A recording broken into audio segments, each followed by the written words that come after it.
Oof. Hello. Hi, hello, hi. I'm here. Ooh, let's see how everything works. We're doing some new things today. Mostly some same things today, but we do have a slightly new microphone setup and some new emotes. We're working on it. So I will be curious to hear from you guys what how the audio sounds. If anything sounds any different. But otherwise, I hope everybody's having a great evening. We're back. We made it to we made it. We survived the new year, pretty much. Congratulations us. We've made it to another year. 2026. Hopefully it'll be a good one. But let's get into the Minecraft while we're here. I hope that the emotes are fun. I've had a fun time working on them with my brother, and still working on some more. These are the first ones that are done.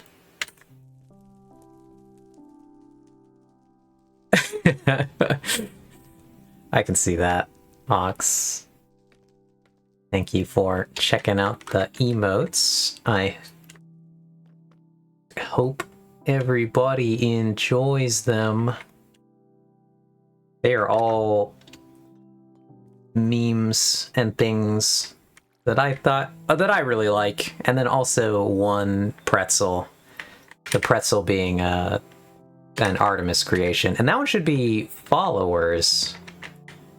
Any pretzel emote I get from Artemis is going in the follower category, so that everyone can bring the joy of pretzel to whatever stream they wander into.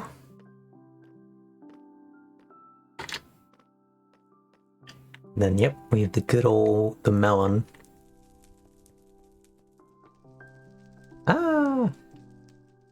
But yeah, I've just been here working, actually in that room that I was just in. But yeah, how are you doing, Ox? How has your second day of the year been?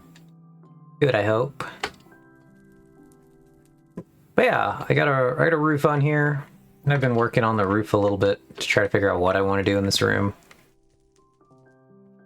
I've taken down the thing that was in the middle. Whoops. So currently the sewer just empties directly in, but I gotta figure out where to put a little bit of light because this area gets too dark, and I can't put it above, so it's gotta go somewhere. Could go in the wall right here. That might not be bad. To just put a like a copper bulb at the end there. It could go on this level.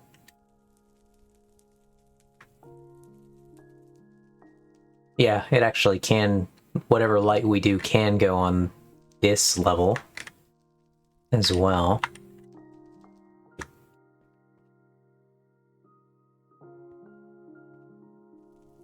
And we could always do another... That make it? We could always do another light that hangs into the other room and casts a little bit of light back up.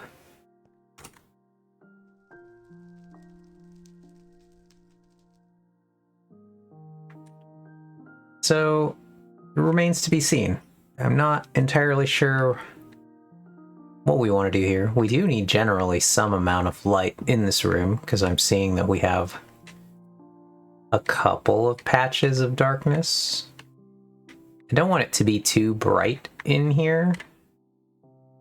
And actually, I assume if we get rid of those torches that we just go like really... There's no other light.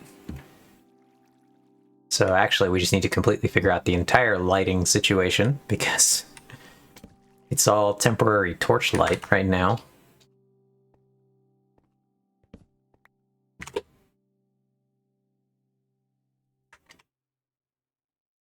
So we can kind of copy what we've got over there, or we can do something in the center. Whoops, I keep accidentally doing that, missing the second key. Oh yeah. Curious to hear if anybody has a fun New Year's story to share. I mostly... What did I do for New Year's? For New Year's I went over to a friend's house. And that was mostly all I did. Yeah, and then New Year's Day. For New Year's Eve, I went over to a friend's house. For New Year's Day, I worked more on the West Tunnel here on the server with Ox. And we extended the West Tunnel out all the way... I believe we stopped at exactly 1,000. 1,000 blocks in the nether.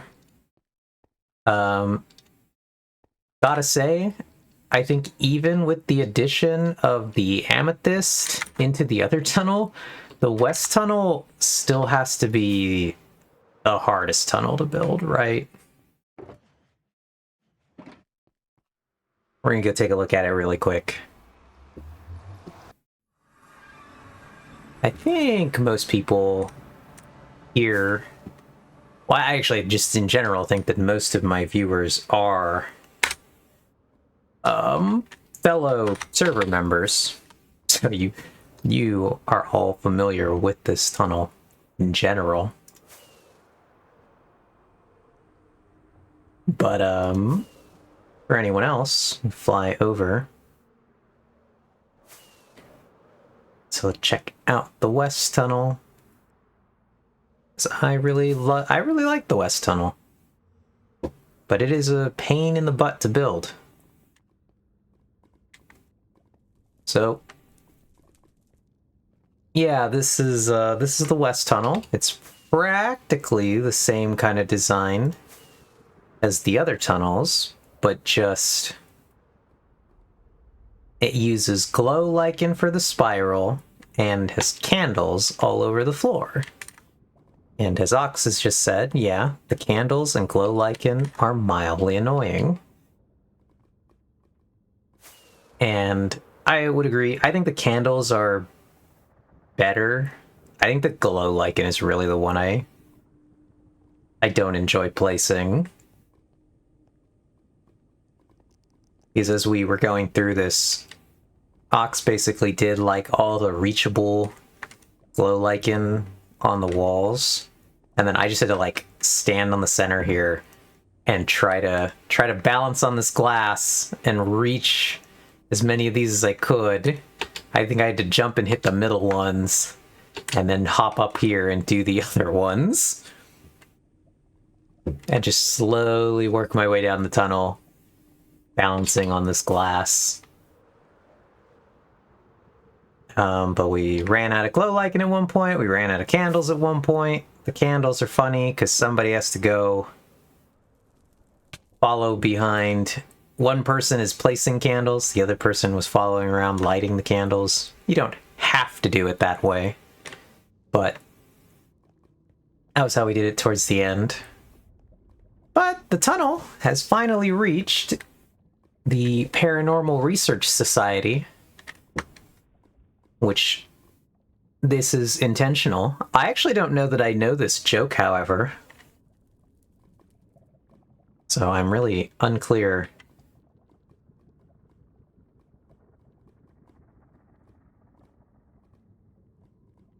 Even how I'm supposed to read this. Society.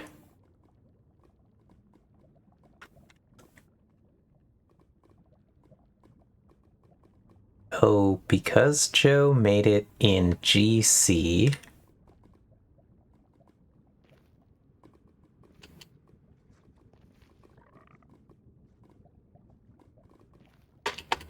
Whee! I will assume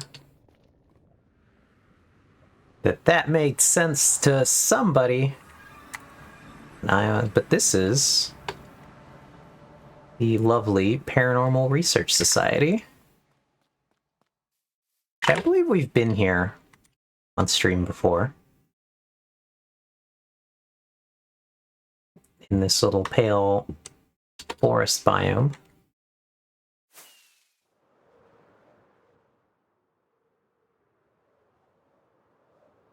Oh, there's actually quite a lot of it around the area. I don't like this one. Up on the hill. Oh, it's really small. Up on the hill. Ow.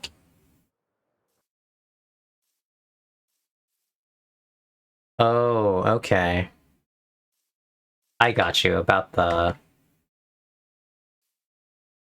font thing.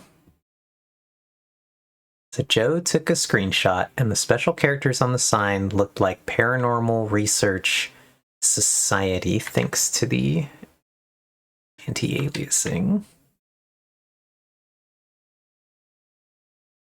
My brain definitely wants to read the SUC as suck every time, and then it's like trying to figure out how to pronounce this word.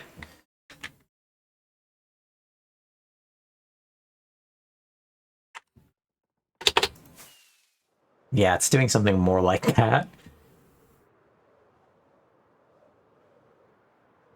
Yeah, Pale Forest, pretty cool. It's a very cool area, actually.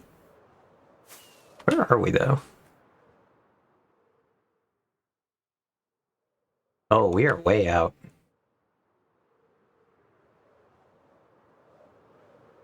I guess it makes sense, considering we had to travel the 1,000 blocks in the nether. So we are indeed way out here. But yeah, so the tunnel officially reaches the farthest. I want to say that that's the farthest. Whoops. Farthest west anything on the server.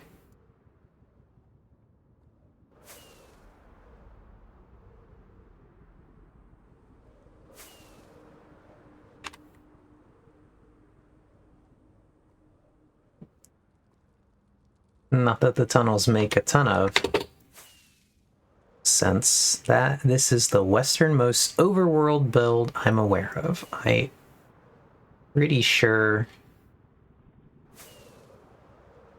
that to be fair, I haven't really looked in the west, but I would assume the same. As you can tell, obviously. Well, let's go back this way really quick. I do want to look over here. The tunnel's becoming more fun and more elaborate. Is very entertaining, and I like that a lot. I wonder if there's anything that could be added to this tunnel that's kind of the same effect. I'm not sure if there are any, like, green objects that would make sense.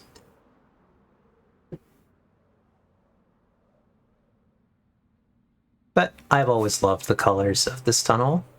I think this one might have one of the hardest to read spirals. I think this spiral is more subtle. Particularly because, like, maybe after the second or third spiral forward of you, they really... Yeah, they really, start to, like, disappear into the overall color. But again, as Oxus just said, but I love that it's animated. Yeah, really, that's quite fun. Skulk with its, like, subtle little bit of animation. And boy, does it show up in shaders. I actually, let's see. Let's go ahead and shader it up. Not so much in these shaders, I think. Here it's worse because the atmosphere got worse.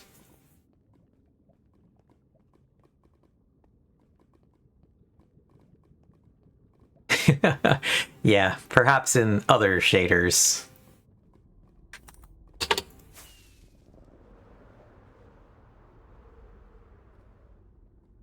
Whee!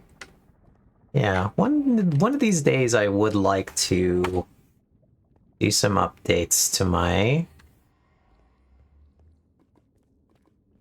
tunnel here, even though I only have like an incredibly small amount of tunnel to work with. I'd like to do something.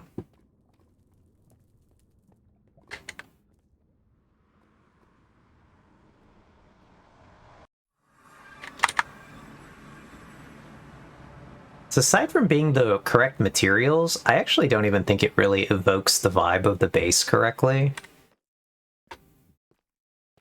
Which is funny. It is the right materials, but used like in ways that are not used at all in the base. Which is stands out to me. If you move your portal to the tunnel that you're facing when you come through your current portal, it'll give you more room in the nether. So if I were to move the portal over here to this end,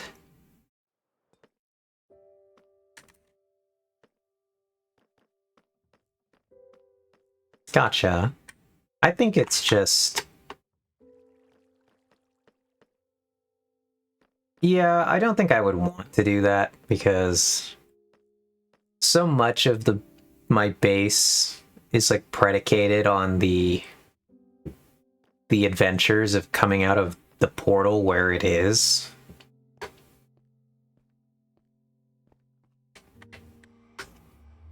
I just like I've designed it with this view in mind, so I think I wouldn't do that. I think I would just figure out how to change the very short tunnel to evoke more.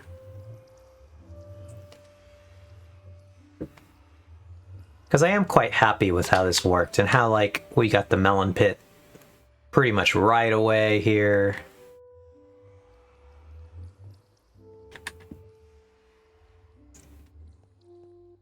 So...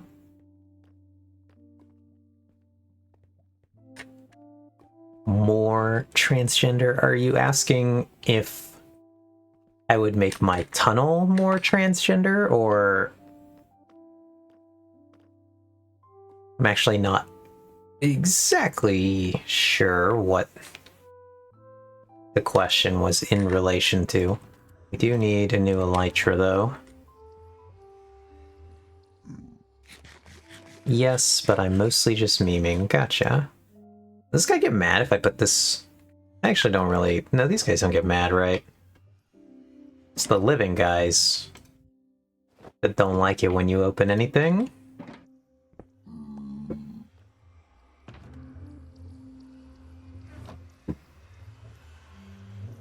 What's up, zombie buddy?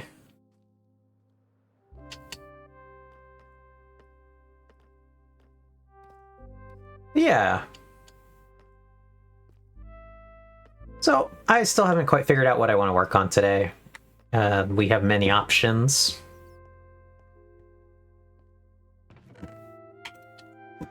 They do include going back to work on the gate design. We do need to finish that up. We could continue to work on this room. We're getting really close to having it done.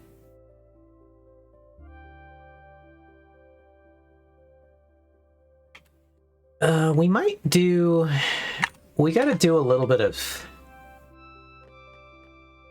thinking down here in the sewer area in general. I gotta decide, do I actually want to keep the floor as those smooth blocks. Because I really just stuck them in originally when I had nothing else I was using them for and I didn't know what to do down there. And I don't know that I've ever liked them, the smooth stones. I've done a little bit of work down here to find... So we have a few things now going on. I've put the hanging pale moss in here because I think that actually it's the right color. I think it works really well down here in the sewers. And then I've done a lot of like, I've put it in areas where it's dripping now. I did go through and add the water to let the ceiling drip. And I've put the hanging pale moss in those areas. So they do also distract a little bit from the texture change, because I changed the anywhere where there's dripping water, I did add the cobble to give it that texture, which I do think really works. I wanted to do some farther down here, but then I realized you can't, because right here, this block is literally the surface block.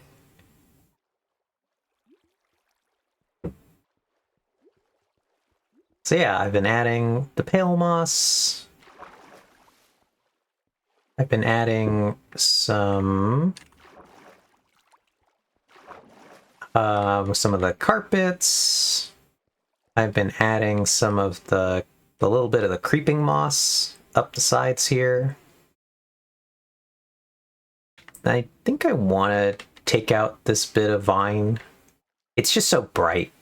I think it doesn't... I like the idea, but I think that the hanging pale moss just does a better job of doing what I was trying to do with this.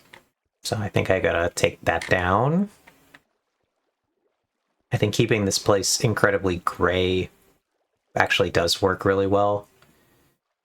And so in that regard, I think I want to pick a darker color. I might switch the bottom to tough.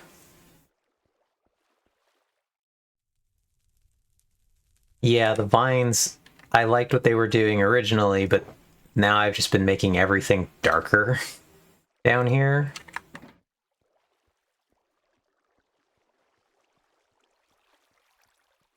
And I'm really liking the way that the color is coming through.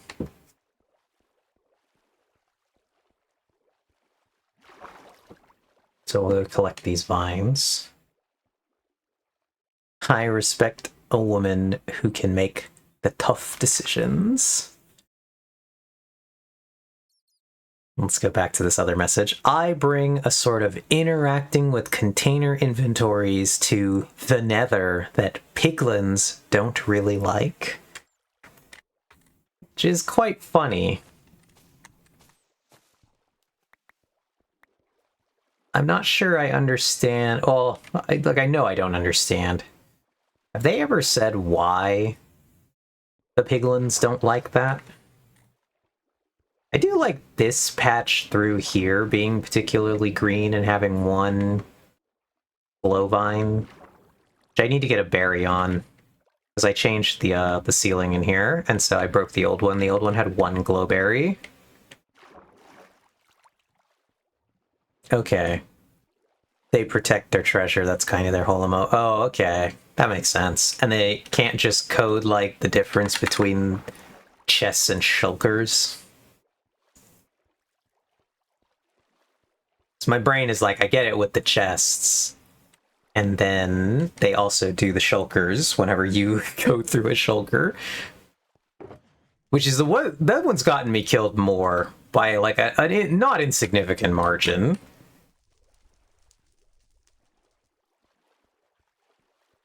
Do we have a farm? They could, but I feel like that would be more confusing. Gotcha. We don't have a farm for this stuff, right? Very specifically, like the farms we have don't generate the hanging. And I don't think I saw you design, like you did the design for some of the new stuff.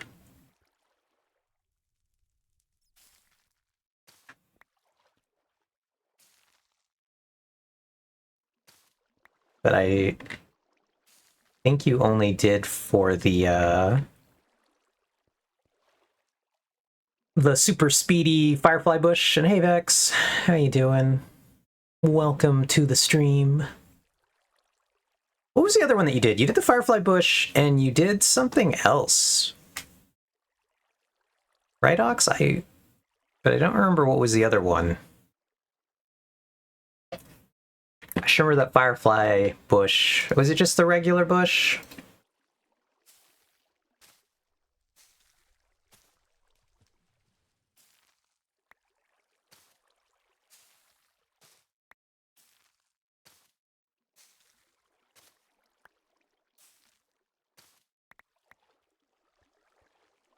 But yeah, so I don't know if there's a great way to farm this. I suppose you would, what, do a dispenser, and then you would just stand here and spam the right click on this. Be super easy to do a simple farm for this, though. I have the right idea, right? You would just dispense bone meal onto this thing and then just stand here and click this. Would you like to walk me through setting that up, Box, or does that count as redstone on stream?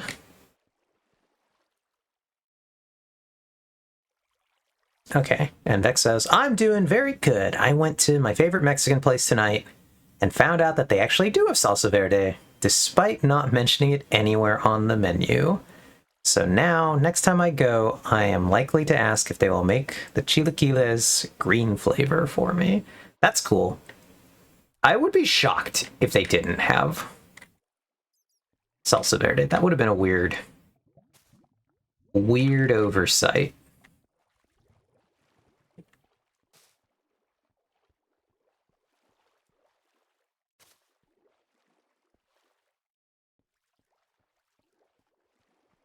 But yeah, so I do want to have more of this in here.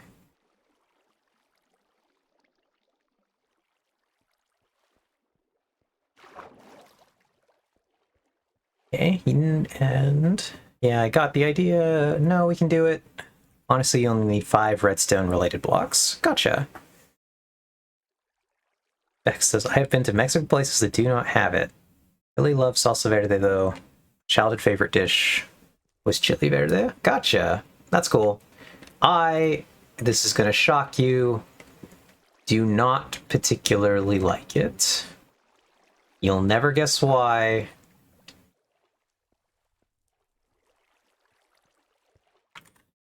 But it may or may not have to do with cilantro.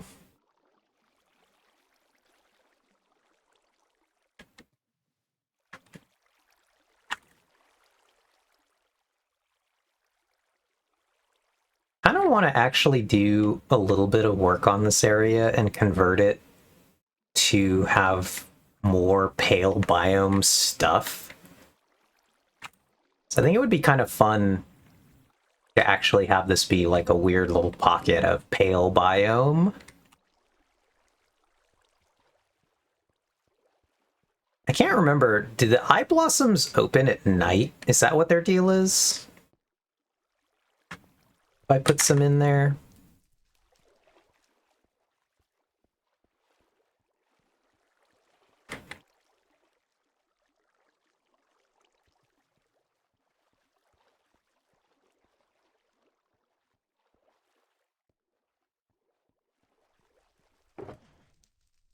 Yeah.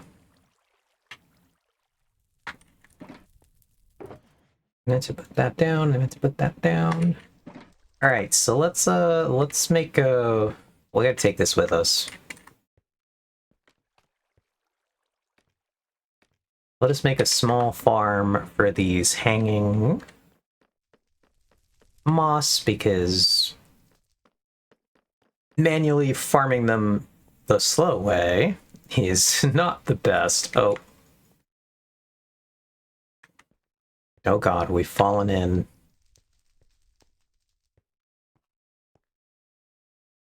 Quite unfortunate. The other good news is that I have crafted one Stargate radiation containment plating, the cheapest high-level material for the Stargate. It took 6 hours. I need 400 of them, which is a little crazy. Is there a way to speed that up, Vex?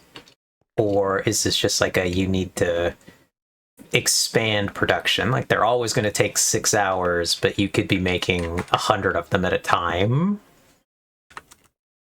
Or can you just get them to be created faster? Ooh, where is the redstone box, actually? Was that back there? I did indeed leave the redstone box back there. That's mildly annoying.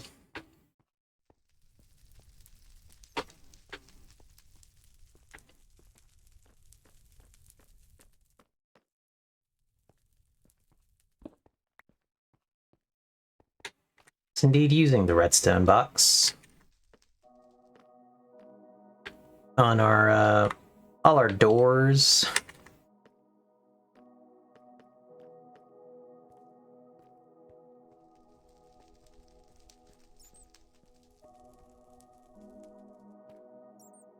Yeah, I think if I make more at once, it will go much faster. I would guess that if I made 10, it would take 10 to 12 hours, and then an extra hour for every further play. Oh, interesting.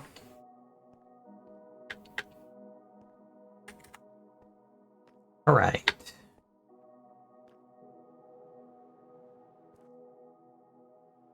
So I guess we're just going to work in the open area where we always make weird stuff. We need those. Need those. We're going to need bone meal. The question is, do I have bone meal here? I have a little bit of bone meal here. We might just go get bone meal from the bone meal farm. I'm surprised well, no, I guess I'm not surprised that I don't have that much.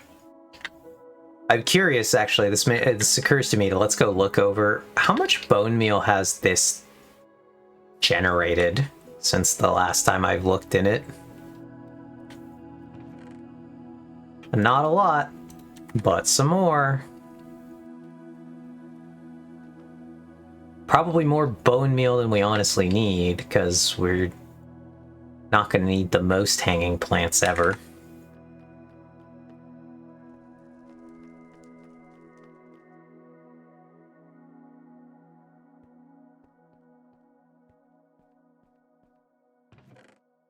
Nope, we don't really have any of that. I also don't really care that much. I'm fine with waiting a few weeks for stuff to craft. I have another week or so of infrastructure work ahead of me, then I'll be crafting the thing in earnest, hopefully only needing minor upgrades after that. Okay. Grab one of those.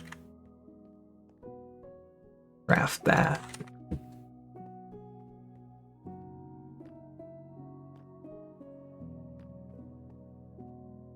Hop back over here.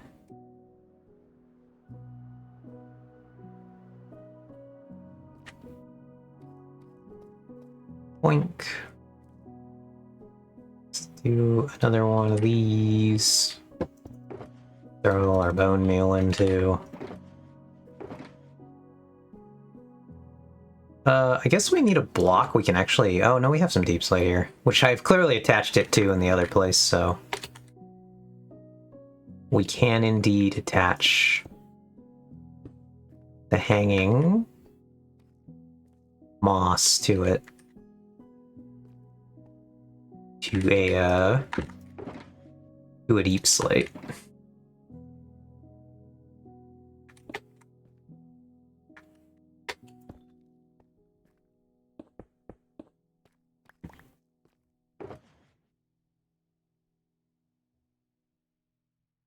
Pale hanging.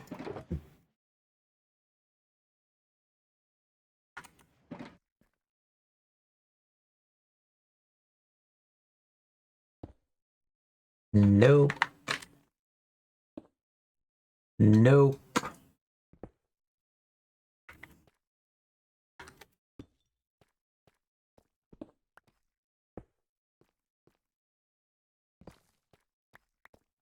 What a strange...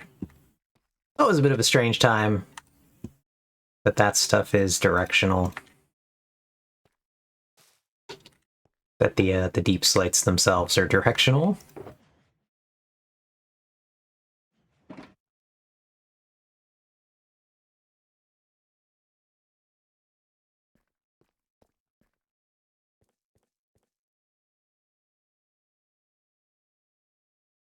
So then we just need a way to power this.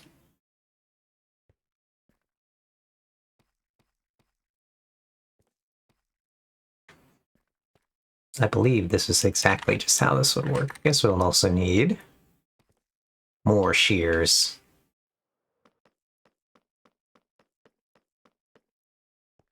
Two observers, sticky piston, lever.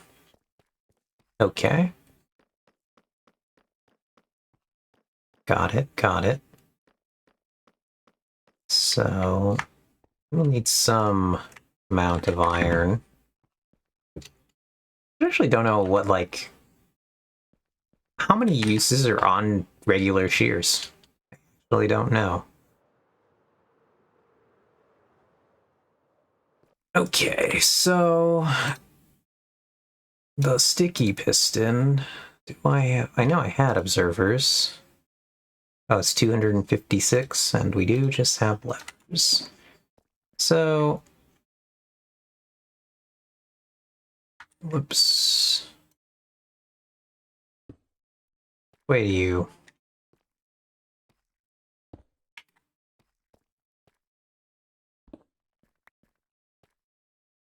Can do a funny variant with the note block instead. Interesting.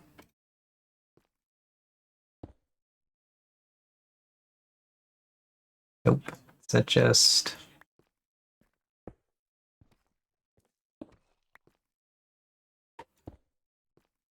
Yep, that looks correct.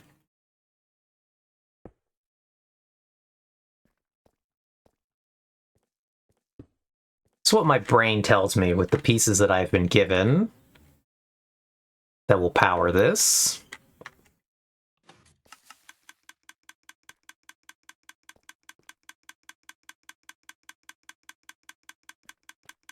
I actually didn't know it could get too long.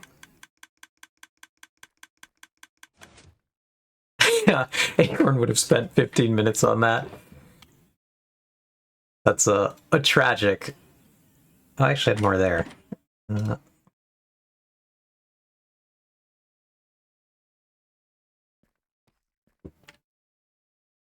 Alright, so let me put away our hanging.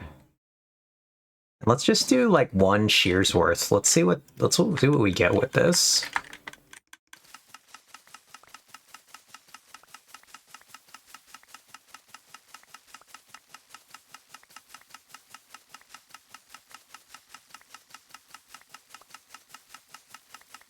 Oh, they can get as long as you want? That's cool.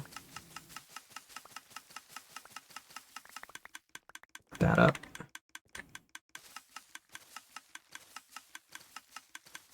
I guess it doesn't really matter. So I was like, oh, is it more efficient to let it grow longer? But I actually don't think it makes literally any difference.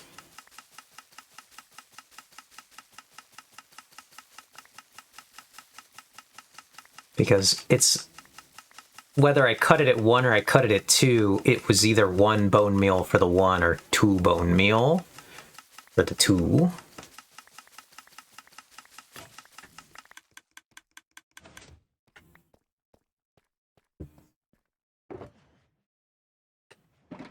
Okay, so we made how many of these? Whoops. What is this? How many of these things did we get? Oh, we got 192 plus 46.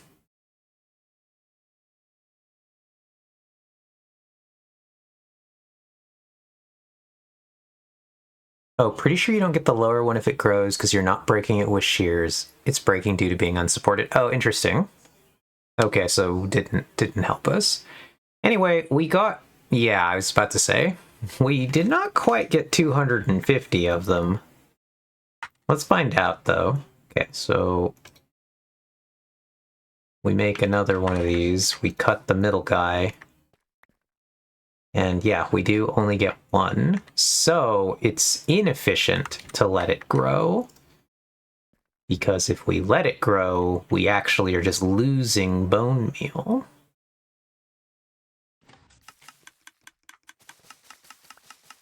So we do just want to hold it. Actually, I suppose we could solve our problem by doing that. Because now it just can't grow.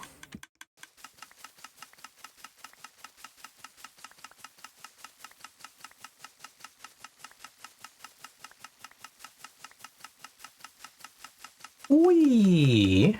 You heard it here first, folks. Eve dubs plant growing inefficient.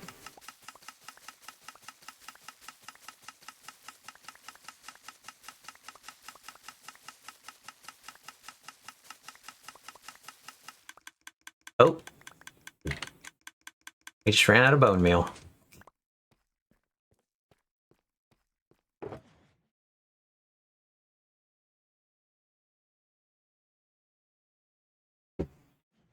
That's funny.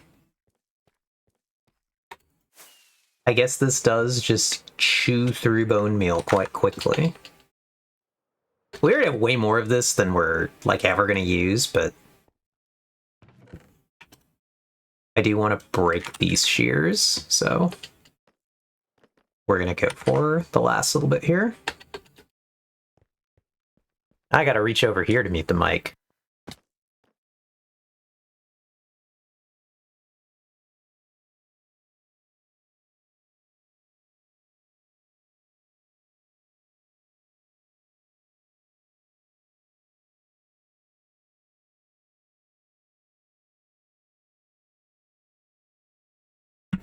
Ugh. But yeah, as you can see from the angle I'm reaching now, as opposed to the previous direction I was reaching, the microphone has switched sides and is now above me. Which does mean, I believe, we could move it into the camera frame if we wanted to. I don't know why we would want to do that, but we could.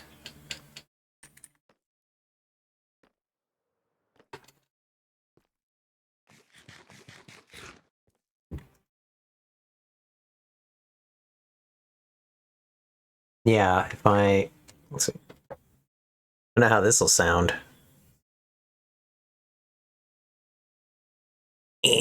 That's about, I think, as close as it'll want to go. No, I can turn it, maybe.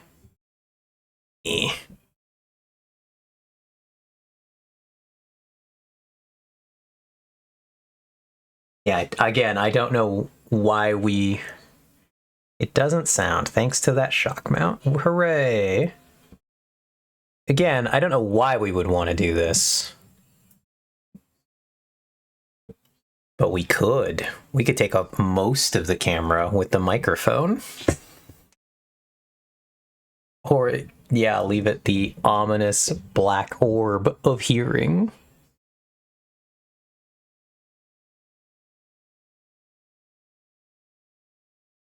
The real streamer is here. See, like, there, we got the ghost of it. Which is funny. It is, like, right off the frame right now. But I did just, like, clack my desk right there, and so I'm sure the mic picked it up, but well, maybe it didn't in the same way that it used to. still picks up some of the sound when I move the keyboard thing.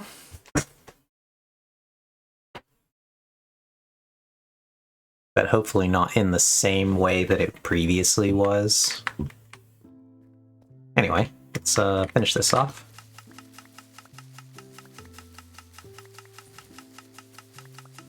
Ding ding ding ding ding ding ding ding ding.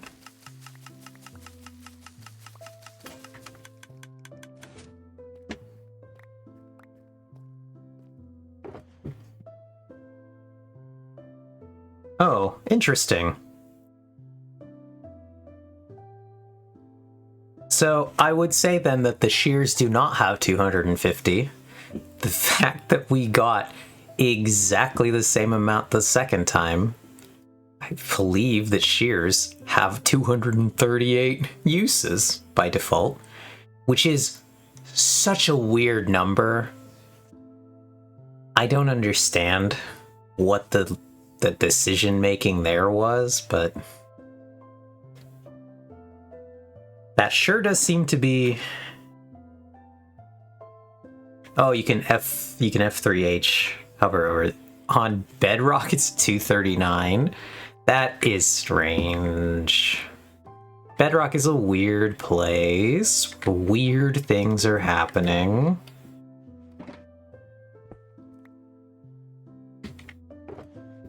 Anyway, glad we have successfully created more of this. We'll put some shears in there and we'll go take our iron back. The most complicated bedrock detector? Yeah, it would be pretty funny. Detect the bedrock by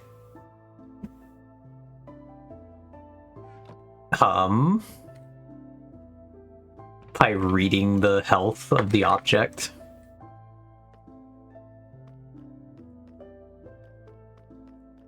Actually deranged, but like most things about bedrock seem a little deranged in my opinion.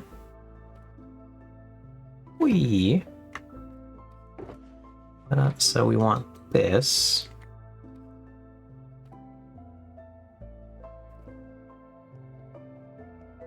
And then we're gonna go into C really quick because that lets me fly down here. And just check, did I bring Tough when I came down here originally? Did Tough exist when I came down here originally? Probably not.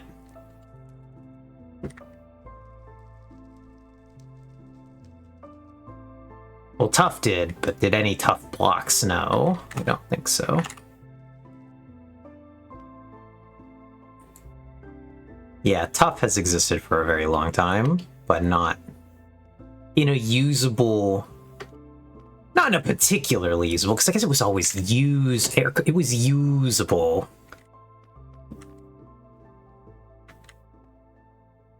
But like, what were people using it for?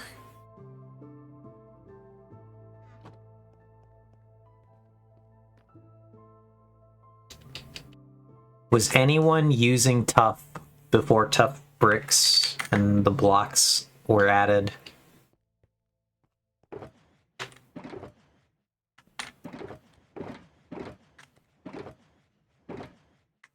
Oh, I forgot I brought Grey Concrete over here. Whatever this stuff is.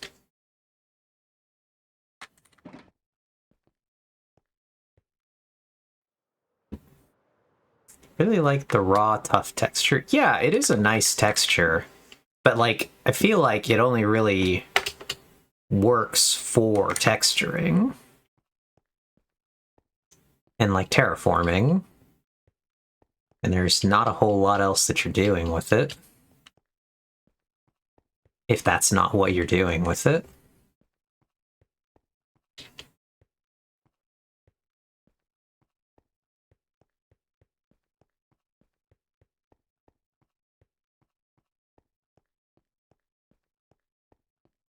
All right, but yeah, I'm kind of curious what we could do with these, maybe. We could do bricks. The thing that I kind of want to do, maybe, is let's make a few of each.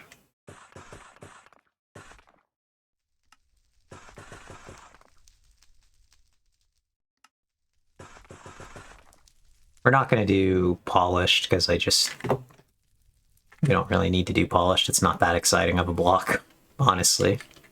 You know what you're getting. Oh. How interesting. I didn't expect that.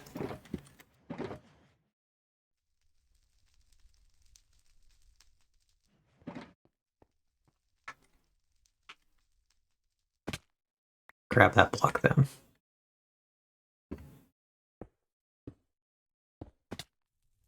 Whoops. Yeah, this area needs some fixing. Leads off into one of the lower levels.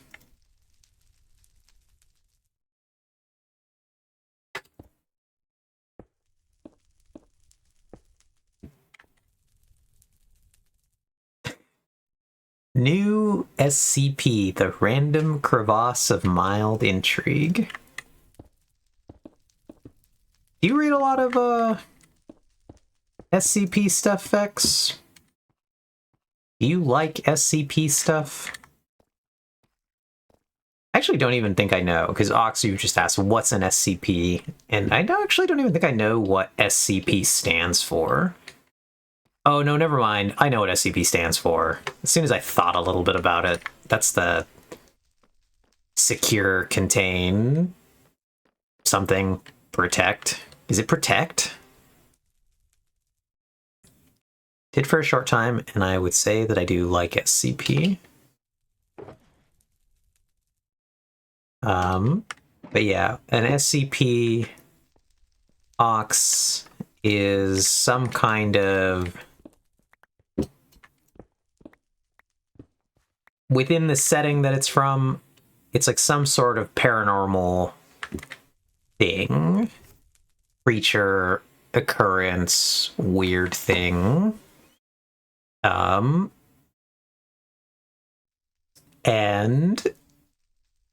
the other way people might use that is just to refer to like the whole little fictional universe that it's from. So we should actually maybe do this in an area that does already have water, because we need to see that. I would say SCP stuff is like vaguely in the direction of like cryptid. Okay, yeah, but Texas said it's a community-driven horror world-building exercise. Question mark is the best way to describe it. Kind of like cryptids or the back rooms, but more organized. And then let me go back. All right, for dinner, should I try A, Oriental-style instant noodles, artificial pork flavor, or B, Chinese spicy garlic noodles made with quality spices? I do really feel like that is certainly B. You've not done a good job of even selling A.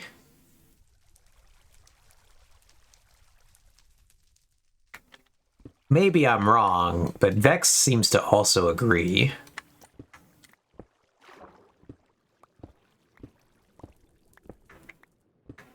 Aw, baby, let's bring back the carbonara ramen!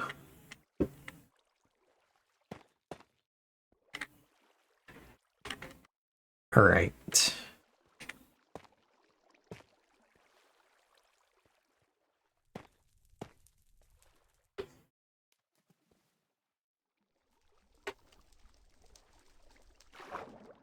Yeah, Vex is carbonaraing himself at this point. See, I feel like this looks more fun with the darker color, right? What do you guys think? Okay. I still remain convinced that carbonara ramen is an idea most vile. I can't wait for the time that you finally travel over here, Vex, and we can just, like, hand you the carbonara ramen when you get off the plane. Will be great. Pick in the Discord, though. Let's go look in the Discord. By the way, friends, we have a Discord.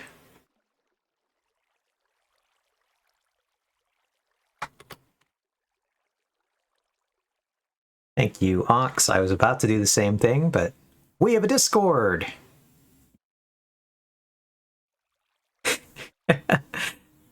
I will crush it, open it, and throw the ramen bits at you. Would be pretty funny, though. What was I gonna do? I was going to actually go look at the Discord. Yeah.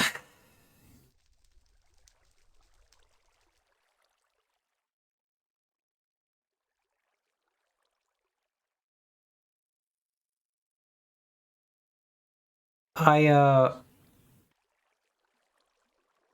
now doubt the quality of the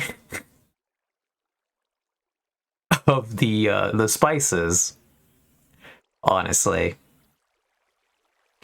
This really makes me question the second option. I still think it's the better option, maybe.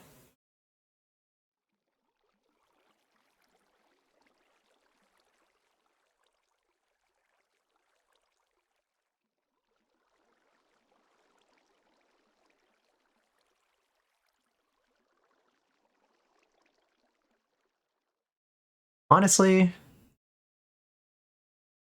could go either way, but I'd vote for spicy garlic noodles still.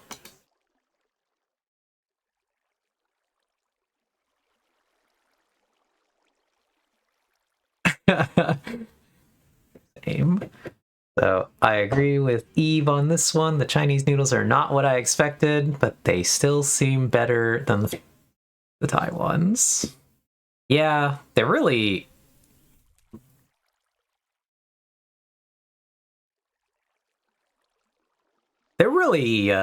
selling that, but the actual product is coming in a little lacking. Still, like I said, I think this actually works pretty well. I just now have to decide if I want to do a pattern. So I don't think I want to do the bricks. I think I will skip the brick. But now I could do like Ox, we can get you some buldak ramen. You don't need to suffer. We could do like a spiral at the corner and do these guys. Or we could do like a spiral. Whoops. We went deep here on accident. Oh god, it goes a little too fast there. But we could do like every two, do a little spiral. Unlike Uvex, I have tried the buldak carbonara ramen. I wasn't impressed. I was saying the normal buldak spicy.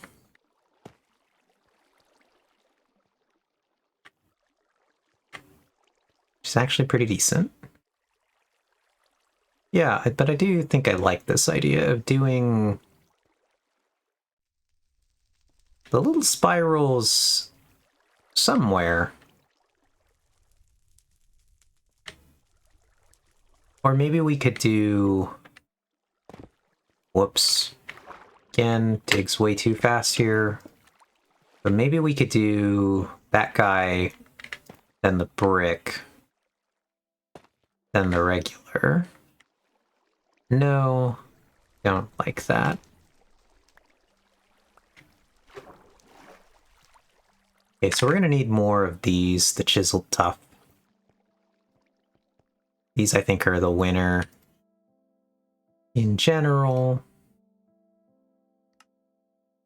I think they will make up most of the new design that I would like to do here.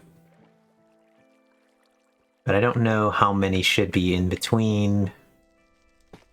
We could do 3, and then put one like that. And then commit to doing 3, then a spiral.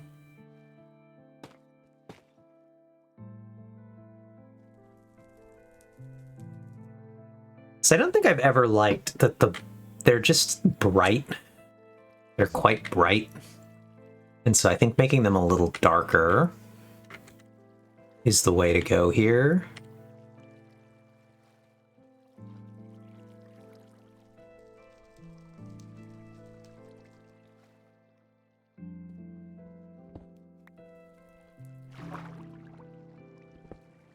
Right. I can't remember. Do we need shears to collect seagrass? I believe we do.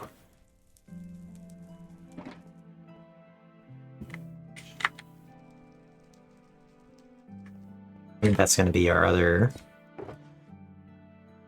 Grab our shears. Oh wait, actually we have already kind of used shears. Let's go with those ones first. We gotta collect our seagrass.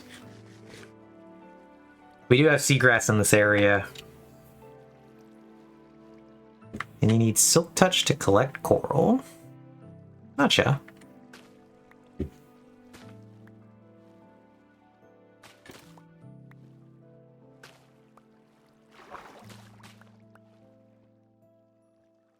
So if you have a coral farm, you can collect seagrass or coral.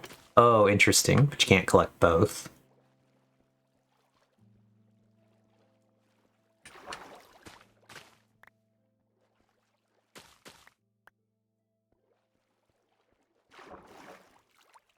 Oh, but only both of you got Silk Touch shears before Mojang removed them.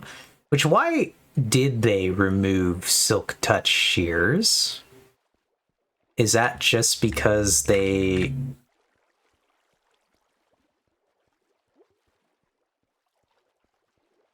Like, was there a reason for that? Were Silk Touch shears doing something that maybe I don't understand?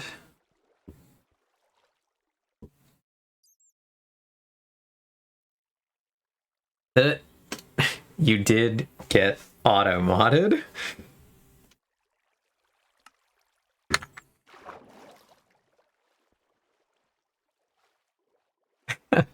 Which maybe seems like a word that we should allow just on the virtue of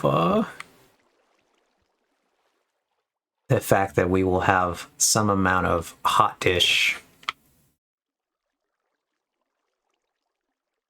adjacent people here.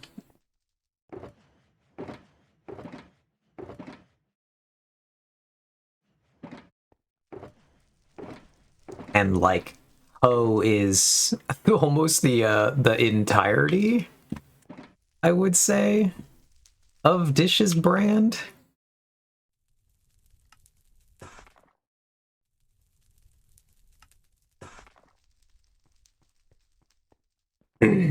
So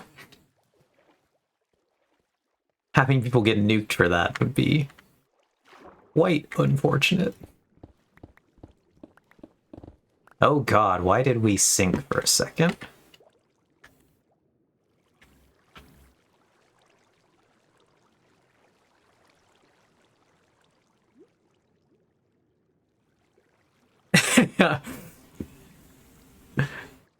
Because, yeah, otherwise we have to keep allowing these Vex messages. They're going to keep getting flagged by the auto mod. Hilarious. Can't believe that Automod thinks that I would use ho in a derogatory way. I don't participate in casual sexism, only ranked competitive sexism. Excellent. We love when you strive to be the best, Vex.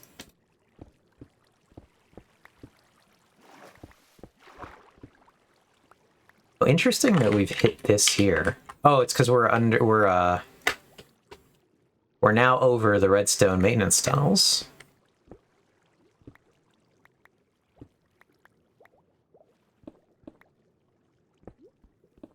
I truly am the greatest of all time.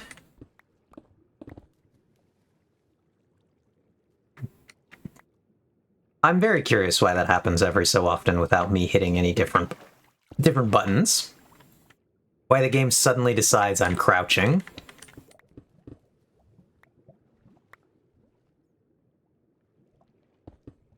We've hit a basalt here. Oh, I guess that's how close we come in this area to the basalt.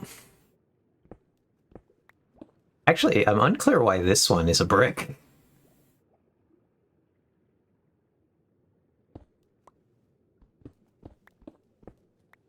All right, permitted terms include O and N4 or NG4.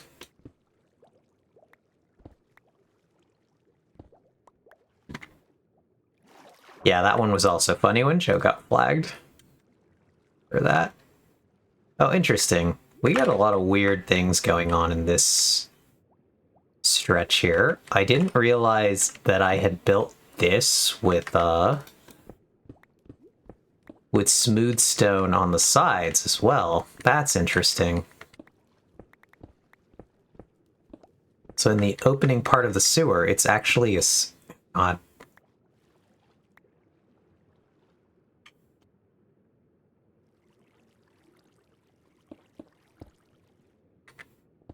I'm sure you can figure that one out, Bex.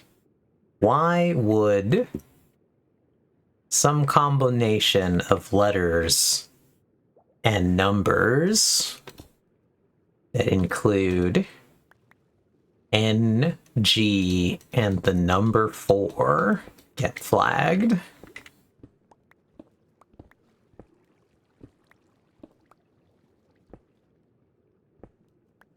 Yeah, it really did. I'm pretty well. That's also the only reason that we could think why that would possibly get flagged, because it's like, oh, that could be some way to sneak the N-word through the sensors.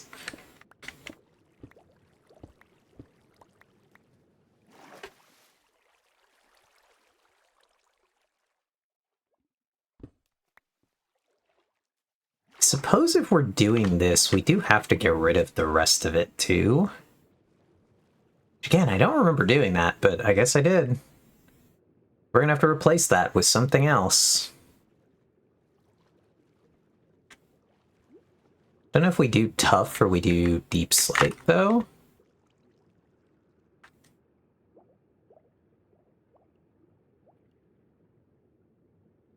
Funny that we're getting dripping water into our nether area. Just wanted to make sure that there wasn't some other reason I was missing. Lol. I would say that is unnecessarily restrictive, but after that one weirdo I had in Arena a couple days ago, I can understand. Yeah. I also really understand why they would go with play it safe first. Can we can't crack tough bricks, right? Interesting that we can do cracked other bricks, but we can't do cracked tough, right? I've actually never paid attention to that. So I think we'll just replace them with regular bricks, because I need to keep the continuity of the cracked section here being brick on that part. So let's remove these while we're here. Cool. But yeah, I hope that the noodles turn out good. Ox, I will be excited to hear about the noodles. Alright, so we need to make a metric ton of stone brick. Well, actually, let's see if we have any stone brick. Because we might. This area did use it extensively. I don't think so, though. This one is stone. We'll just use this to make bricks.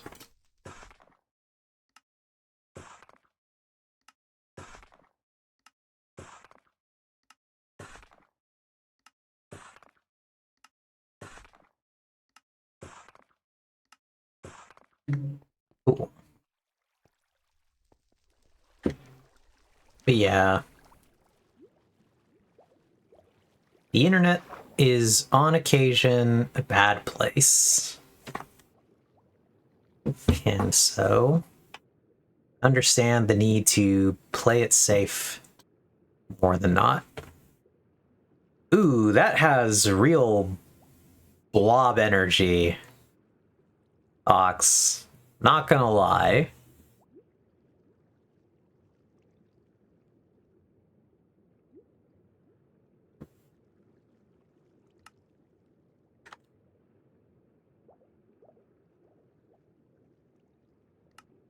I am also not impressed, and I have not tasted them yet. Twinsies. Bet a binary large object would taste better. Yeah, I'm gonna have to figure out some food. After the stream, I have eaten one burrito today. That has been my food.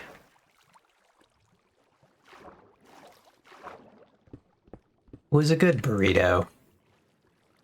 I am now hungry.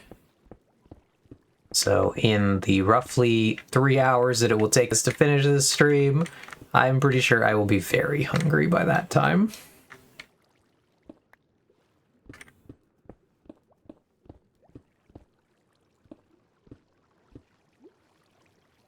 Ooh, we've hit a space here. What is this? Oh, okay. We've hit the edge of the black box.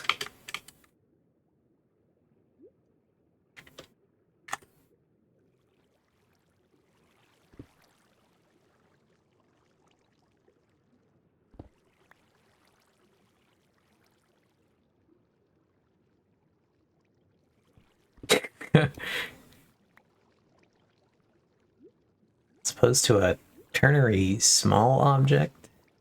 Eve said my dinner had binary large object energy. Yep, does sure have that.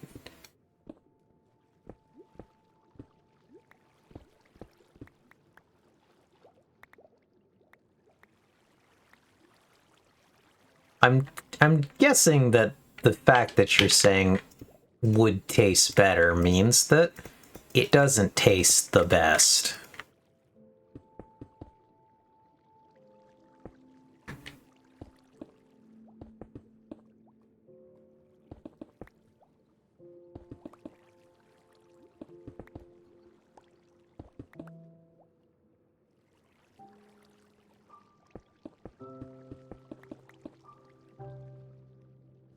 Oh, hadn't tasted them yet. Gotcha.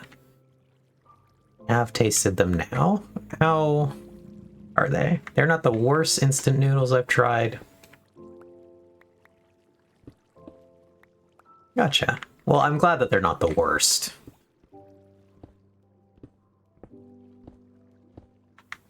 It's obviously not a ringing endorsement. I'm not going to be running out to try this brand of noodle. Let's hope that at no point this breaches into the zone that we're... I gotta be careful here. I do not want to pour water down into the area that I suspect we're mining above.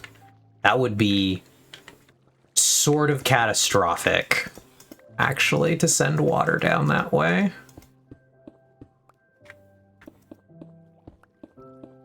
I do think it's funny that we actually get conduit here.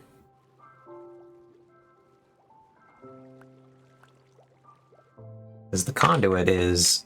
I suppose it's actually pretty close. It is right there. But, if we sent water into this area... Okay, the worst were... A. Shaw brand sesame noodles. Didn't even finish that package. Gotcha. Well, that sucks. Because obviously... we just would love to hear that you tried something new and it was good. Kind of the ideal situation here.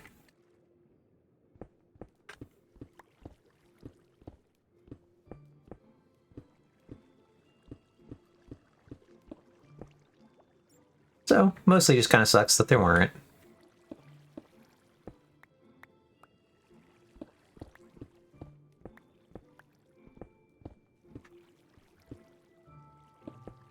It's funny to be going back and working on this old infrastructure.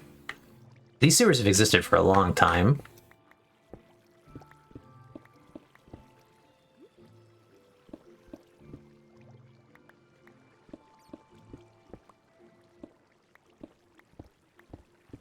Nox says, I like to try new instant noodles.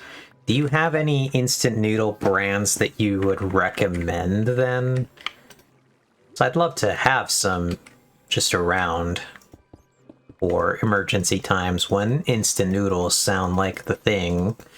But obviously you see like a metric ton of instant noodle brands. And so it's kind of hard to guess what might be good.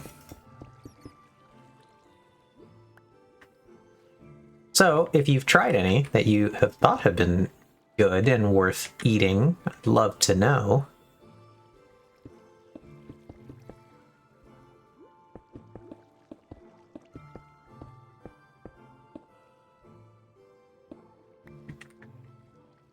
Whee! Okay.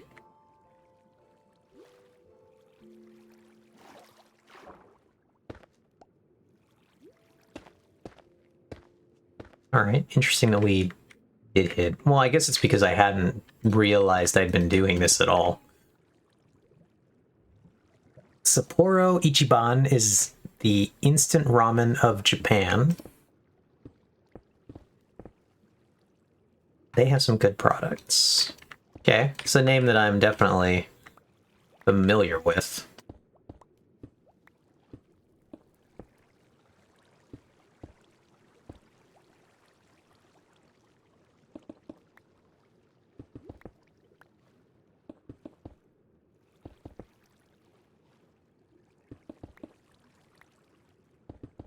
Whoops.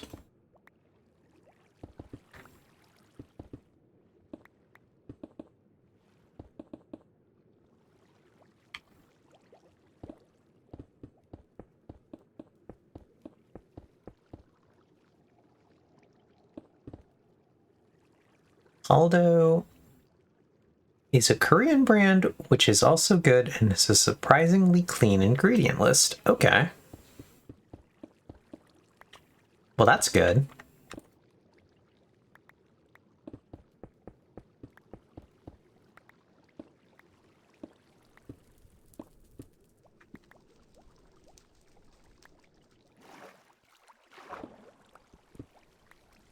Is I imagine that most instant noodles, to be fair, are probably not aiming for a particularly good ingredient quality or particularly healthy vibe. But that's like obviously kind of honestly I think what you expect from instant noodles. Neither quality nor health.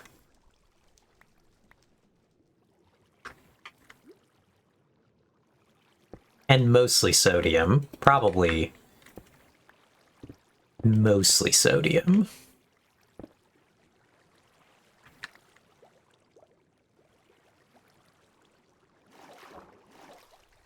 The instant noodles are only good if I can feel my later years slipping away. Excellent, Vex.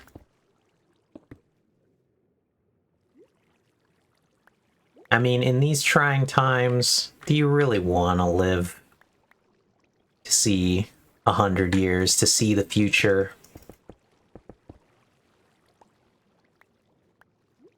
You want to still be around for our Mad Max apocalypse?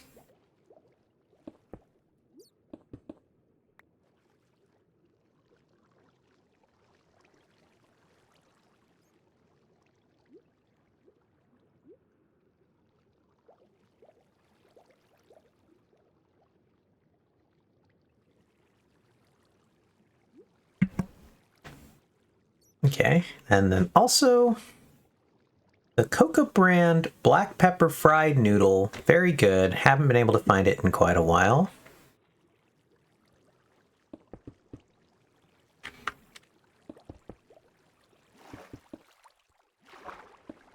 And X, yes, actually, I'm of the opinion that humanity will prevail and be past these shenanigans eventually.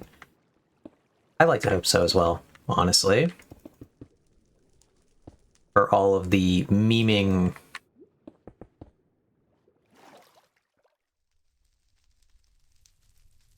about it, I do also generally think things will be better.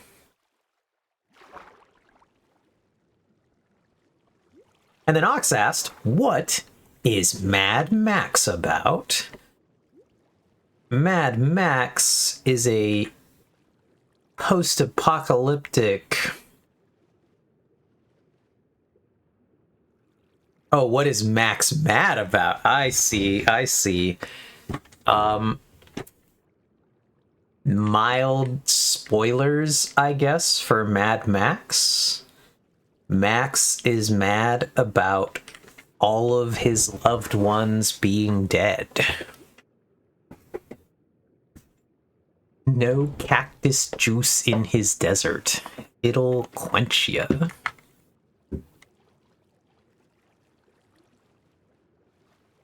Alright. Bricks are in. We'll do bricks in this room after. Understandable. Have a nice day.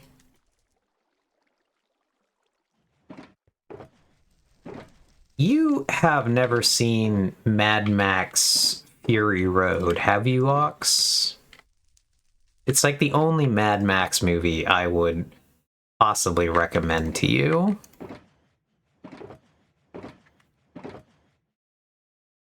I'll put our smooth stone in there. I'm sure we have more smooth stone we pulled out of somewhere.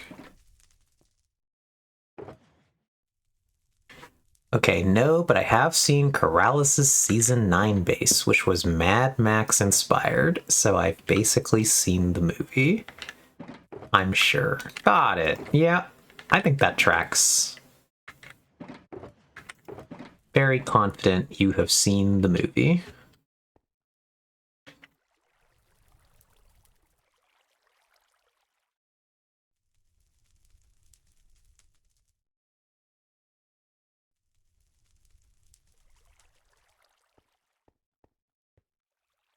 Hey, we're finally seeing some green in the bars. But yeah, Mad Max Fury Road is an excellent movie. Oh, there's more of it there. That's where we put it.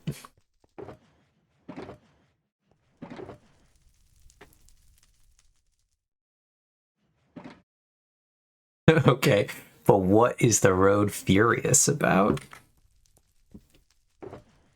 I honestly actually don't know. I don't have a good meme answer for that one. Typically roads are pretty chill, so someone must have really tried hard to piss it off. Probably. Alright, so let's grab, where did they go? They were here. Grab our bricks again. And let's start to put these in. And then we'll decide where, like, what system we want to use for these. Roads, chill. Have you ever touched a road on a bright summer day?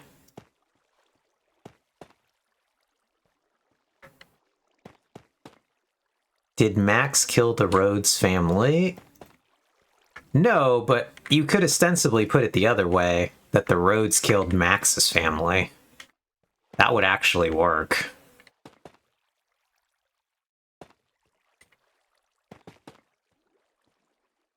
Not all of us live in forest fire land. Yeah.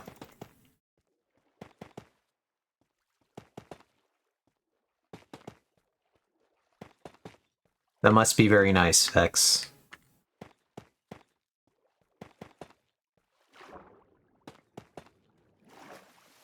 My brain does tell me that, yeah, like what Ox is saying here, that asphalt just gets hot. Like, no matter what. Whoops. No matter where you live.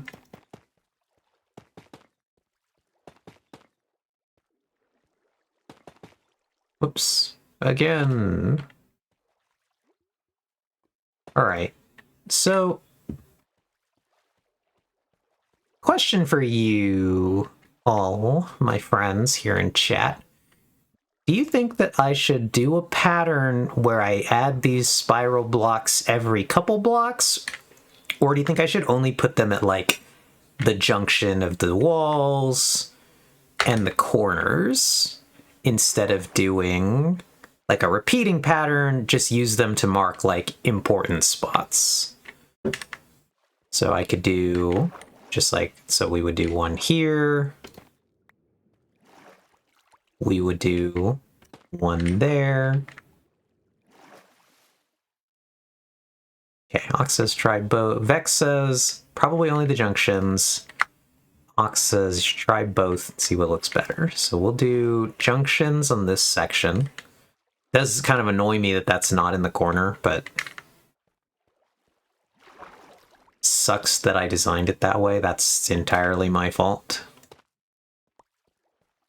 Then we would do corner here. So we'll do corners all the way through that side.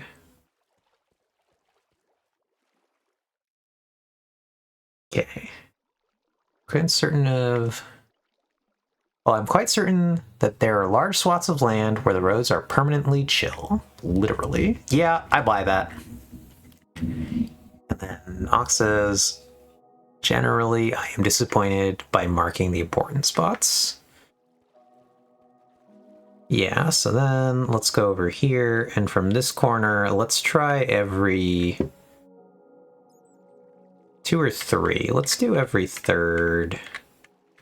2, 3. Well, I guess it'll be every 4th. No, I think we would still want to do... We could do every other. Try that.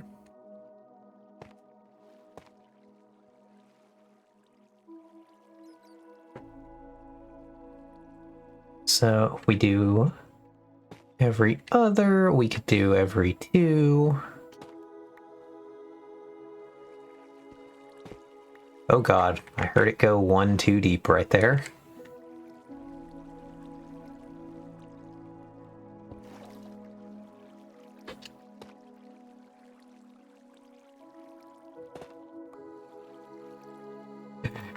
Just the power of, what's it called? Power of haste. Really at work there. And then we'll start every 3. Wish I could stand out of the water here, but I can't. So that's how I designed this. You cannot get out of the water. 1, 2, 3.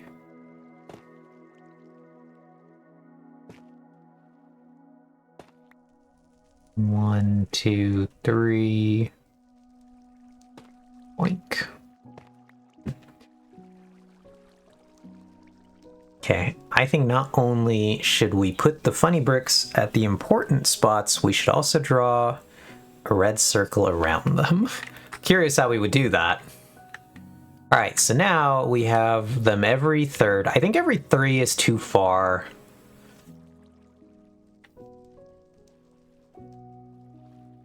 I think every 2 might be pretty good. Oh god, there's a missing one here.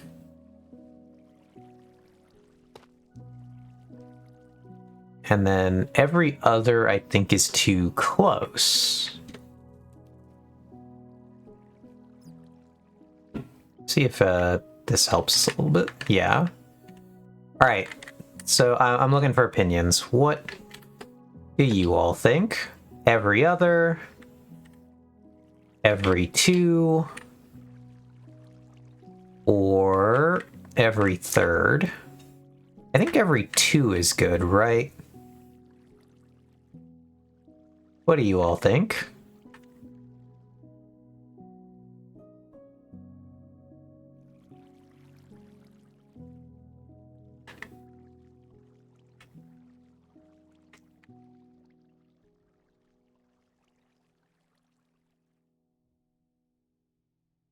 Any opinions? Not, I'm going to start doing them every 2. I would have to decide where do I think the starting point is. I guess because this is a central room, maybe I would start here. Oh, okay, Nox said you can't really tell. Well, I'm just curious if what you all think. I'm gonna do whatever I'm gonna do. It's my base.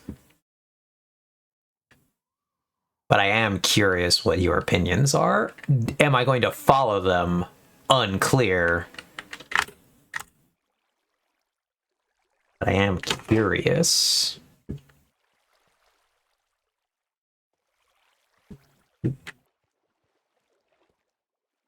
Question really becomes, what is the starting point of the pattern?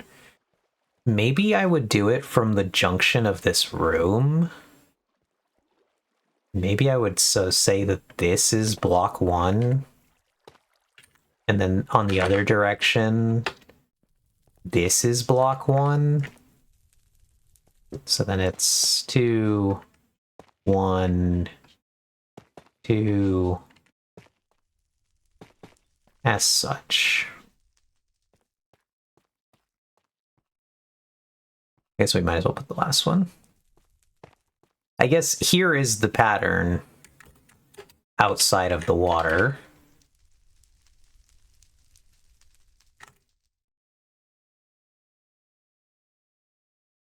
Just so we can see it better.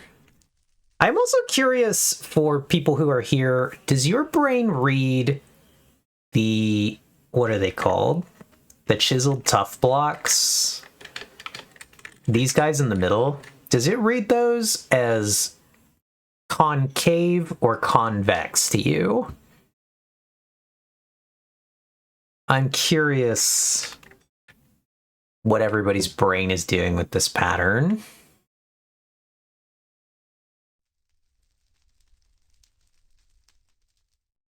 Yeah, because I do think that this exists in the optical illusion zone where it could go either way. Really could go either way.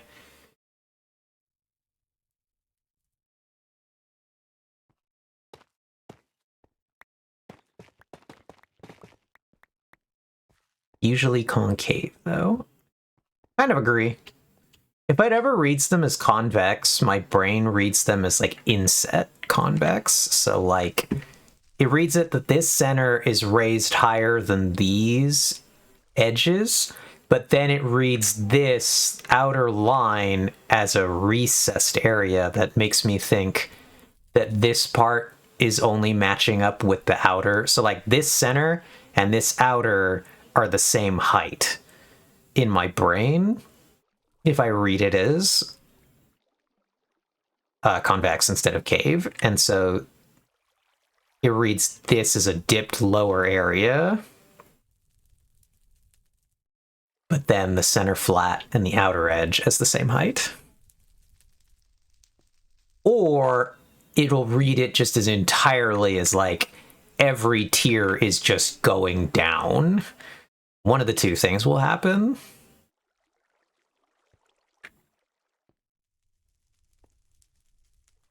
So I really like it. I think it's a very cool texture. Actually, one of my favorite just pop block textures. I love that they did that for these, that you can use just the tops for interesting things. That's quite cool. I approve. So just dig all these up really quick.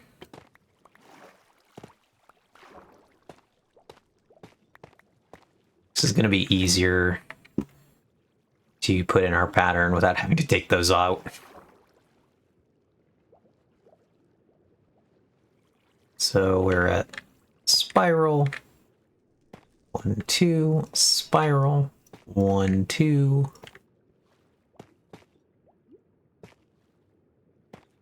It's really funny that we can appreciate the pattern better just sitting dunked in the water.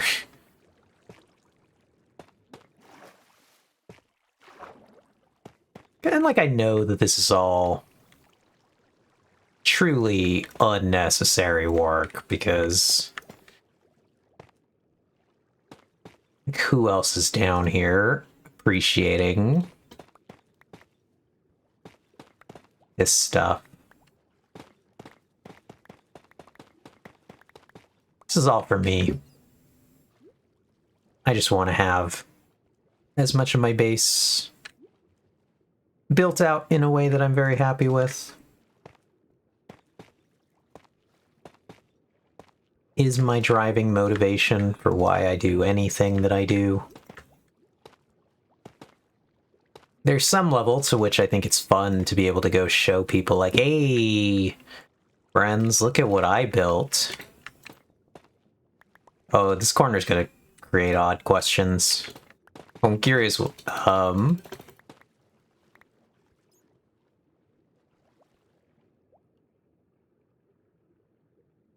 okay, yeah, I think every 3 is the move.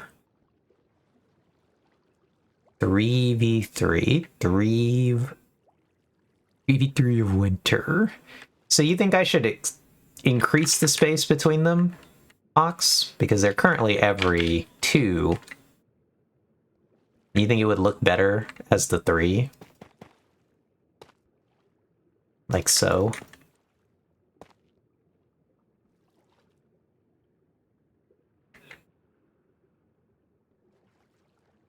Oh, okay.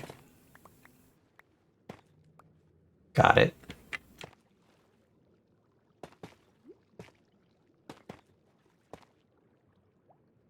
Okay, interesting. So it will just turn into those. This is just gonna, like I said, it's gonna be a weird little spot. The only spot I think where the pattern... Well, no, we're gonna get another weird one coming up. So we have that junction where it splits in 2 directions, and I'm very curious where the block is gonna fall there. See, when we hit the junction, let's see what happens here. So we gotta go that way, and we gotta go this way. Yeah, the junctions are gonna suck no matter what I do. Oh, did we run out of those, though? Okay, guess we gotta go back. We'll be in suspense a little bit longer, because we now have to wait. But I really like the inclusion of gray plants that I can put down here. And I like that the mossy cobble, or the mossy bricks, are not, like, super saturated. That the moss is kind of subtle, so that when we do the, should make a bunch. So we're gonna need a whole stack of those guys. A whole nother stack of these guys. But I like that the moss is just kind of like a slightly duller tone, so I don't think it breaks with the vibe down here. It's not too saturated green. But I do really want to lean more into the gray.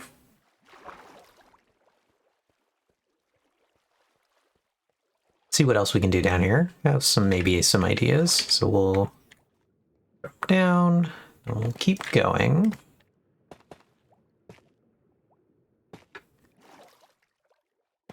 All right, it's not a bad version of this. It's going to be funny because it is the version that's going to do one there and one here. So it'll be the only place in the pattern where you can see one every other. And then it'll go back.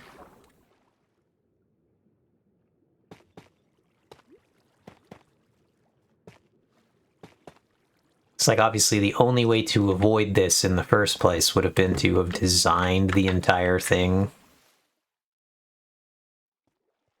The other thing we could try doing would be, do you think it's more disruptive of the pattern, Ox, if I do the other thing where I just, where I change it subtly and I'm like, okay, here the junction is a 3 and we split it that way.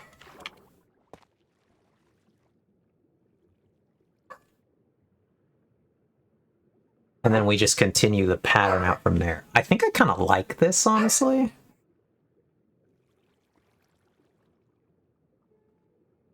I think the junction is such a pattern breaker anyway that this is fine.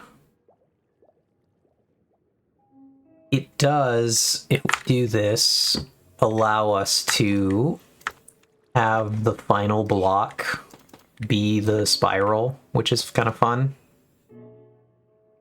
So it lines it up right at the end here. Which is kind of what made me think of this in the first place and want to kind of go back and change it to be like that. Is that it would mean it ends on a spiral.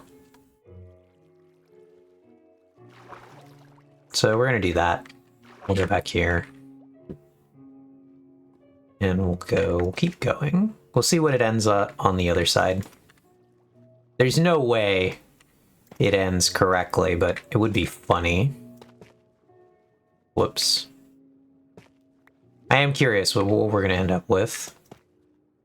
There's a waterfall on this side too, which is a little weird.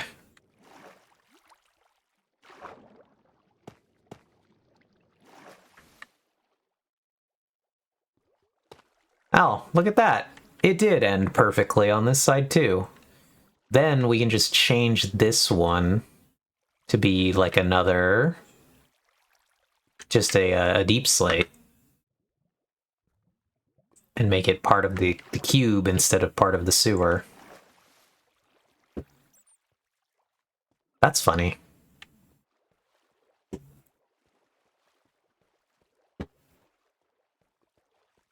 So, what did the pattern do over here? Nothing we can replicate. That's fine.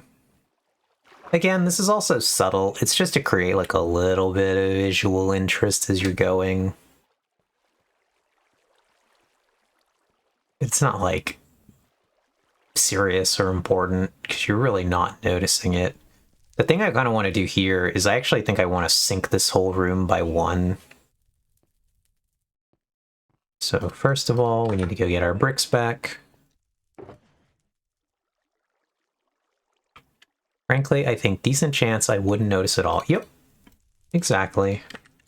I think it's all just such subtle work.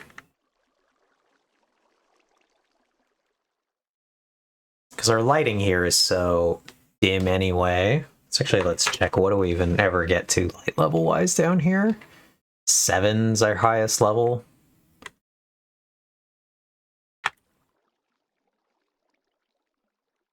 Eve's gonna sink the room, so it'll have all her tunes.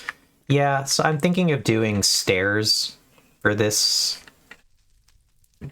I want to make this more of a room where water is like sitting. So I'm thinking of doing it 1 deeper.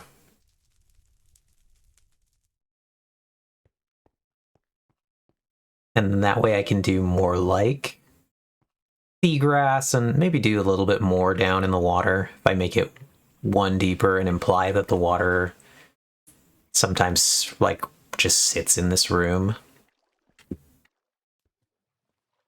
I'm thinking of maybe doing like 1 corner, just it would probably have to be this corner, maybe. Actually, it would be this corner. I think is the best corner, and that means it's bad because it's the elevator corner. I kind of was thinking of maybe doing part of it being overrun with the dripstone, like doing a dripstone design pillar in here in a corner to give this a bit of a natural thing going on as well. I don't know if I'm going to do that.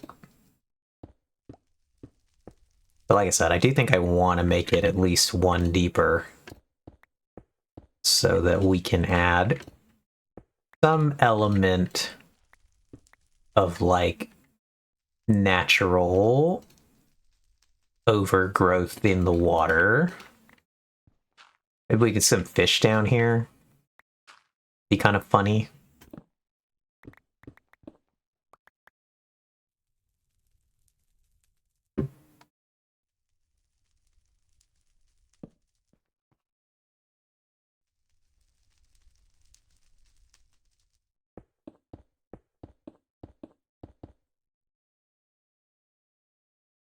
But just more, again, more area to give us like something slightly interesting down here. I want to make this...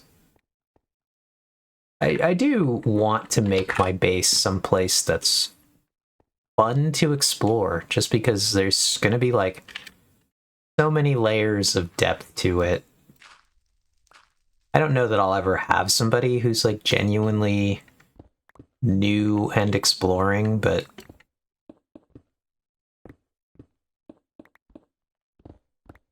honestly, I would really love that. Love to see somebody just go through and like where they wander and what they find.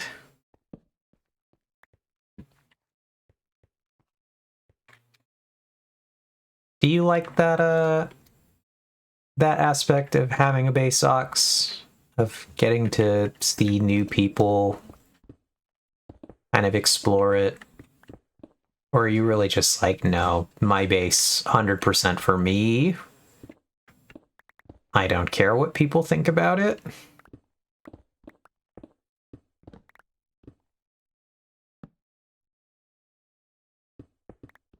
My brain says it could go either way.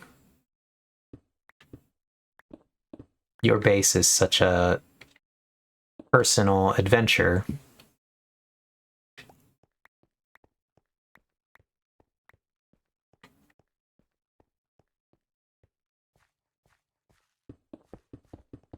But I also think that you wouldn't be like... You wouldn't stream if you didn't also enjoy showing people stuff. Do you think on some level you have to enjoy that to bother with streaming? My base is for me, but I do like people to explore other stuff I build for that purpose. Okay. So less the base and more other things you've done. Beep, boop, beep, boop.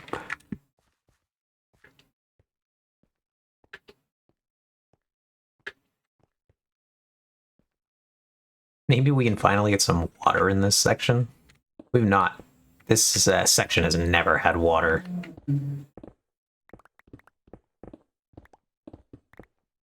I also definitely want to do like another something in these areas, like the broken part of the other sewer.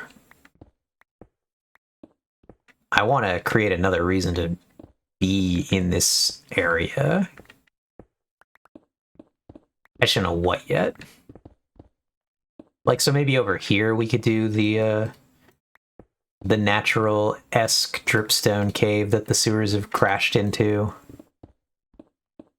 or been overrun by. Maybe we could do the other version of that. Which is instead of... So the, like, implication of the first broken zone is that it was gravel underneath the sewer, and the gravel collapsed in the mine underneath, as gravel does.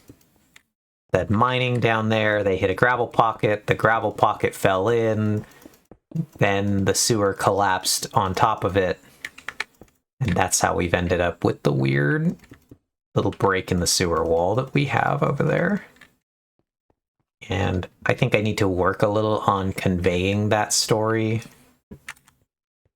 more than it currently does. But that is basically what I'm doing over there / going for. And so over here, maybe I'll do the opposite version of that, which is do the idea that something has jutted up from below and broken it up that way.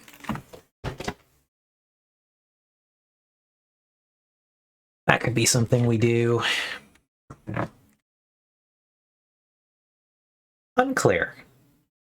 But I do want to do something here. Just don't know what. I also gotta figure this room out. I actually think I just gotta plug this hole here and fill back in this square.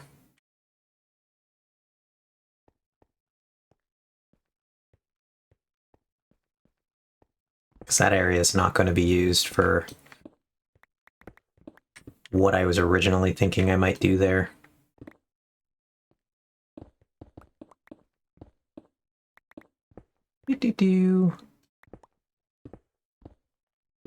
That one goes forever into the abandoned ideas category. There are some things here that you might be like, yep, these are pretty abandoned. Eve has not worked on these in forever. And I'm like, there are a lot that I do intend to get back to. I'm obviously not winning the, like, dedicated, complete projects on time awards. I've never been that person, though.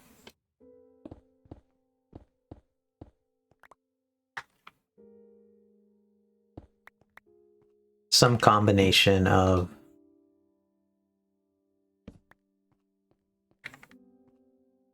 just the way my my neurodivergence expresses itself makes me not the best at start to finishing single projects. It makes me much better at like doing continuous work on like 3 things.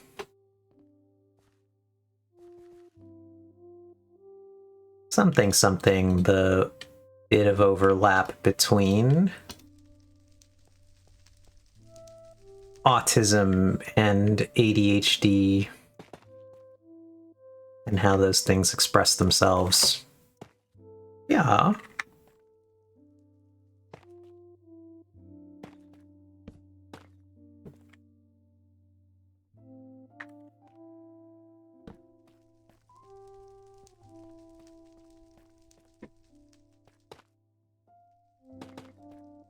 Yeah, we're slowly chugging along. We're getting through this.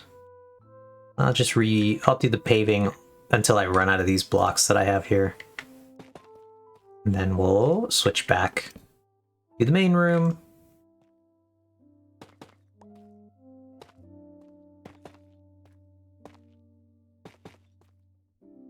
Nice, we hit the corner. Perfect. Nailed it.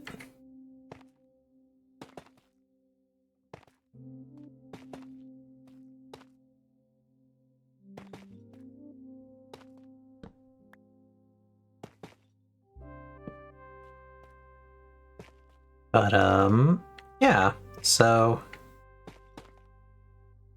Ugh. We're making progress. Tomorrow, I will be out at another card game adventure. Finally, the card game store that I like to go to is restarting their Riftbound events. And I will be pretty excited to be back at the same place. The event that I will be going to will be a free play oriented. Oh, we almost got the... It's too much effort to move the whole sewer. We could if we wanted to, but that is too much effort. We will not do that thing just for this block that you will barely notice, but I know that I am upset that it did not get there. That we almost hit the corner perfect.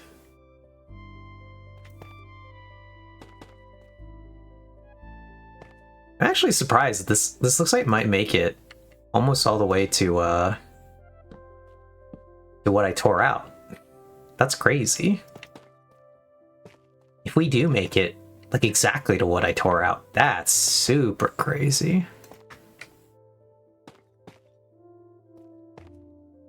Wow. We came up a single block short of getting to what I had dug out. That's so funny. What are the odds?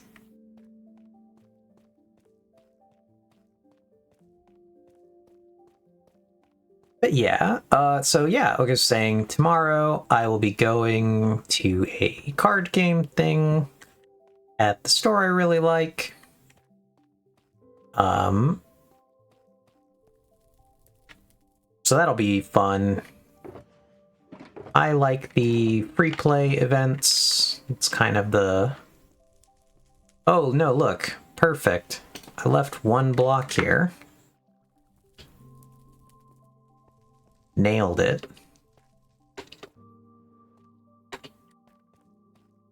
We can, like, ever so slightly fly in these tunnels.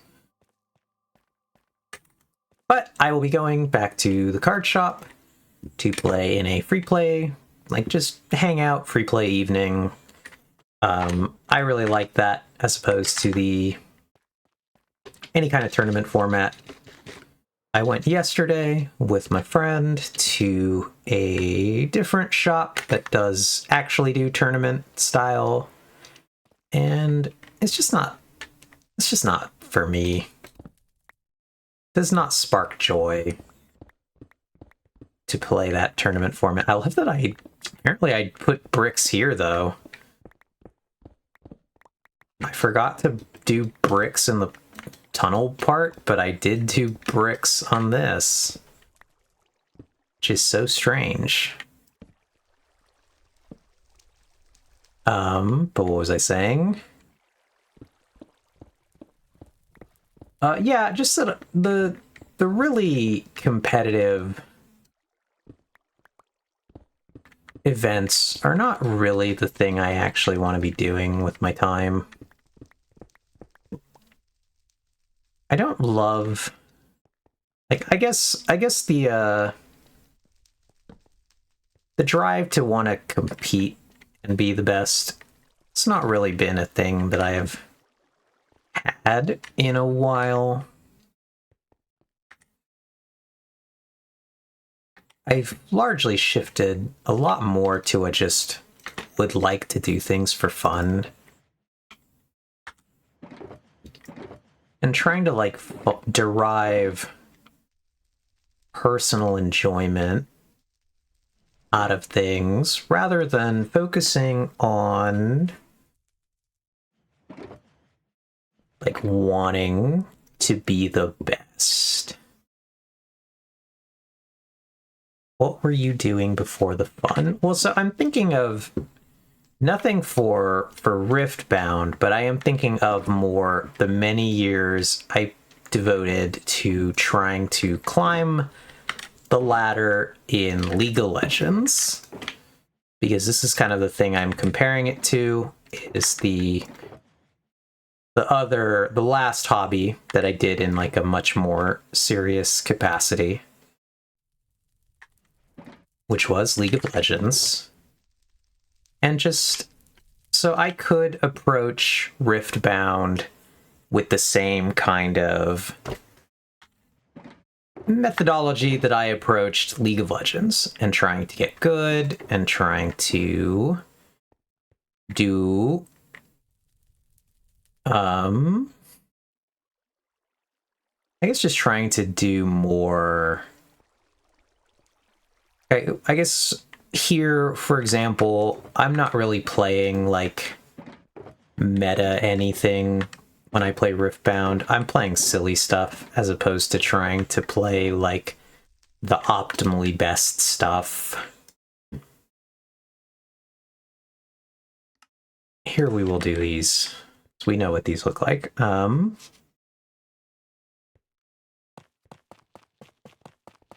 And I think for this area, this is what I want the border to look like. Whoops.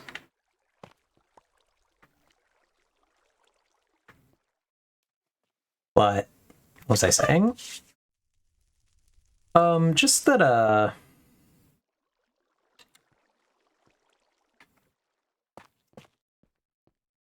yeah, when I played League, I played, when I was doing ranked, I played League for probably, like, 5 or 6 years where I was really seriously playing ranked, and this was, like, the period where I got to Diamond. I was in the like top. I was higher than top 2% of the overall player base and all that stuff. And I made in that time 0 friends playing League of Legends. Like 6 years of just focusing on the competitive aspect and just trying to be better.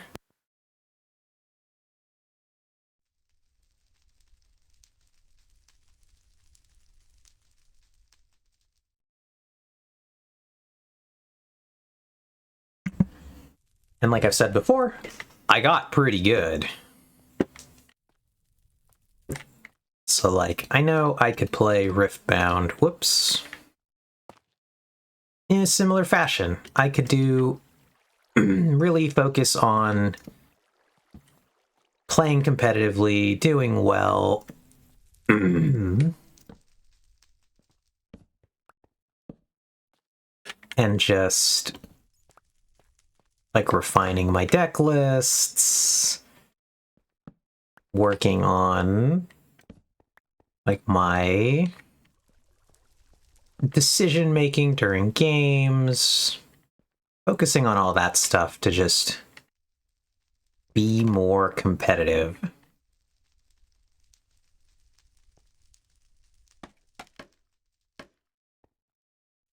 But the question is that worth it?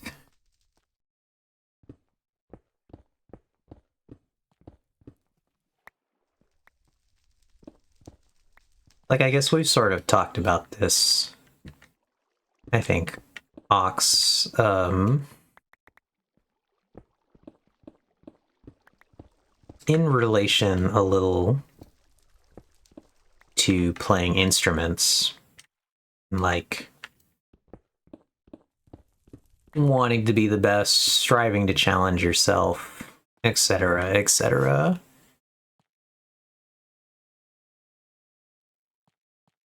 And so, like, I don't know, have to decide if I want to do that more or if I want to just focus on a friend making element and just having fun.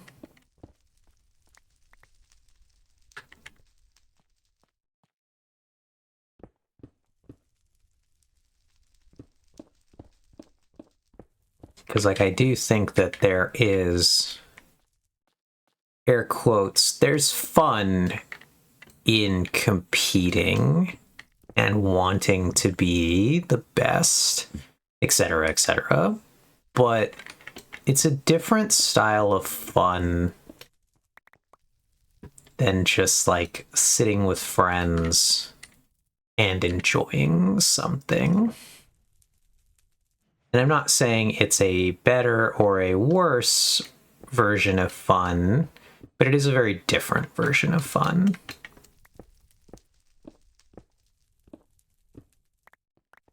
And there's some level to which you obviously don't make the same kind of friends. Say you do play very competitively, and I'm confident you will make friends that way too. But if you do, you won't make the same friends that you do by playing in a much more casual type setting.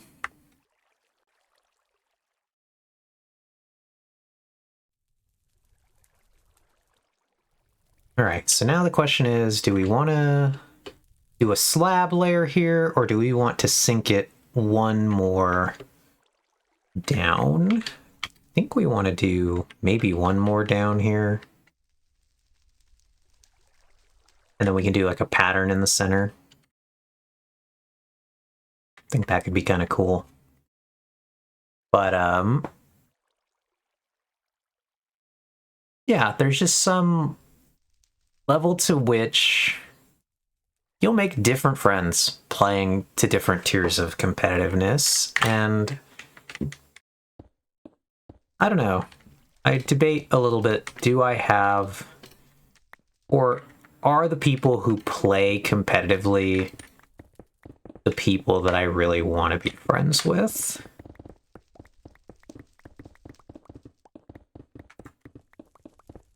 Or do I want to just try to focus on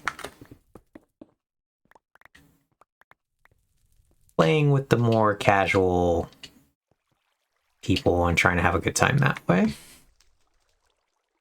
So I don't know. Those are my thoughts. Those are the things I'm thinking about when I try to decide, like, how much effort and, like, how seriously I want to take the game. That's all.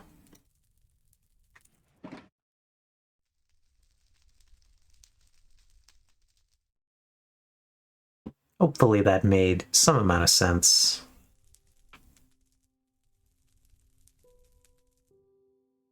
Alright, we're gonna make more of our friend, the chiseled tough. Oh, whoops, wrong one. I meant the brick guys. The chiseled tough bricks. That's the one I meant to make. We got now a lot of the other one, which is funny.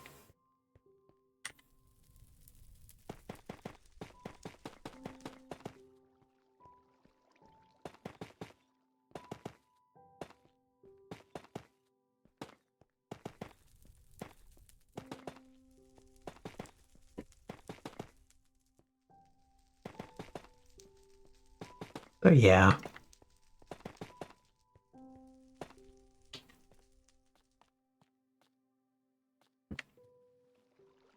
Then I think I want to do these at the corners.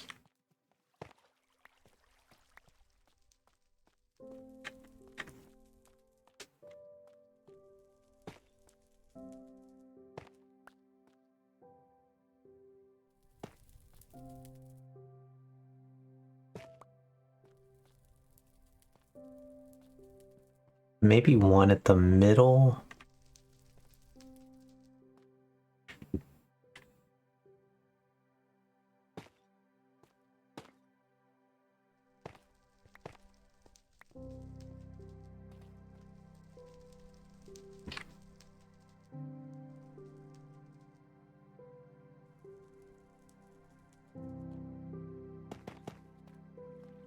And then maybe we just brick the center completely. Be our first time using the actual bricks themselves, but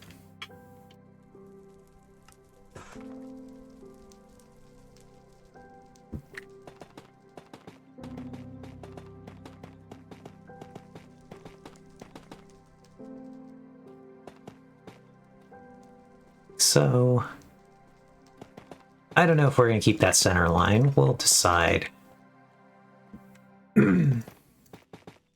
Surely this doesn't... Does this clear? Is it? Oh, nice. That's funny. Alright.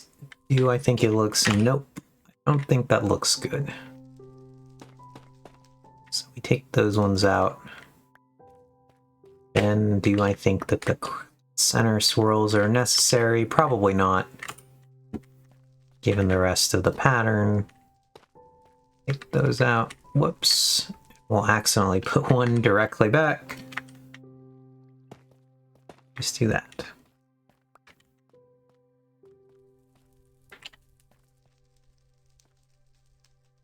And then I think we have our room here.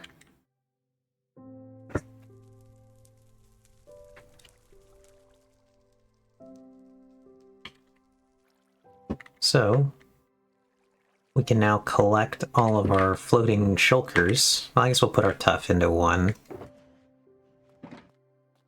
And all of our tough things back into the tough box. And we'll find this one. Our stones. Do some basalt now. Free basalt from our other project that we tore out. A little bit of a miscellaneous box. Now we clean up all these boxes.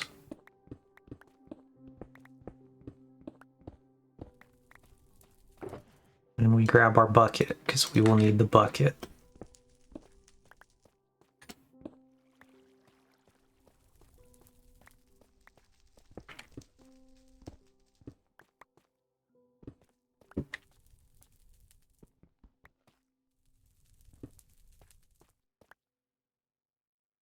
Alright, so what do we think mines a crafting table faster? A shovel or a pickaxe? Would they be exactly the same?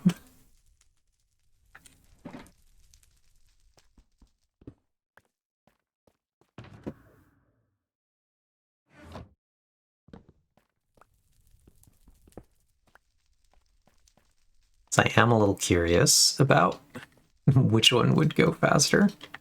They would just be the same. That's kind of what I figured.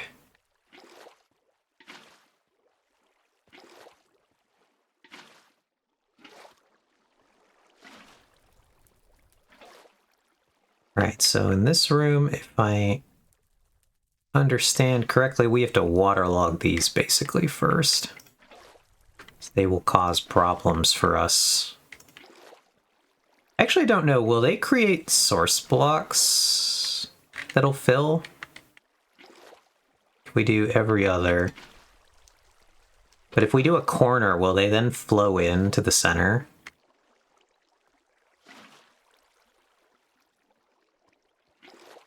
So we did that one, that would mean we do this one. I'm just curious at what point will this start to fill the whole design?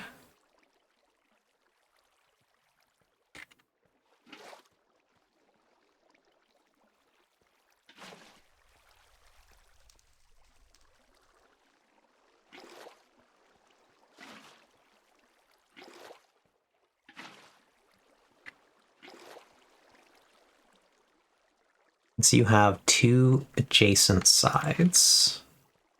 I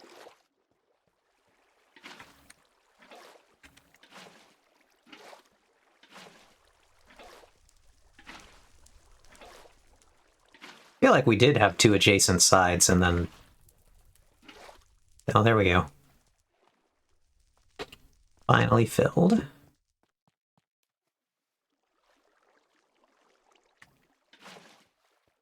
Then we do the corner.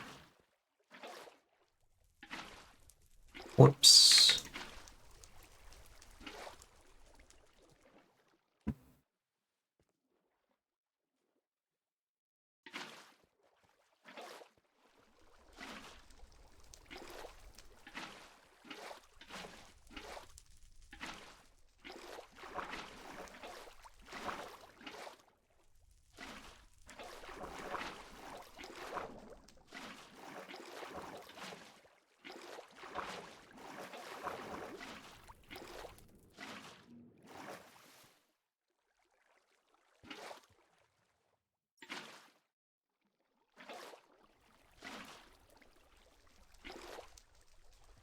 We're not going to go too far down this way.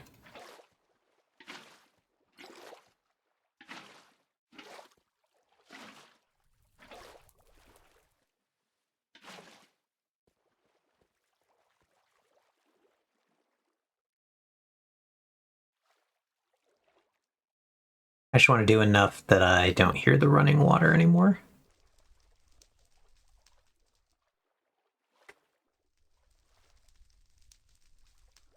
And yeah, now this is our room here. That'll be the basic idea, is that you will come through the top gallery here. You can look down there. I want to put at least a way to get up and down from this level to that level.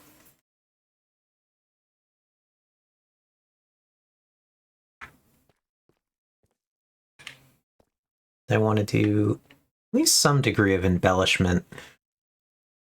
I might bring in... I'm not sure. I think it would look nice if this water wouldn't be so very blue. Yeah, I agree. I wish you could do something with water. The other one I really wish you could do something with is grass. The colors of grass. All right, so now let's put down the shulkers we're actually using in this area. So we are using those. We are using those at. Okay, we'll do raw materials on the opposite side. Do one raw stone. Those ones are not here. Oh, here I've mixed raw and not, which is funny. It's more raw though. Is we're using stone cutter, we'll put here.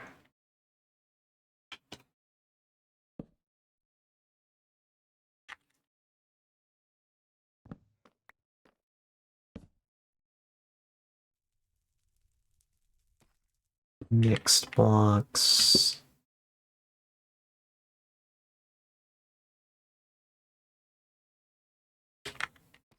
No, these can go to the storage now. We might use the wood. Be interesting if we do.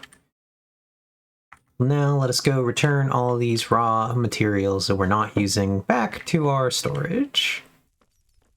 Some of these will be the first time that they've made it to our storage. It'll be very exciting for them.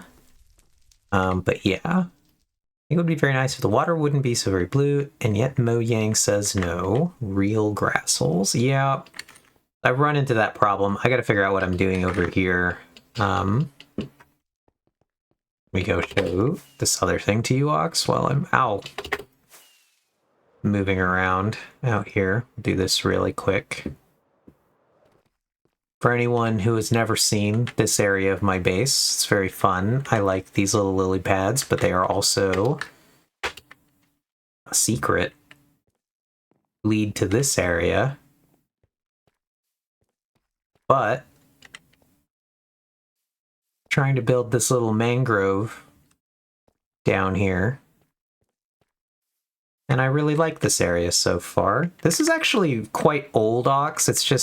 It's been here. I've been slowly working on it.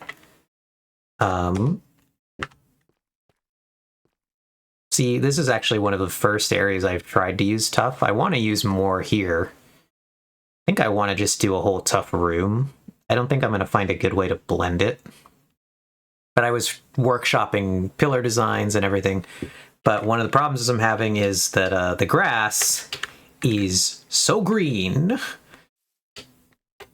And in swamp biomes, anytime grass overlaps and water overlaps, they take on the swampy tones. But in here, that's not going to happen. And so I got to figure out what I want to do to try to make this look a little different, a little more swampy. I think at the very least, I might replace, if I replace all the grass with moss, then at least it matches the moss texture. So I think that might be what I do for a starter, is not actually use grass. Then I might have to look at like one of the block palette things just to see if there's a more natural green that it would go with the moss. Or I could collect like those leaves, the dried leaves, and like start to scatter them on top of the moss to create just like more different textures and colors going on to distract from how bright green it is.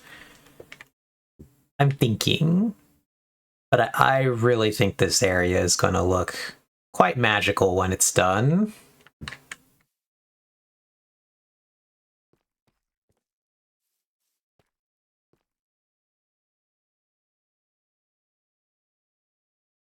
Maybe I'll figure out how to do...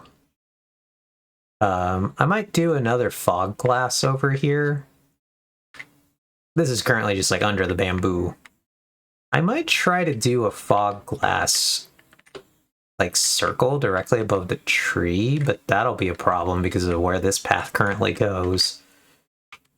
Something. Maybe I could do...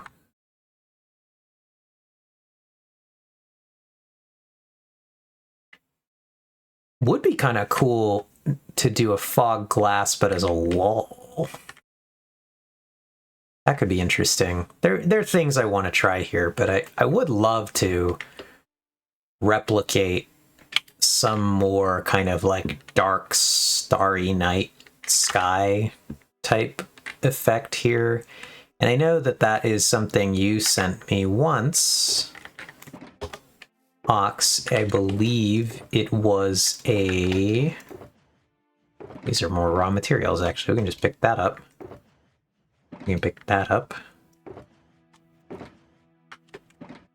You sent me, I believe, a video to a Grian build. Yeah, okay, I wasn't gonna remember that it was season 8, but it was like a whole little town that was built with a ceiling. It was like a whole city at night type deal, and had a... So that is why here we have the concrete black up here. This is the other area where I might do more of that. I might expand the top area to put more concrete and do a little bit of something here, because here's where we get truly our most vertical area. So we could do something here. Yeah, it was mildly Harry Potter themed. I do remember that. It looked really cool. But sucks to suck. Thanks, J.K. Rowling, for your many, many things that are not great. It's funny that, like, on top of... They just... all of the, like, rabid transphobia that J.K. Rowling spouts now... There's just like a lot of other truly deranged stuff she was saying. The transphobia steals the spotlight now, but she was getting real weird even before that.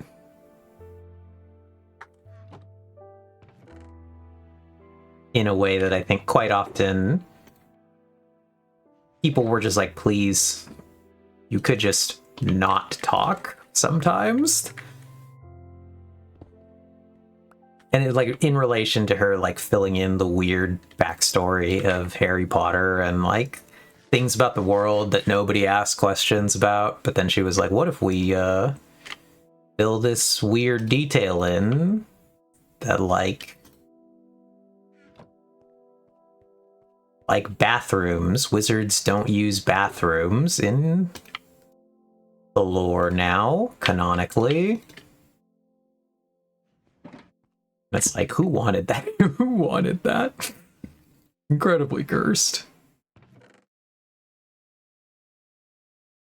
Right, but yeah, season 8 was the second half of 2021, so JK was in full Rowling. Gotcha. Yeah. Which sucks. Alright, we're gonna actually go and we're going to fill a shulker with andesite because we've hit too much andesite in this chest.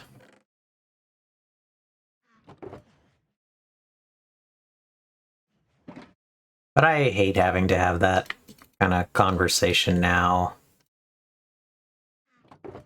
It happens more than I'd like it to, having to explain why perhaps we should not be continuing to support J.K. Rowling,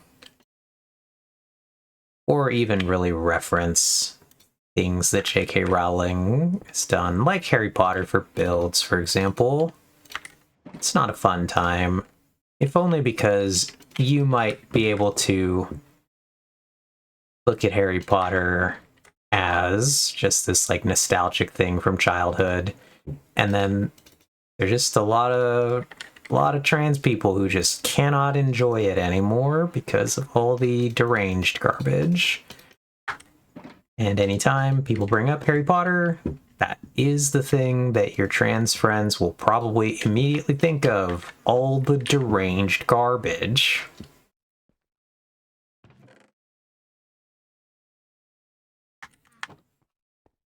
But yeah, okay. Still feel a little bad. My old team has bi-weekly team retros, and for a long time they were themed. Some people on the team were really excited about a Harry Potter themed retro. I quietly reached out to the person planning it and was like, that makes me a little uncomfortable if I'm to participate actively, and it was quietly killed. Yeah.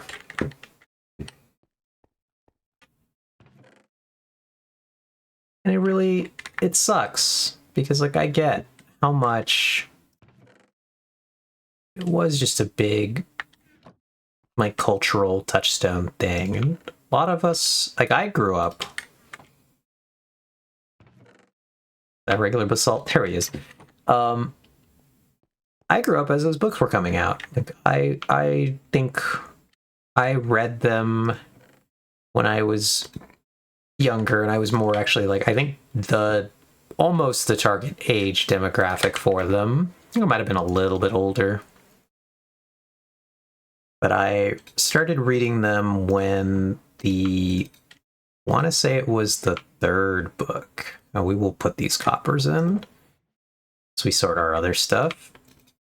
I want to say the third book was what was already out by the time I started reading the Harry Potter books.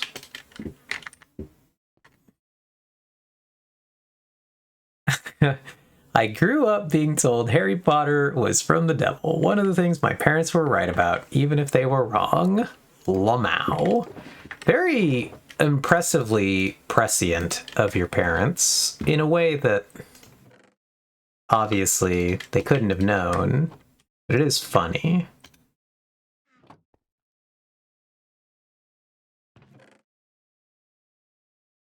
Yeah, so like when I was younger, I really liked Harry Potter. I read the books, thought it was a fun time. I didn't think they were life-changing literature. They're not something that I would have based my whole personality around. I never dressed as a Harry Potter character for Halloween, or never had anyone that was like my favorite or whatever. I would not have grown up into one of the people who are going to the Universal Studios now and getting their like really like fancy expensive wand toy prop things. I don't know how you really categorize that. But yeah, I would have never been that into it, but it's still, like Hawk said, it's not fun having to bring up sometimes to people who still clearly really enjoy it that, like, hey, this is not exactly the happy fun time for all of your trans friends that it is for you. Let's pull these gravels out, because they shouldn't be on top like that. It's at the bottom here. More. Oh, the concretes have gone in here. That's what's in here too. Let's do just the gravels here.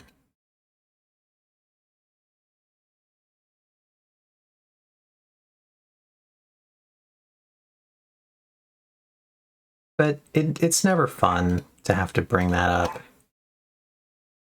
But obviously, there's something important to be said for bringing it up, because, like, your comfort matters, and people won't know sometimes unless you bring it up to them and tell them. And I think there are a lot of people who are happier to know that this thing makes some people uncomfortable and is difficult for some people. Oh, I'm gonna go in the gunpowder box, not the other one.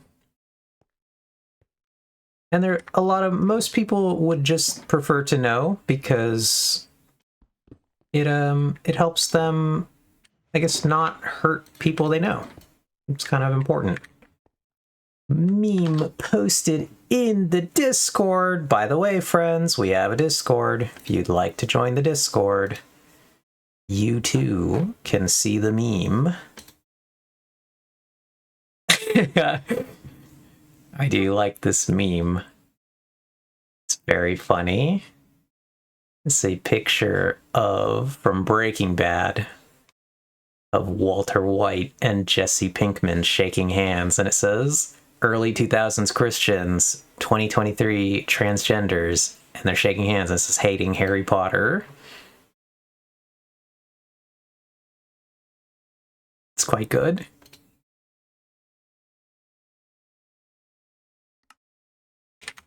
So, but yeah. Where have I been putting saplings? Nice, I've been putting them here. We sort of sort things a little bit. Let's put our dyes away. I don't know what project I was doing that I brought that out.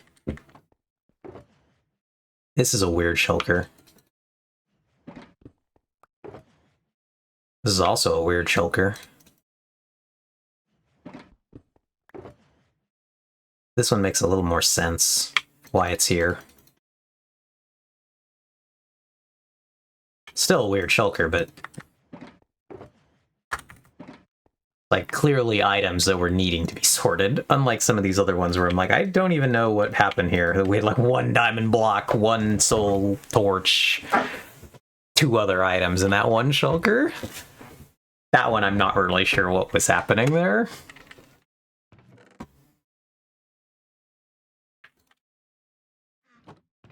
Look at me manually sorting. Sure, Vex would be very unhappy with that.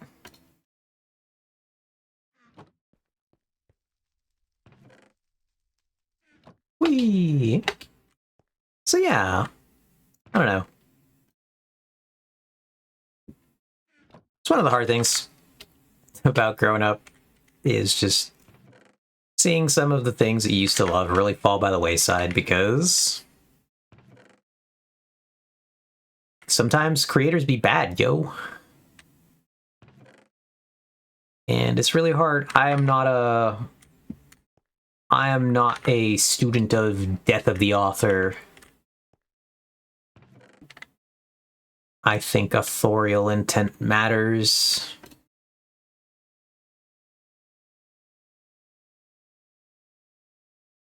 So, unfortunately, I cannot simply be like, yeah, but what if you just ignore the author and you take the work that they've written and separate it entirely from them? And I'm like, yep, my brain can't do that though, so we're not going to.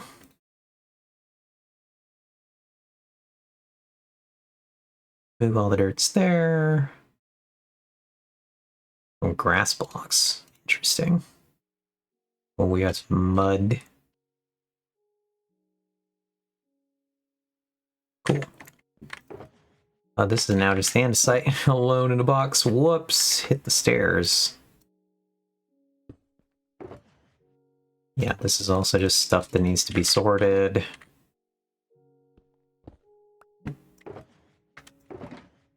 Sorted. What's in these 2 in the middle? Oh, this is weird loot. This is trial chamber loot. That's why that hasn't been sorted yet. And the ice I don't have a place for. Ice has always been a weird block. And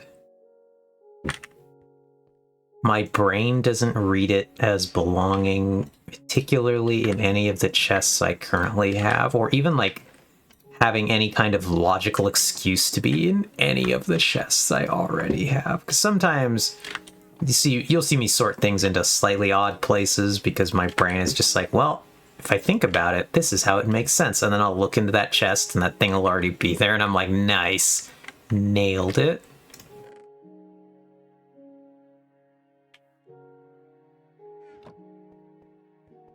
So like here, would you put nether bricks in the brick chest or the netherrack chest? And my brain says it's the netherrack chest.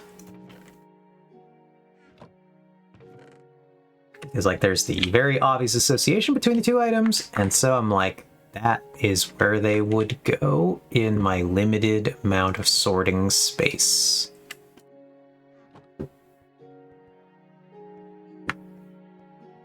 This one is kind of weird. I don't know what was happening here.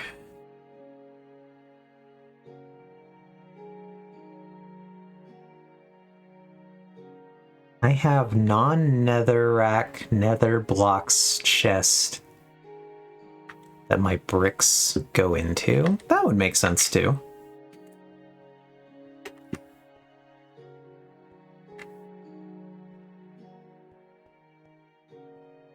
I think the most satisfied I am with any part of the sorters, like this block chunk here.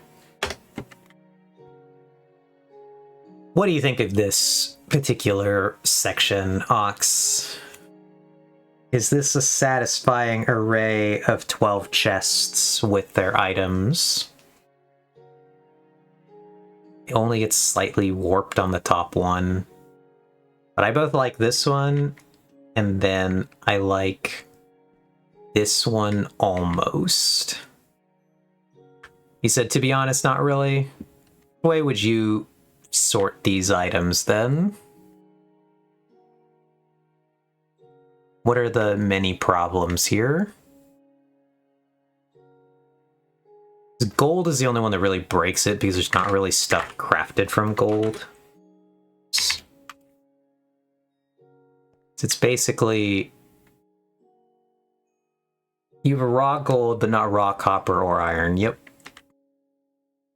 It's only because there's no crafted gold items. That's basically what this should be, because it should be second, your raw gold block is not next to the ore.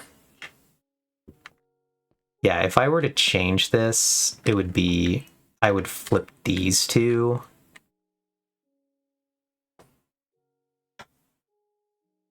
Or delete that one entirely.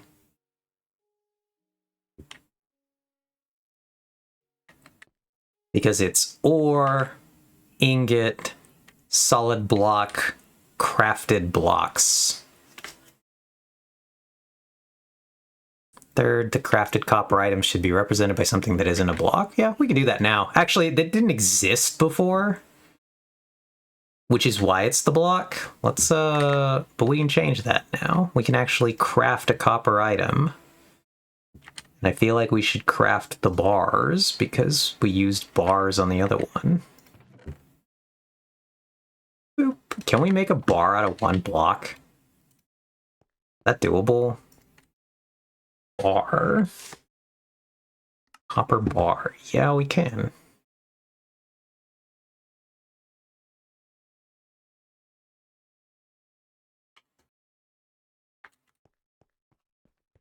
I'm gonna make gold row even more painful. There's just nothing you can do with the gold. Boink. Quite tragic for us. Are there any gold items that we could fix this with?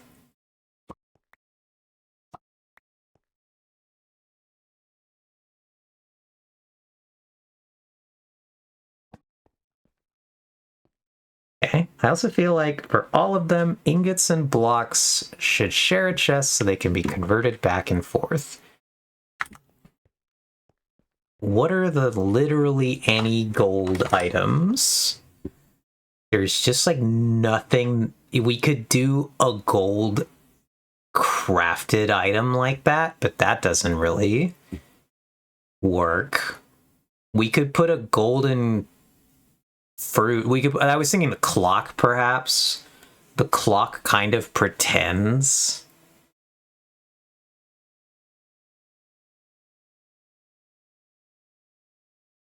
So you're saying, Ox, to do just to eradicate, or actually basically to combine the middle to do these ones.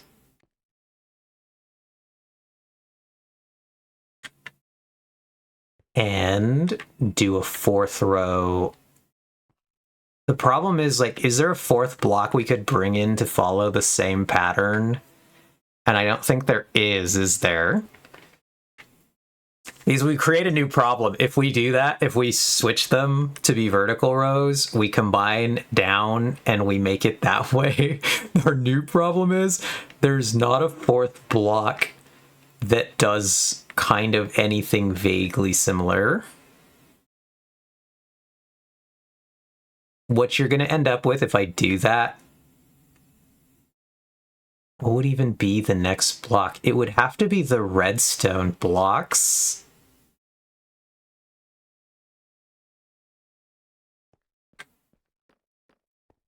Yeah, I guess it would be netherite, Vex. You're not wrong. Netherite can most closely follow the pattern because it would have a...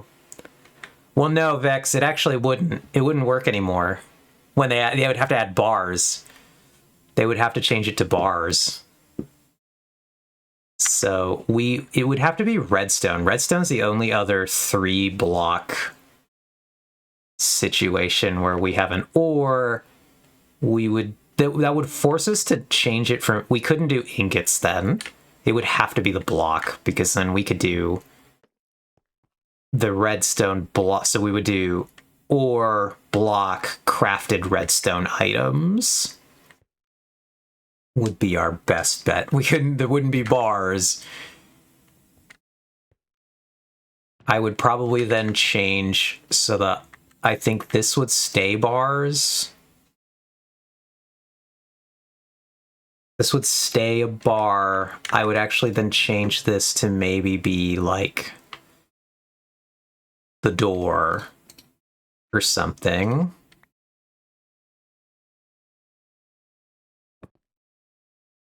No, but that also has a door. There's no vague item that's... Redstone doesn't have an item that's going to look like the other items. No, I guess maybe I could do... We would do lanterns. So we could do lantern, we could do copper lantern, we could do redstone light. That's like the logic. I hate that this is so orange now.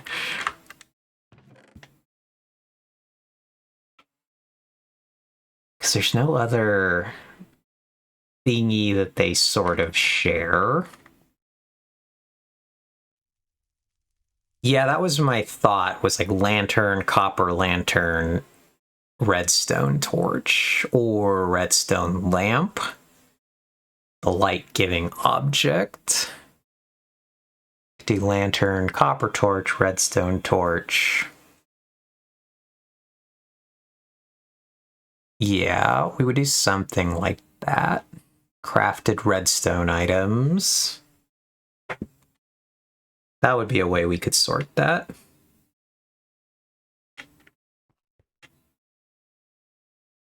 Anyway, let's get rid of before we even touch anything going on here, let's get rid of the rest of the items in our inventory, because we got a bunch of weird stuff now. But yeah, gold is an annoying block because of the fact that there's nothing crafted out of it. Haven, lurk here, but doing stuff. Hope everything is going well. Yeah, it is. Good to see you. I hope you had a happy new year. Good luck getting stuff done. We'll be here. We're just discussing horrible brain logic of sorting items. Slate tile wall. Bricks are in there too.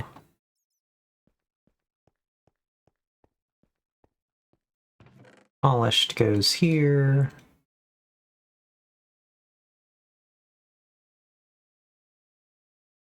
Whoops. That way.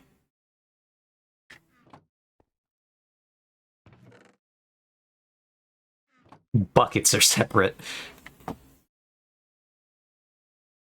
Install GridTech CEU Modern and do redstone dust, copper dust, iron dust. That obviously makes sense. Clearly correct, Vex. So yeah, our new formation would basically be, gotta take that block, that one, and that one.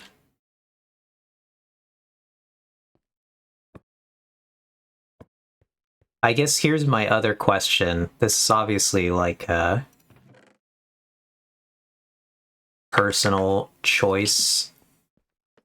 Would you guys sort it from ores at top, items going down, or would you sort ores at bottom, items going up? What does your brain tell you to do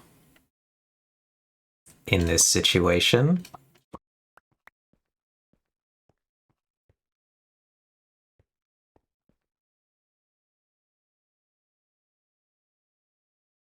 I like that you, Ox and Vex, have said two exactly different things. My instinct is ores at top, and Vex says my ores at bottom. The bottom feels the least accessible, and I would use that chest the least.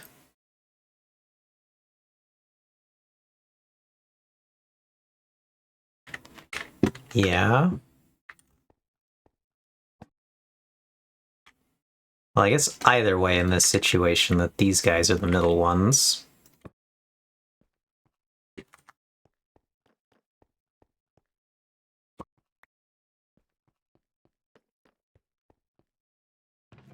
Whoops.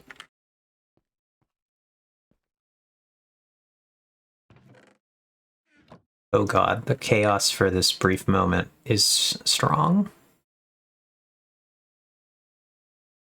Yeah, the middle answer would truly be the worst answer. Where is our copper shulker? It's somewhere. There it is.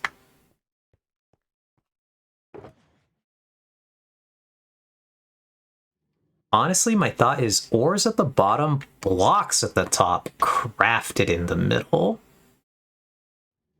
Do I have to get a non-oxidized copper lantern for this? Where did I use all the lanterns? Is that real? Is that real, chat? Interesting.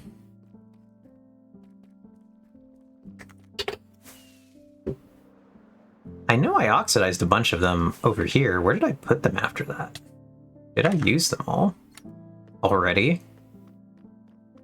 Sorry for oxidizing all your copper lanterns. But yeah, honestly, my thought is ores at the bottom, blocks at the top, crafted in the middle, which doesn't make sense, but it's what I'm thinking. Yeah, that doesn't make sense.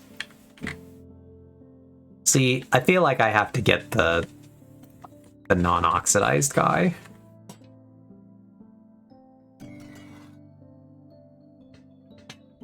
Boink.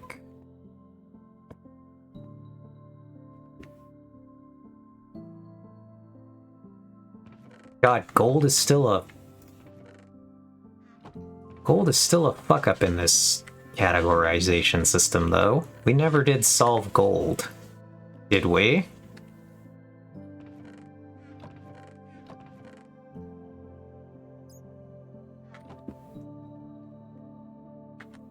Gold is just the worst block.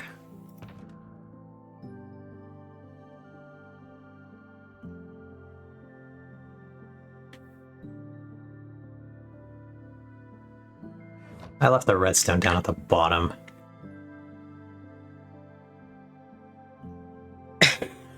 Design a gold item and then make map art of it for your item frame. Yep. Make a gold lantern. I don't necessarily disagree with Vex's solution. Where do I put those things? There's one.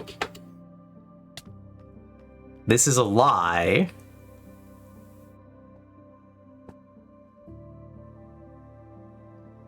Is that... Why did it go that way? The clocks? Why did it go that way, though? I know, I have to turn it, but what happened?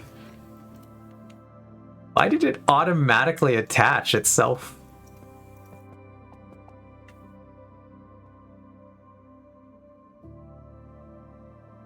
Yeah, because it's not really a lie, because the clocks are made out of gold. It is objectively a gold crafted item. I agree with this logic. It's just funny that we can't actually make one. Redstone. What would this guy be made out of? He's glowstone and redstone. Okay, I did. Vex said, have you ever played a champion in League and felt strongly that their W ability should really be their E ability, or some variant of that? Same thing here. Yeah, I do think I understand where you're going from, Vex. I don't play League, but I have felt strongly that my T ability should really be my E ability, so I did. It's pretty good. I like it. So we need 4 dust. Oh, convenient. 4 dust and a glowstone. We do have a chest for here. Back to the crafting.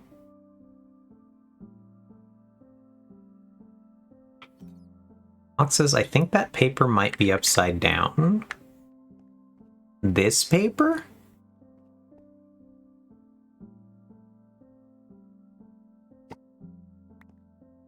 If I break the whole frame, does that reset the item orientations in it? That should, right? No, the paper was actually that way. It wasn't even upside down. It was turned. It was just very wrong. Yeah, it was just incredibly wrong. So this is the new formation then, if we change these things here, which I think this is a fine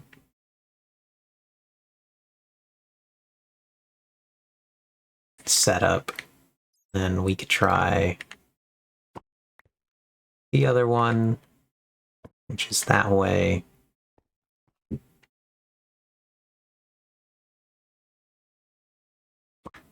Oink.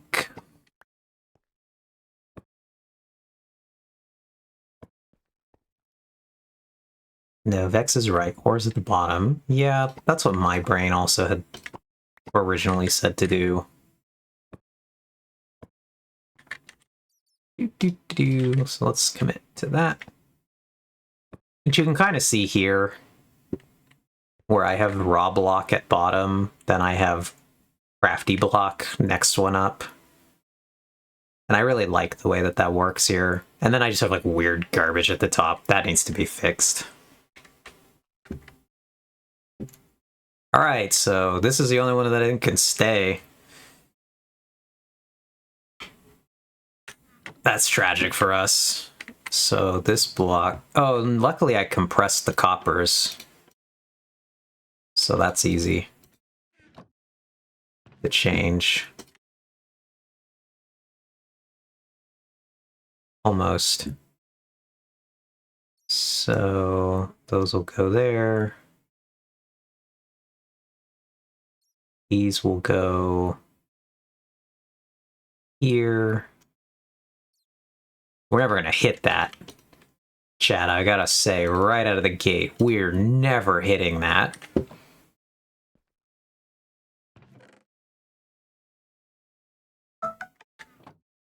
So these go in here.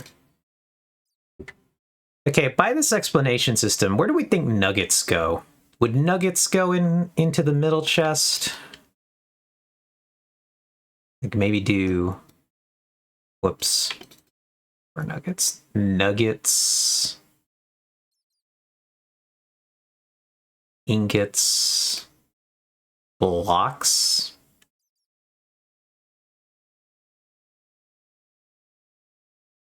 Do we then have to like follow the sorting system and do nuggets?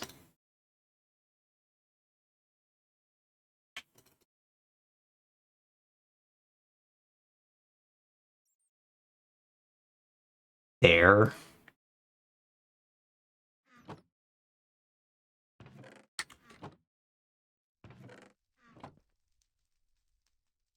Yeah, we could do... So then we would get rid of these. Whoops. Not all the nuggets. Nuggets. Ingots. Blocks.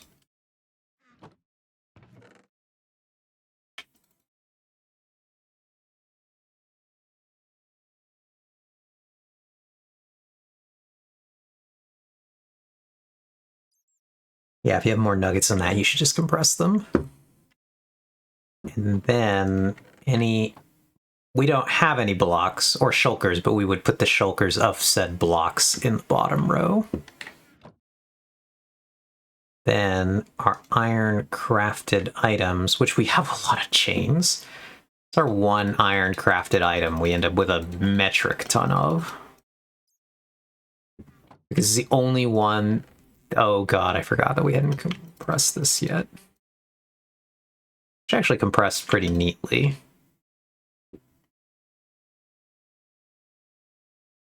Let's just send all these guys. We'll sort you later.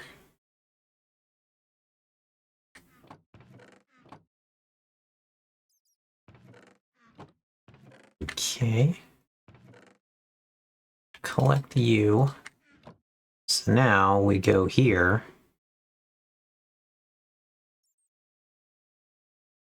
Do those. Do those. Whoops. Those. Those. As so.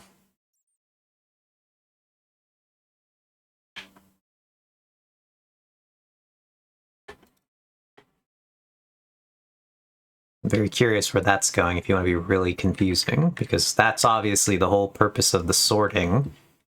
Be very confusing. Technically, netherite ingot is a gold crafted item. Yep. That's funny.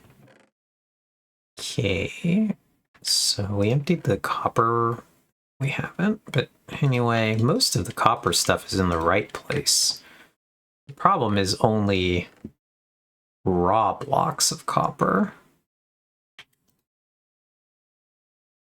Which I generate a not insignificant amount of. Ah, yeah, we could do glistering melon as our last thing. Is a gold crafted item.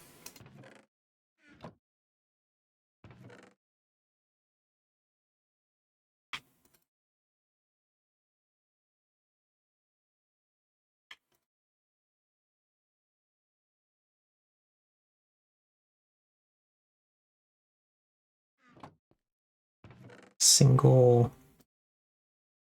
Oh, this is gonna get awkward. So in the new sorting system, where would you all put oxidized copper blocks?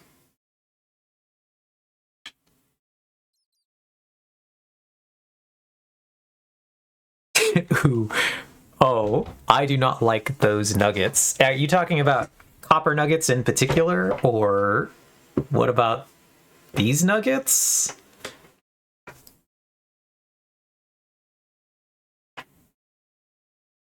They have a copper nuggets. They have a shape I do not like. Let's collect one of every nugget. Do I actually not? No, there we go. There's a gold nugget. I like that the nuggets look like they're slowly turning.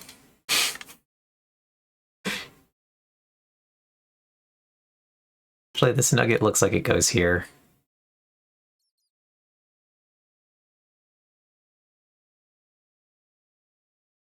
We just need one more nugget to point the other direction.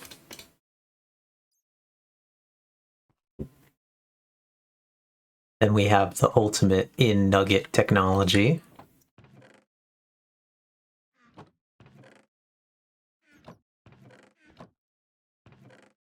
One down, actually.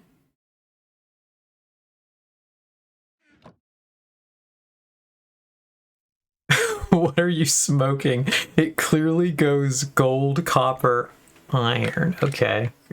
So we're getting our nuggets back. One nugget. One nugget. One nugget.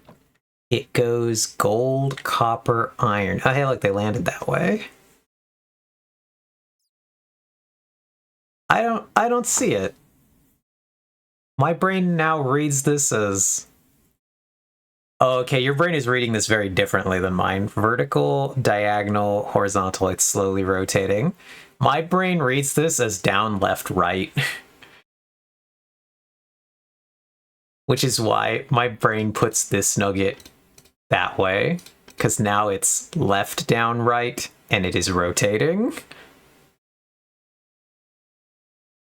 Also why I was like, they go this way, actually. So we need the north-facing nugget.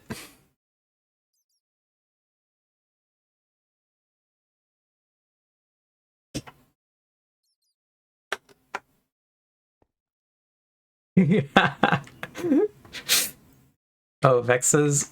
Okay, hold on. I gotta go back and sort these. Gotta go back.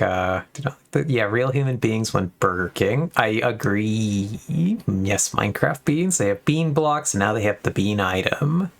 Netherite nugget time. That would be pretty good.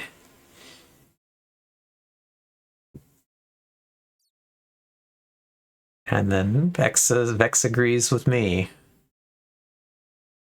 Agree with Eve. It rotates left, as in counterclockwise. Yeah.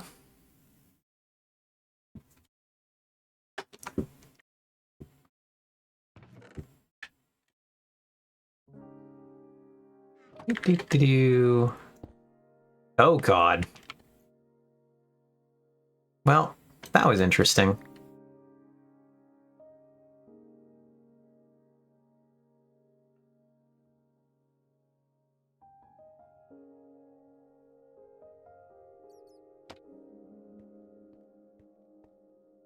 Where did the item go? I see. Can we get that? Is that worth getting? Is there anything in this chest? Yes. Yes. Yes. So to get that, we have to go through the wall here. That got us close enough.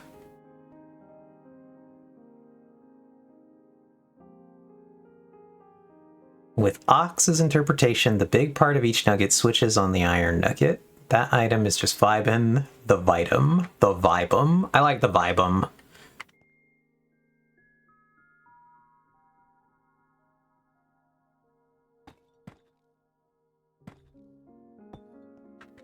Cool. Okay. So I was like, where did it go? Alright. Gold. So we need to find, where did our gold end up? There's our gold. Oh wait, I still have all the copper.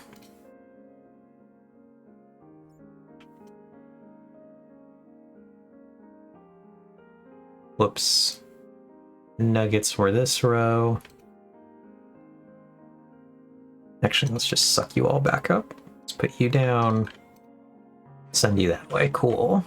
We get gold blocks. We never really acquired much. Oh no, I do have a lot of gold blocks, but actually we got some weird gold items. We got raw gold, and we got block of raw and lumps of raw. Why are there lumps of raw gold? What do we do with that?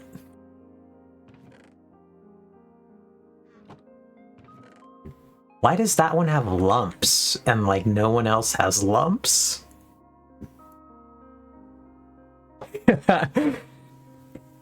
Me when Eve and Vex are talking nonsense. That is a very concerned emote. Okay, let's put our copper nugget back. Yeah, where do you all think that oxidized copper should go in this equation? Would that be a crafted copper block, or would that be just a shulker in here? In the ox chest, clearly. Yeah, it could go in the ox chest, which is what this is up here. I think no matter what, it does have to be a shulker item, unfortunately. No matter where it goes.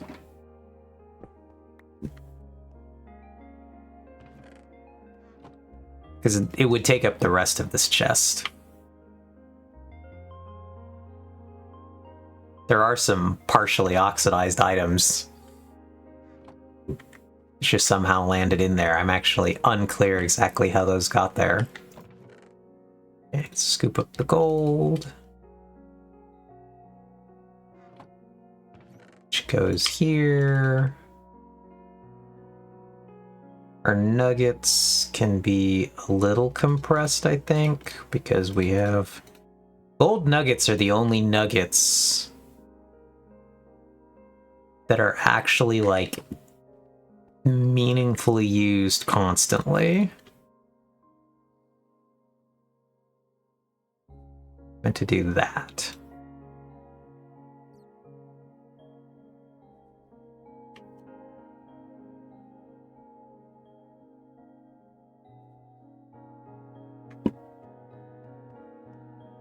Yeah, that depends on how many lanterns you want to build, but... Okay, let's see how many of these compress. What does one thing make?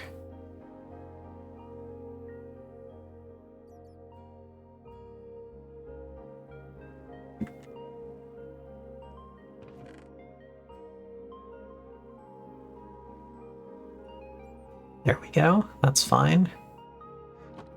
And gold blocks, which we do actually also have quite a lot of.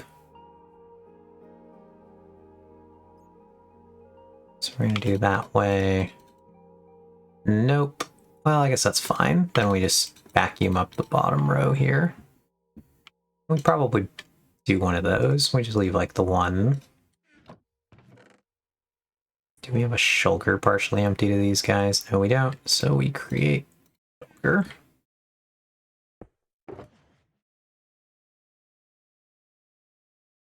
Oh, did we have one that was partially used? No, we don't. Which one has a partial stack? Not that one. Not that one.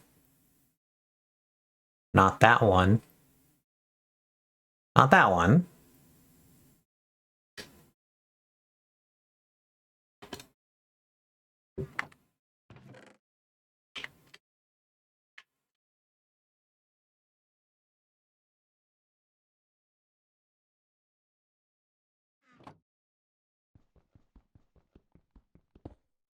I was faked out by something else in your inventory. Gotcha. Understandable. Have a nice day.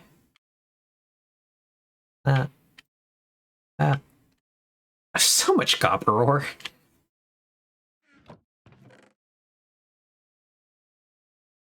I'll just go there. I don't feel like pulling that back out.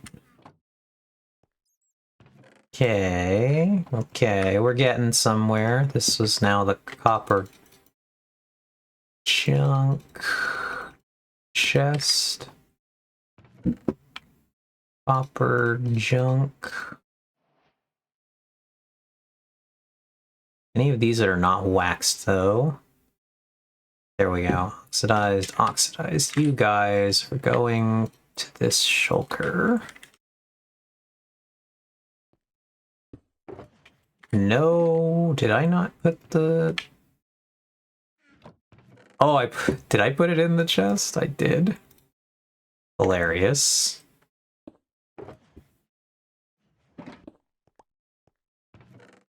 Forgot I did that.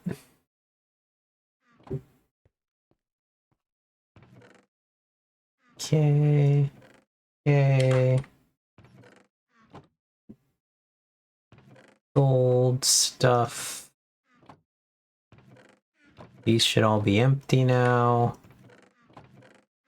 All of our items are now correctly sorted.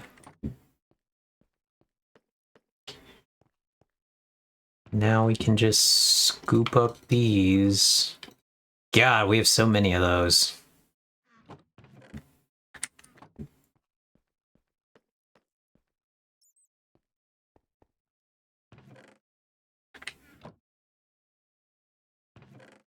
We truly have too many of those.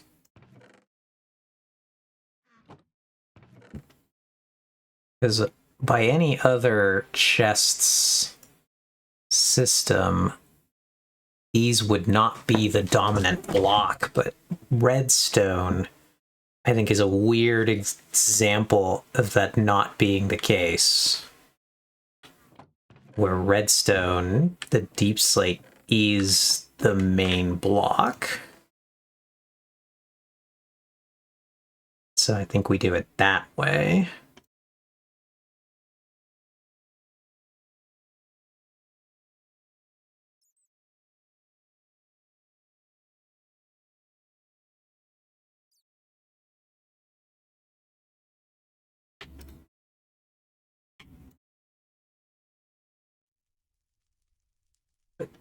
This one generates a metric, also a ridiculous amount of this stuff. So we'll start a shulker for this.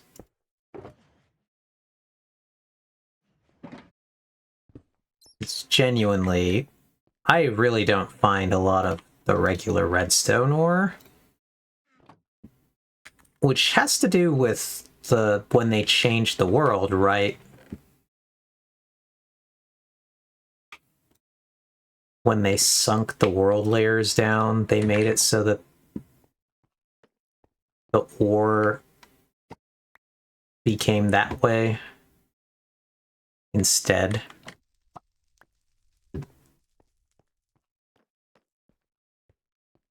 All right, so would you move redstone dust? Would dust go into the center chest in this? Like here?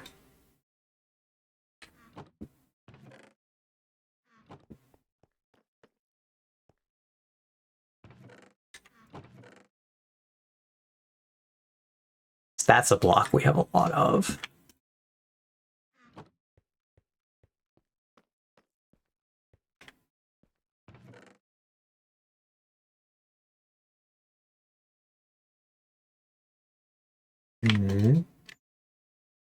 What should we do here? So we've done block top. Cool.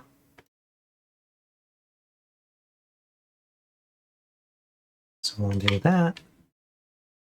And we'll do that. And then we'll do all of these guys. I guess we could do an even split. But I think in general we're going to have more dust always, right? You use more dust in builds than you use blocks in builds. And just some pistons. It's the only thing we got in the crafted redstone so far. Cool, we've now... Would you put... it depends on how committed you are to dustless redstone. Gotcha. Would you put powered rails in a rail chest or in a redstone item chest?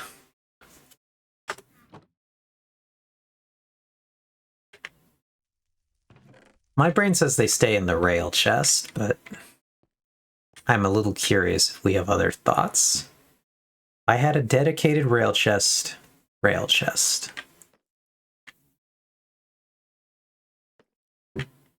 Well, now we have that section sorted that way. This section is mild chaos, and there's very little we can do about that until we figure out something with wood. Wood is the problem item here. This section we could maybe fix. Not really. Because I don't know what would ever go across the top here. That's the issue in this section. The top row doesn't make any sense. I like the two bottom parts, but we could try to get more ores over here, but diamond doesn't really have a... Diamond, we'd run into a crafted item problem at the top again. We could do ore, we could do blocks, but I've never even bothered with... I've just stuck the one diamond block in the corner because... Why wouldn't I? Lapis is all in one too, because... Weird block, what do you even do with that thing?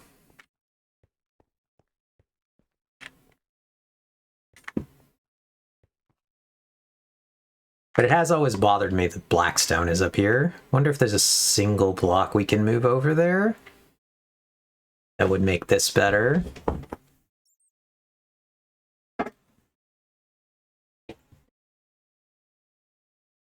The basalts are wrong too. The basalts are in an L shape. So we could move the calcite, maybe? Are you bone? Is that what you were? We can move bone completely out of here, because bone doesn't really even make any sense being here. I think we would do that. I think bone would leave completely. I have a lot of bone. That's funny. Just gonna temporarily shove bone over here in the corner.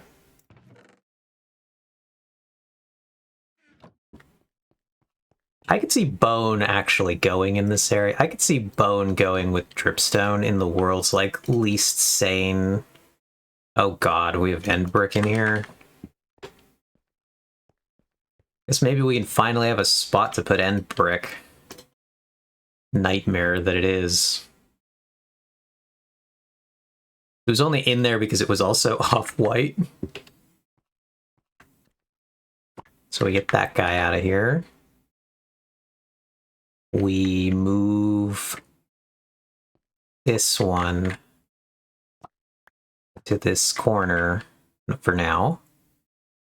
We're getting rid of bone. Polished, so we would do basalt. We would do basalt, smooth basalt, polished basalt. Or would we do... I think we would switch these two, right? So smooth, or smooth, regular, polished.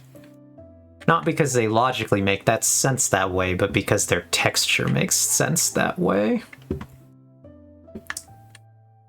Then we grab this guy back, because now this one is moving down. That one's moving that way. Lets us stick our other white block there. No, we're just gonna have to stick our white. Calcite's gonna go at the end. So, that's annoying. We would do... We'd move all of these then. We do that way.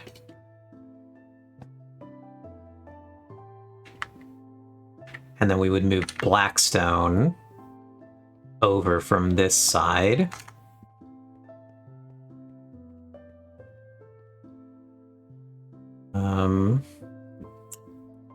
It's like Blackstone truly just needs to be its own section, is what's happening here.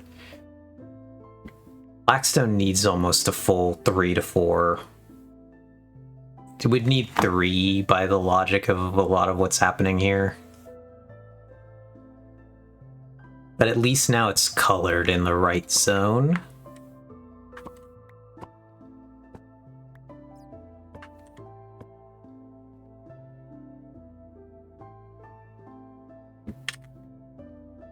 Because it has always been a problem where it is.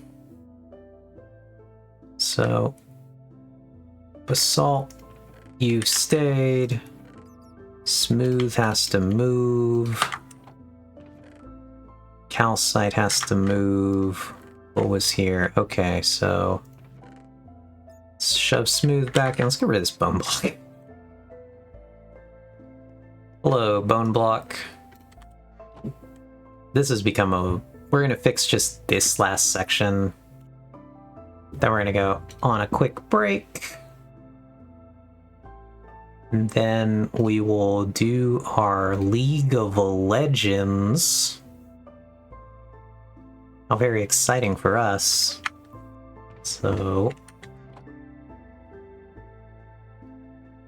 yeah, I'll go take a break really quick, actually. I'll be right back.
Alrighty, I'm back. Ads finished. Let's fix this section. So these were the easiest. They just gotta move over by one.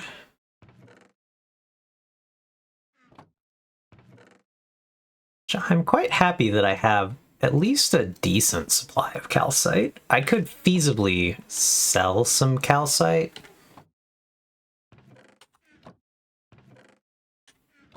Okay, these were the smooths. Smooth needs to actually just go into a shulker. We have too much of it out.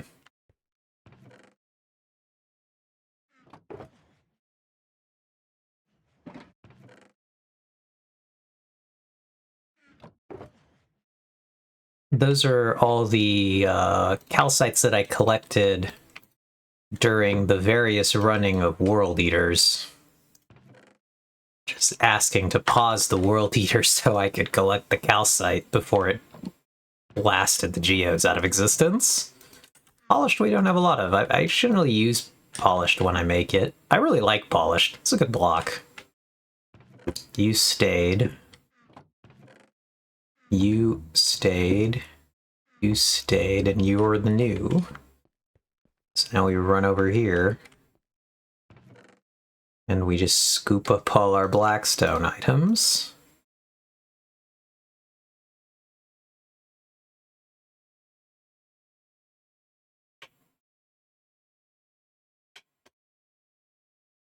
Oh, we were so close. We almost made it. So, blackstone is hard to tell apart.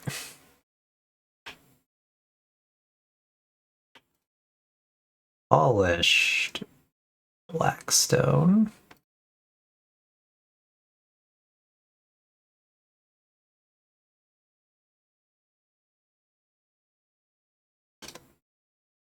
Bricks. I guess bricks are usable enough that deserve their own. But now we get into the weird garbage. We're only gonna do 2 for those. Do stairs. Polish stairs. Brick stairs.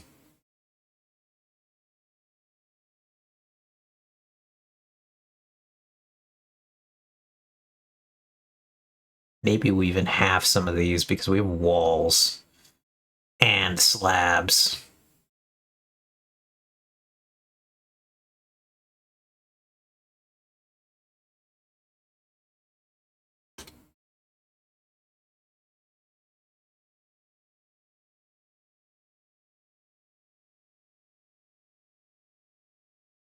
We just leave the dead space in the middle. Oh no, I guess the middle block could be these guys. The chiseled.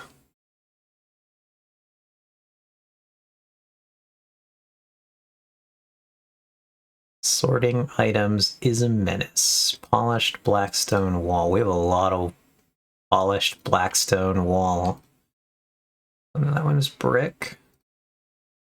Polished blackstone wall. We have more of it than we should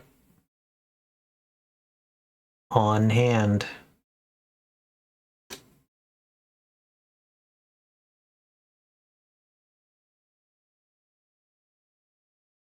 Slabs. Blackstone stair.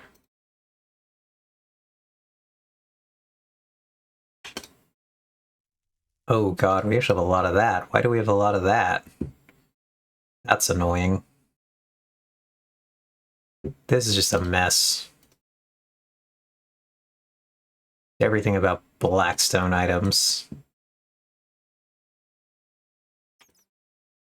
Polished blackstone slab. Oh, it's just 'cause it doesn't fit in the other one.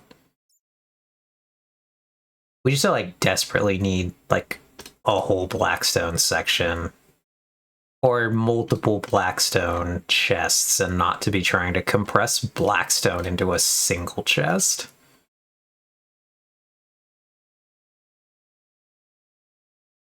Blackstone is quite a...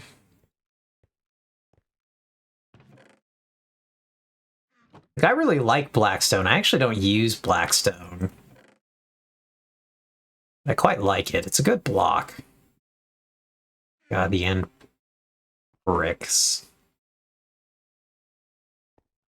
You guys can just go over here for now, too. I don't want to deal with you. And then we'll just figure out, like, something can actually go over here, I guess. Don't know what, but something could go over there. And we're slightly better off. Tough also needs an expanded section. Not that tough is a real block and not just this one weird... You actually can tell what I thought of tough. So this section is kind of the trash blocks. That's how these sorted items got sorted here. Cobblestone, dirt, gravel, tough, and netherrack are all together because they're the trash blocks. But tough is promoted, it's no longer a trash block.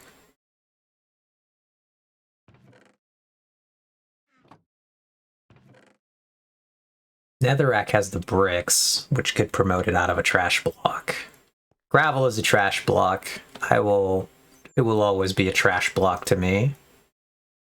Dirt's a little more important now, I guess. Dirt and sand and gravel should all be together, though, in my brain. So they will all stay near each other. Yeah, the woods. I got no idea what to do with the woods. They almost need like either just to stay exactly as they are or to become a whole new section somewhere else.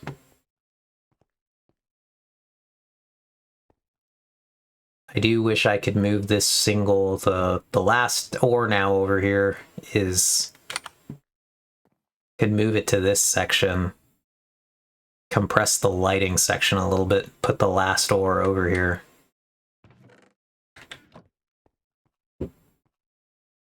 Something. We'll figure it out later. Anyway, let's go to the desktop. We'll click on League of Legends. We will see how long it takes to launch League of Legends.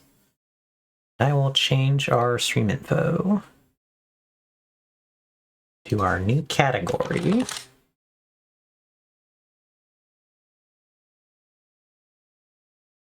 Hey, League of Legends launched pretty quick today. That's fun for us.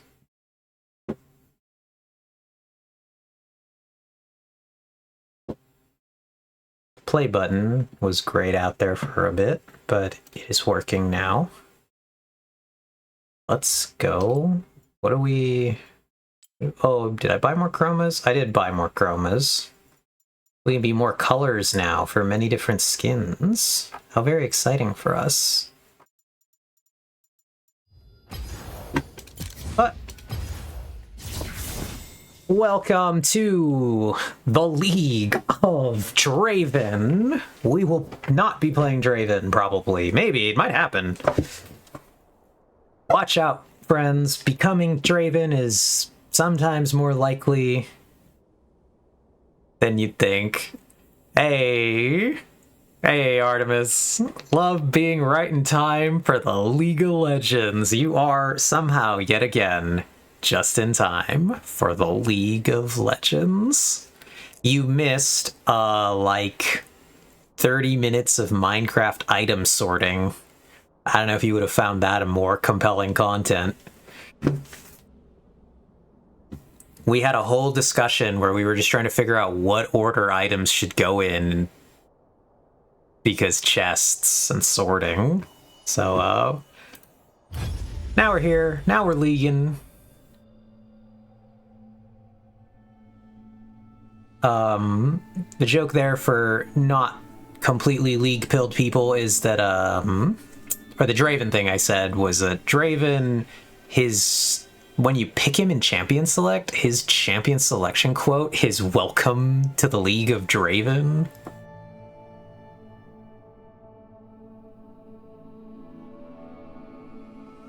And Draven is quite a funny character, in my opinion. He is one of, like, the worst-looking guys, though. I've always hated default Draven's design. What am I looking at? Yeah, Draven, known self-love king. You're not wrong, Artemis. But yeah, as soon as you pick him, he's like, "Welcome to the League of Draven."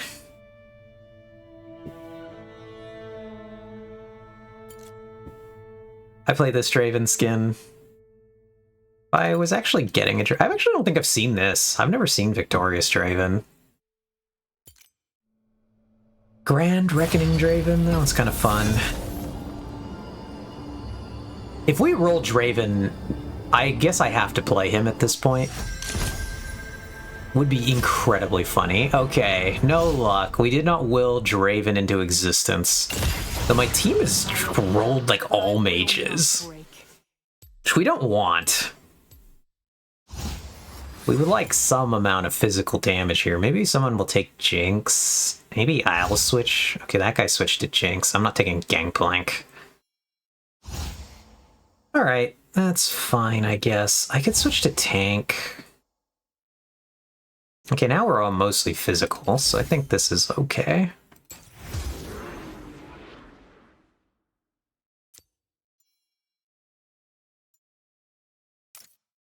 I do think that this is fine. Fine enough, so... Oh! Damn. That sucks. Caltech mid lane AI. I wonder if that's actually a research project. I didn't see that name, but that's funny if it was. Alright, we want Renata, or we actually really want Karthus. Oh, cool. The guy took Renata and gave up Karthus, which means we get Karthus. Excellent for us. Oh, he took Blitzcrank instead. That's funny. Alright, well, we're Karthus now. This is a great time for us because I think my Karthus win rate is like quite redonkulous. Let me look it up really quick. It's because it's funny.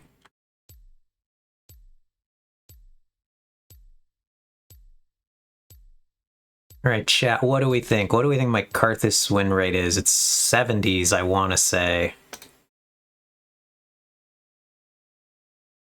2025, come on, update thingy.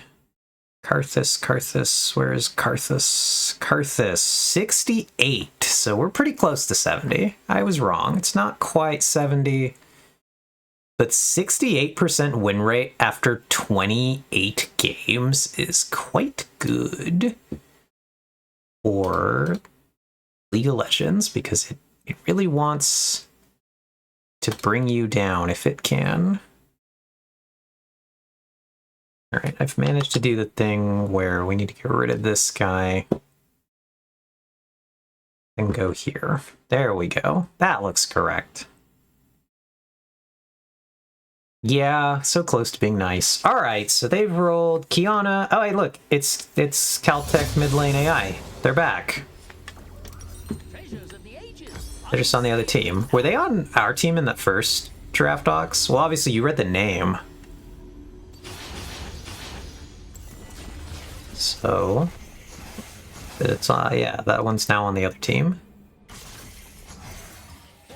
Sorry, we're gonna have to ruin Caltech mid lane AI's day. Nope. Boink.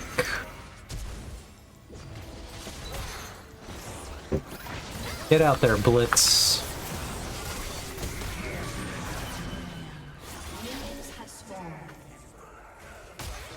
Ow.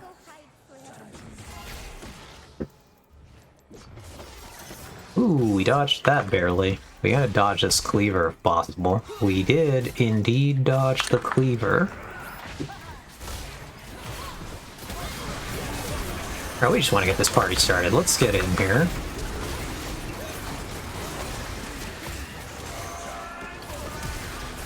One of the things that benefits us here is actually to die quite a lot, because we have a very exciting death passive that we don't get any value out of if we're not using it.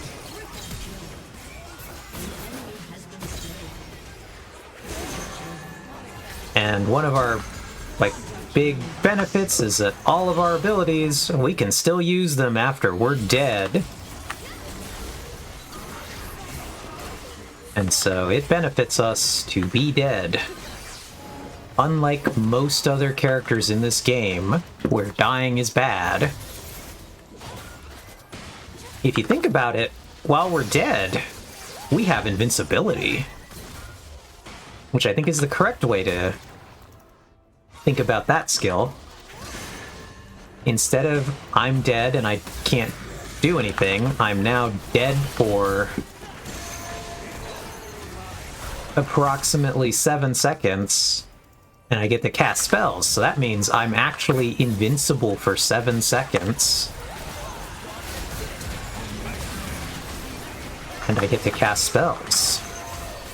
Quite cool for me.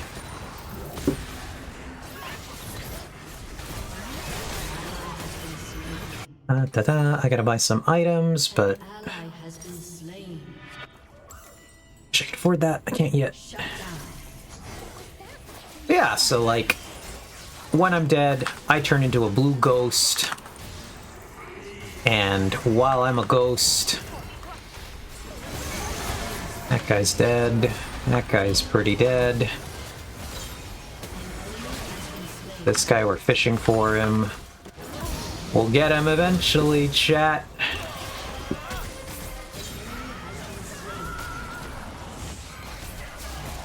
But, while I'm dead, I turn into the blue ghost for a second. I can't move. But I am still allowed to cast spells, so... in effect, that's like I have invulnerability for 7 seconds. It's quite amazing. And many other players are not willing to use Karthus passive in the same way. It's always 7 seconds, which is why it's good for me to start using it right away. It's a lot of things scale with your level, but that one doesn't. It just starts out as strong as it is, because like if they made it a scaling passive Ox, they'd probably make it so that like it was 3 seconds at level 1, and then it goes all the way up to 7 by level 18. So we don't want changes, we want it to stay the same, because 7 is insanely long. And that's good for us.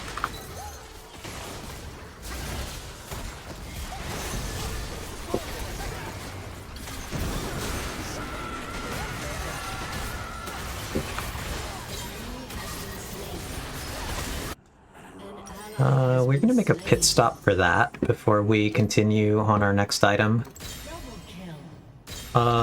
This composition has good healing from the Mundo, and we just want to mess with that as much as we can. Nice job from our friend Lilia there, getting some kills.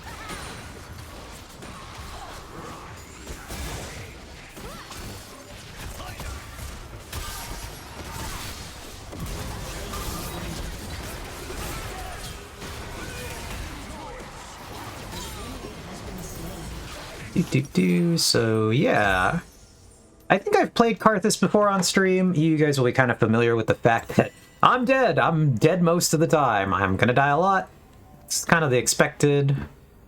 I am currently 5, 5, and 12. We pretty much should be like spawning, running back out, getting into a fight immediately.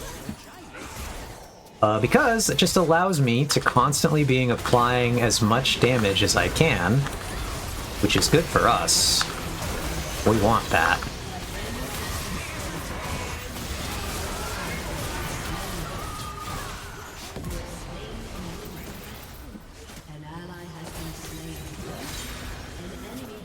Because the more damage we're constantly applying, that's just good. It's just good for us. I think that Baba Yaga player also gets to be a ghost. Baba Yaga... Fizz, no, Fizz gets to... Fizz has a lot of weird invulnerability stuff in his kit. He has an ability where he likes... So his weapon is like a trident, and one of his abilities lets him like jump up on top of it. And he's invulnerable while he's standing on it. It's really annoying. Really hate that for us.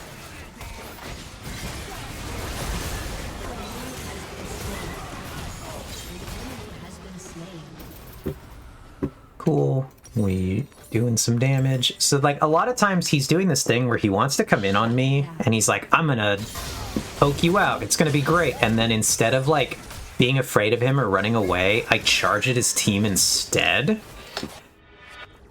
Because I'm like, I don't actually care if you kill me, buddy. Once you kill me, I get 7 more seconds of shooting spells at your teammates. Why do I care?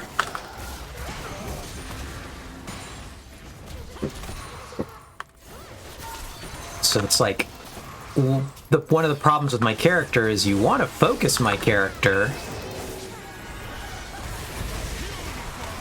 but then you don't want to focus my character. Because if you do, Like, so if you don't focus me, I do a ton of damage. If you do focus me, I still get to keep casting my spells when I'm dead. So, double-edged sword.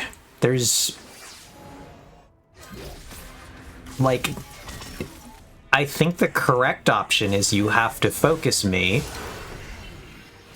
but you have to focus me knowing that it's ultimately not going to matter.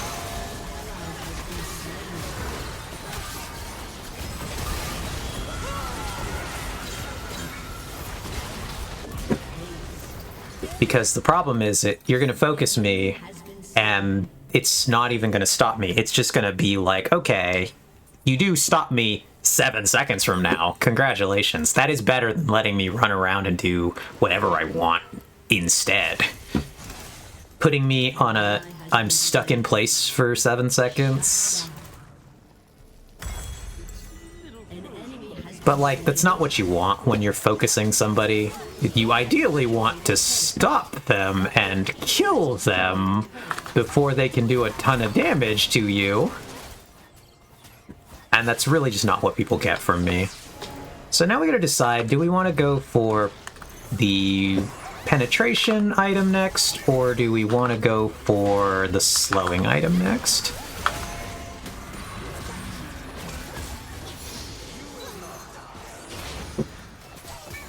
Because we have good magic damage on our team. So either item is good. In other compositions, we might want to go for the slowing item.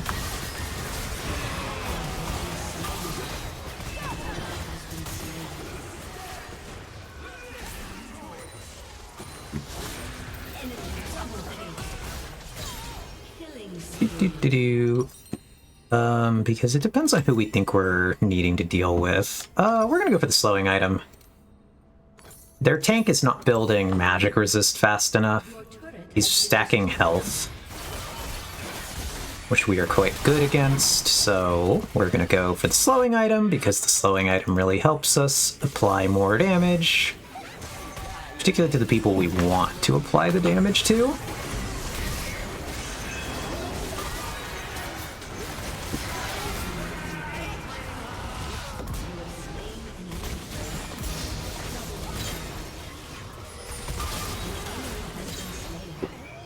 Cool. We got him. Oh, there's that guy. Ate that fish. Probably like a weird little fish, man. I don't really know. I call fizz a fish. Yeah, the problem is that so they have to focus me and then try to get away from where I am. But oftentimes I position really aggressively. It's like right here. This guy is gonna have a bad time, because whoever's coming out is now just... So now, see here, this guy can't help his teammate because I'm dead in between his teammate and him. And so they're stuck in a situation where they're like, well, I can't now get closer to the fight. I can't get in to assist because I'm trapped back here dodging these Karthus abilities instead of doing something that I would, air quotes, consider useful.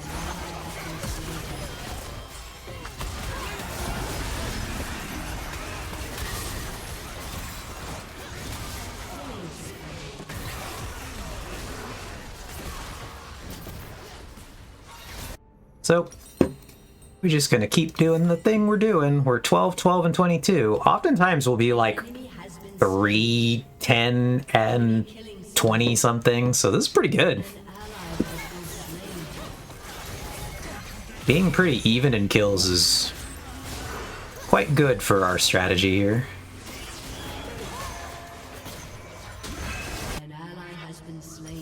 We do want to finish this.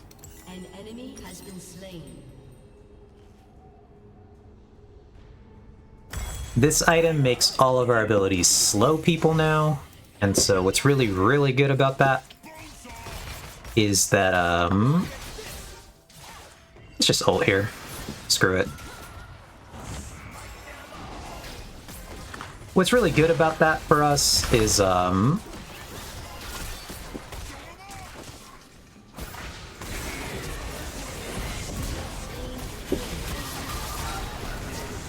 it makes all my follow-up abilities quite easy to land.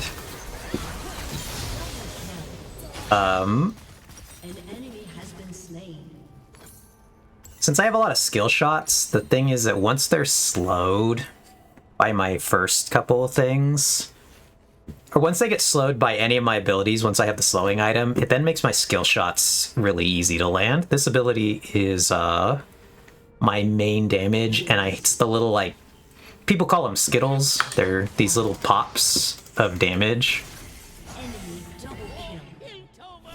And so I have to try to hit people with those. No, we're not going to do anything useful up there. Oh, he actually got a kill. We're just going to collect these health shrines. We don't need the health, but we want to make sure that these aren't here for the enemy once they catch up with us. Yeah, and that's the other thing, Ox, is once I die, it makes it so that it's just harder, even harder for them to get away from me. Here, we might, once the minions show up into range, we might go in to defend our tower. We actually dodged a Fizz ultimate right there.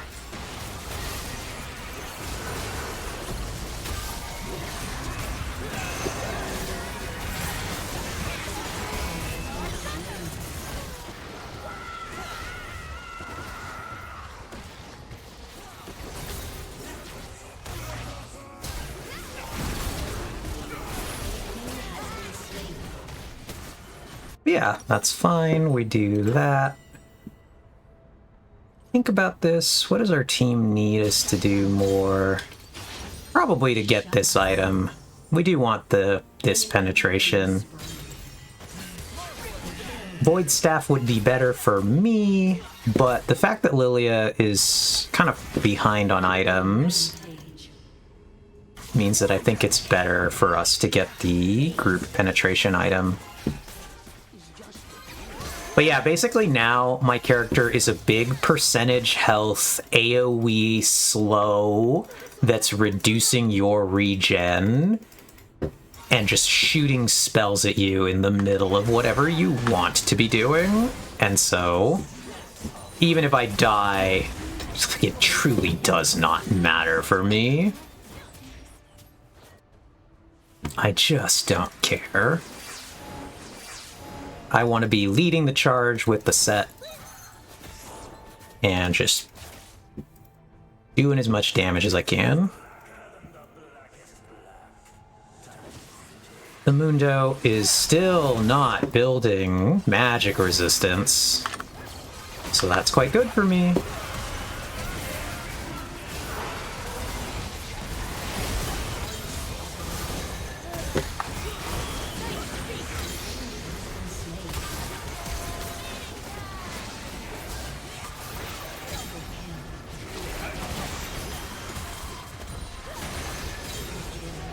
See, they have focused me successfully. I died. Congrats to them. My teammates have lived. Oh, they actually just surrendered.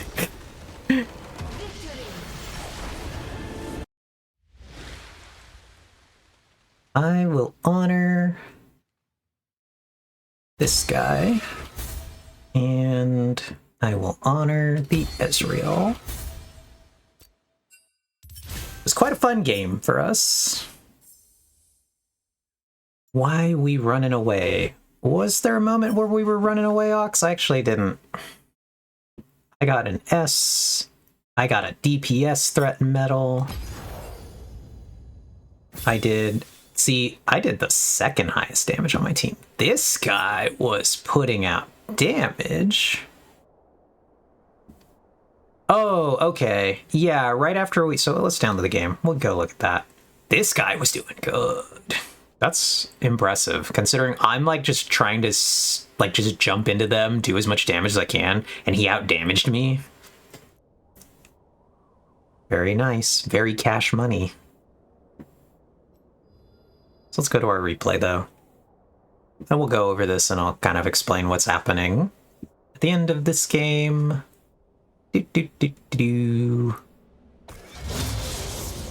So, right after you took out the inhibitor. So, before we win a fight here, and there are 3 of us left. I'm coming out of the base. These 2 have survived whatever happened here. 4 of them are dead. 1 of them is alive in the fountain. And so these turrets are not here. They're broken, but whenever you fast forward, they show up weird. So we come to get the inhibitor, and we get here. Here's what's important. Fizz is still dead. Mundo is still dead. These 2 have respawned, but they don't want to take the little teleporter out because if they land on... They know that if they land on me, they're dead. So the teleporter would put them out somewhere in this area, and they know that I'm just going to jump right onto them. As soon as they do, they're dead. So what we're doing here is we're trying to get this inhibitor, but we don't want to die, because if we die, as soon as they're all 5 back up, if the 3 of us get killed, they'll be able to push back to our side probably and take this tower in the time it takes us to respawn. So we see that this is a moment where we're not going to kill one of these towers. They're full health. We haven't hit them yet. So we just want to get this inhibitor. Then we want to go back and we want to meet up with our teammates who are respawning. And so like that's kind of the like logical. And so you can see how quickly we hit this thing. Lilia is immediately turning. Ezreal is immediately turning. And I'm like the slowest one to turn here. But me and Ezreal... So Lilia actually does stay a little bit. She thinks maybe we're going to cast spells, we're going to fight. But if you just look, me and Ezreal, I think the 2 players, because he was the other one, he was the one that out-damaged me. He was doing really good. The 2 of us immediately recognized the situation and we're just like, and we got what we wanted, time to leave. And then Lilia realizes, oh, my team's leaving, I'm leaving too.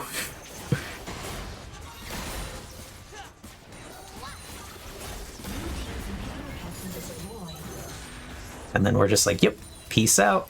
Because now... And Lilia does a smart thing, actually. She manages to collect their health relic on the way out, which is actually really good of her. But now we've met up with Set, so we're here, and we're just kind of like looking to not really fight yet, because we do want Blitzcrank to be here, but I think Set just... So, okay, so Set does... He retreats, says, I know he grabs the Mundo somewhere here. So Set retreats because he knows we're waiting for Blitz. We're trying to group up with Blitz. But now he's looking for this Mundo because actually he realizes that something has broken the Mundo's passive thing, I think, that makes him unable to be immobilized. He normally has like a... something. Oh, Set breaks it with his ultimate. Interesting. I actually didn't know how that interaction would work. So Set uses his ult. I realize I'm so far behind, I'm not going to be able to keep up with this play. So I cast my ultimate because I'm like, oh, okay. Normally I want to wait till I'm dead to use my ultimate during my 7 seconds of invulnerability because then they can't interrupt the cast. Like while I'm channeling, if they were managing to hit me, they could stop me from doing this. But they are not going to because it's just like, all right, I've made this decision. I'm just going to cast it. So my ultimate comes down, hits basically everybody. I think Baba Yaga he's doing his like dash thingy that makes the stand on the pole. The thing I think that you were saying, Ox, that maybe made him a ghost. He's doing the thing right now, so that's why he doesn't take damage from this, but everybody else does.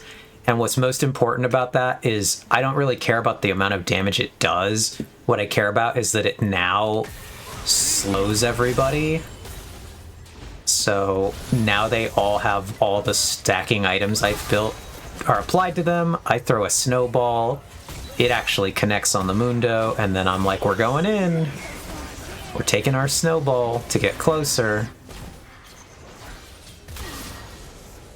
because there's no reason not to. I think here Baba Yaga realizes there's no reason to... Well, he still tries. I actually still have to flash for him. He really didn't want to commit to this fight for whatever reason. Even though there's like no point in living at this stage. This game is over. And one of the things that really messed these people up, I didn't notice this at the time, but one of their players, the Caltech mid lane AI, actually quit or like AFK'd. And I'm not really sure when that happened. Exactly what death. But so this game was like long over. Oh, the Fizz also has this thing that lets him turn what's called, it's a Zonia's Hourglass. People call it turning gold. But it's a 2.5 seconds of invulnerability when you use your item. Let's go back really quick and see, when was the last time Kiana was alive? She was still playing in this fight, so she quit right near the end. I think she's gonna quit after this fight. She flashes in and then just gets like completely dunked on. And I think she probably rage quits right there.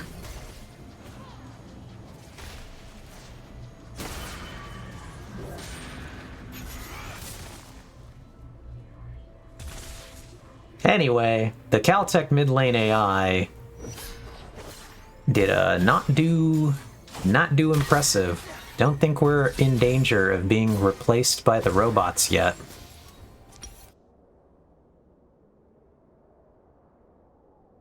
I'm kind of curious, right? I'm gonna go look at this profile.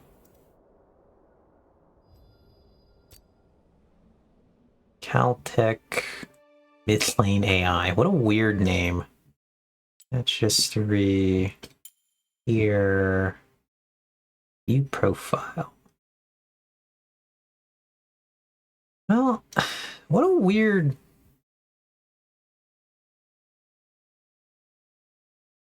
account. Having nothing, so it has no customization. It has a lot of mastery score. Has no honor, which is weird. Oh, other players' honor level are not displayed. Okay. It's never done ranked. There's no trophies for Clash, no banners for Clash. It's level 112, which is relatively low. Some match history with a monstrous number of defeats. No real consistency. No, it plays Kiana.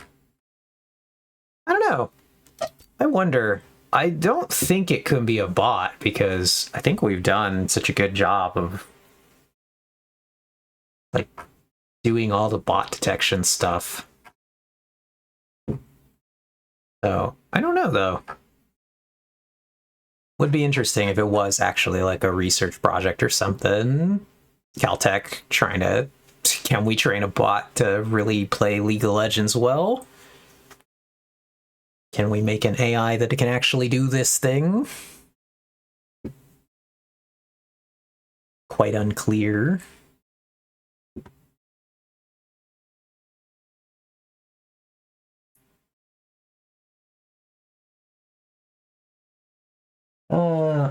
Debating if I should play one more game. I'm gonna drink some water.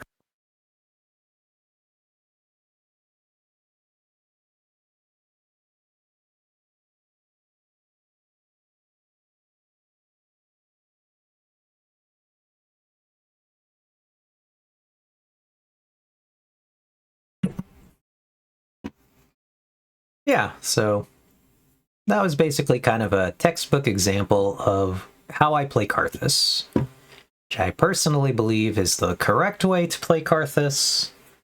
And I think my stats back me up on that assessment. I do think that that might have put me to 70 win rate.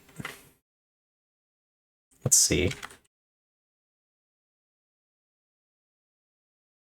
Considering I have a 70% win rate, though, on Karthus in ARAM, I think I'm doing it correctly. Not gonna lie. I do feel like that means that I have cracked the code. Not that I've cracked the code, but just that I have a pretty good idea how to play my characters. And that one is one of the ones that I've just figured out a good methodology for.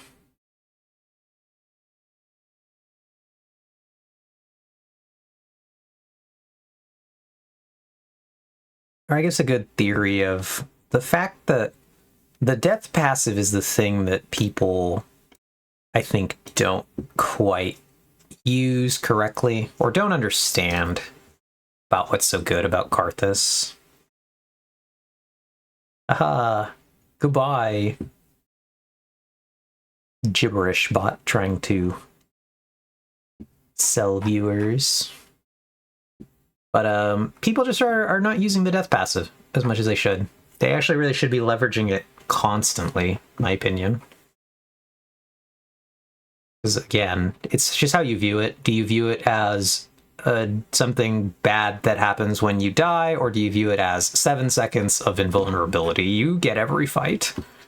I just think it's 7 seconds of invulnerability you get every fight.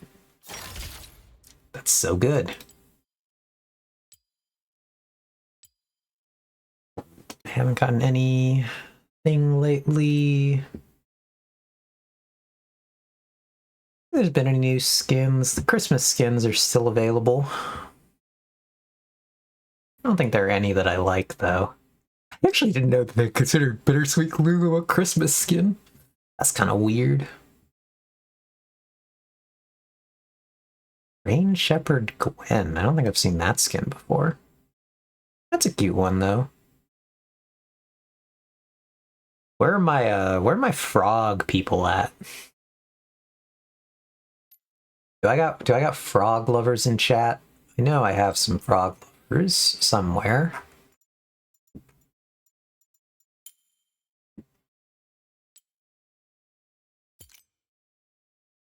They gave Gwen a frog skin. That's so funny. Look at all them frogs.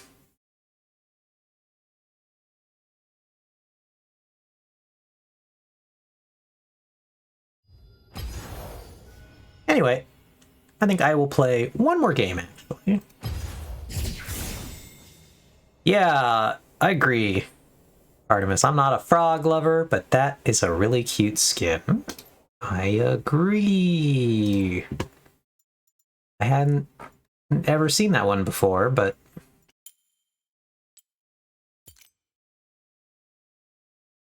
I like these frogs that are holding up the leaf back here.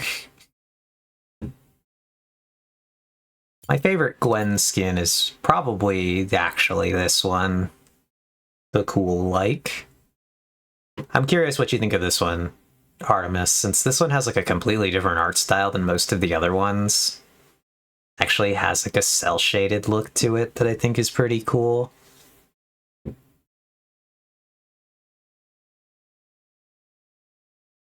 Also has one of the most like dynamic poses, I think, of the Gwen skins. So it's a cool one. I think I would get that one if I was getting a Gwen skin, but yeah, I really love the hair on that one. We're gonna queue up. How much did that one cost? Let's go. What are they selling? I think that's just a regular skin. I don't think that's a legendary. Soul Fighter Gwen is a regular.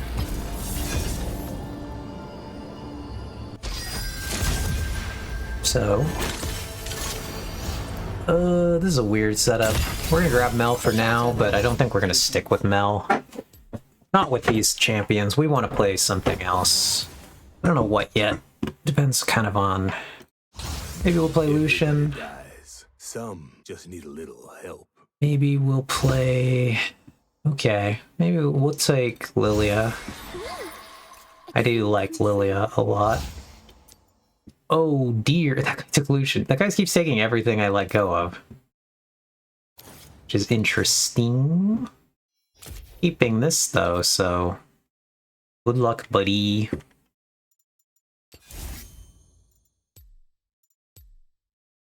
We're gonna be Bowling League Lilia. Have you seen this bowling skin, Artemis? I don't know if you've been here for any of the times that I've played Lilia, and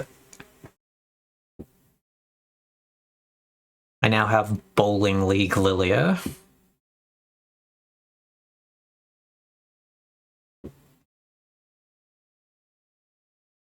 Interesting that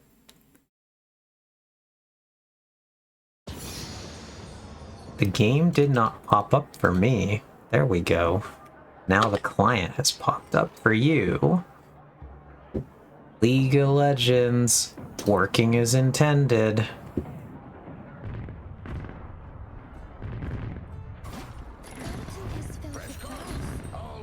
Whoops. The fun one, the reason it's a bowling skin is because I have this ability called Swirl Seed where I throw a little seed across the map. But look, they've made it a bowling ball.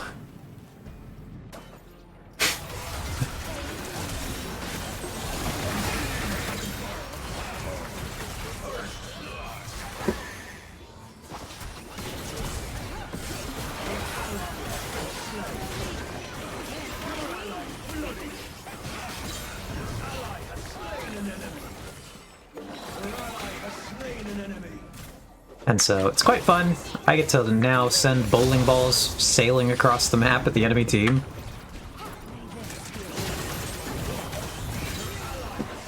That was a bold play.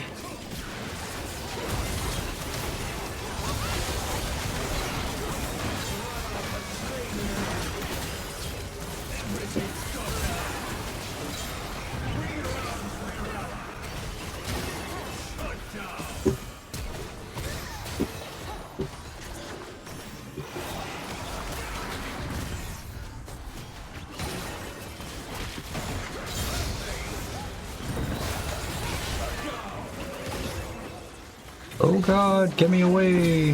Haha! You got him. Oh god, we're running. We're dancing. Look at me, I'm dancing, I'm dancing.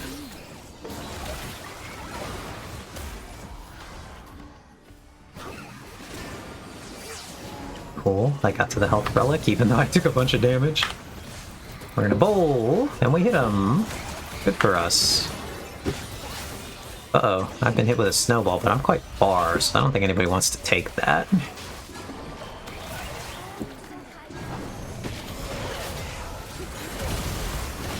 This guy's so dead. I'm so dead. No, I'm not. I'm back. Oh, maybe I am dead.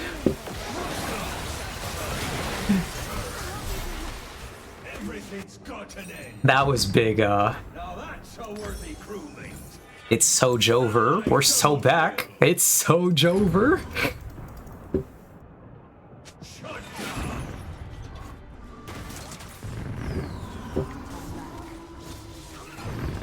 We send our bowling ball out.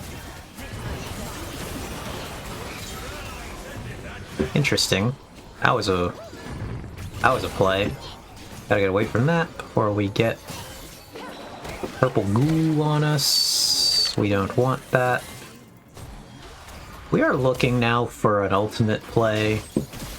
My ultimate's a big initiation, but I gotta get like a couple people hit. Oh, the Gnar really went in. Okay.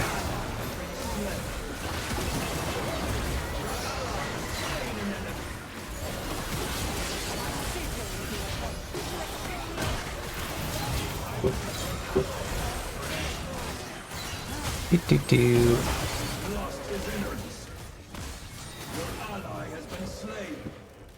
We will now buy our completed item. Now we're going to do a little more damage, which is good times. It's going to be a weird game. This composition they have is kind of annoying for us. Not a lot of melees, which we would like there to be melees.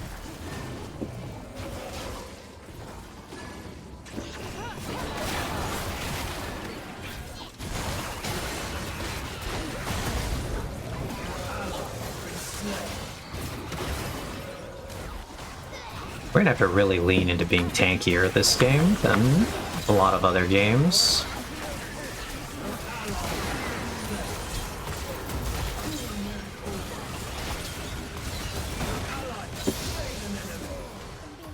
We lived!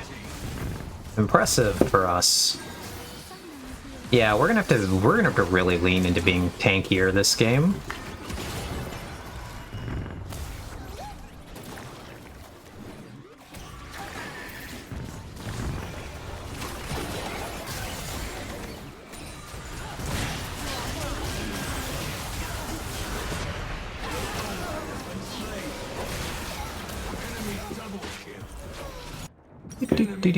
So in line with that, we're gonna go for these boots instead of our regular boots. I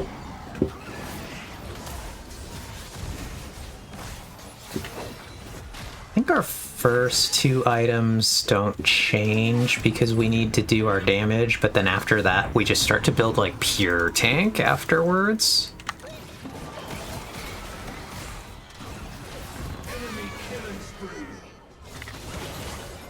I do think we still need to go Leandry's Torment as our second item. That's the second burn. It's where a lot of our damage will come from.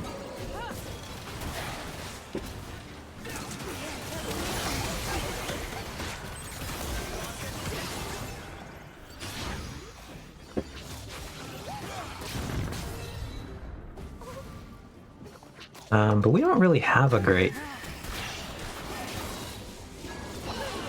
tank on our team.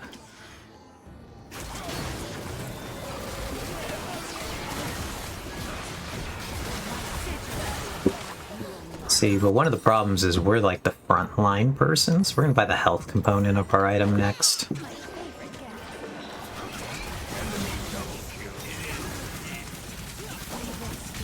Our friend Gnar has built like a much more damage-oriented build than he could have. Part of why we don't have a front line here. Kind of why I'm thinking of really going in as a front line.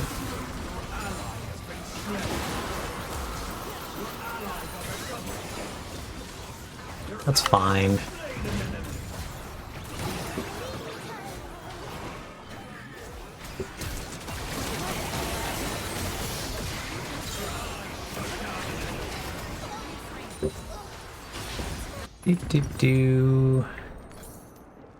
I just keep trying to build our items. Our teammates might get this tower. At least they'll get some good return on this guy.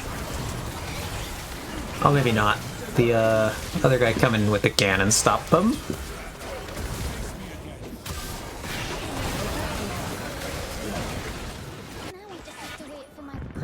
Now we get back out there. We're gonna try to land on this guy. Oh, we missed, but...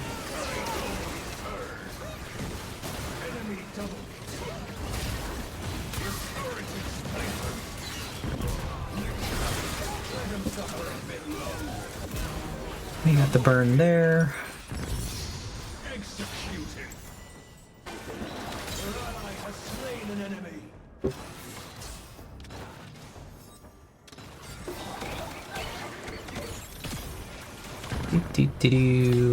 Gnar is building some health now, which is good. We're going to be building a lot of health and magic resistant armor items coming up.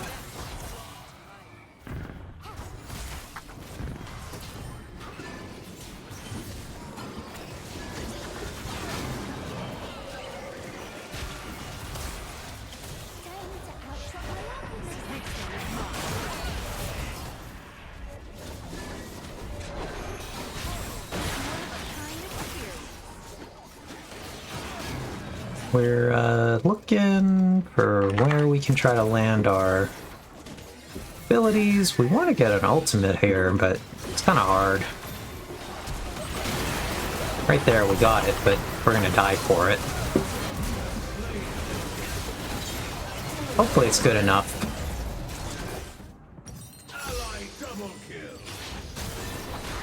I gotta force 4 people with my ult. We got a 4-person sleep. So that actually ultimately won us that fight. Maybe my teammates will get the tower. Basically that's why we want to be a tank though, because we need to be the person up front.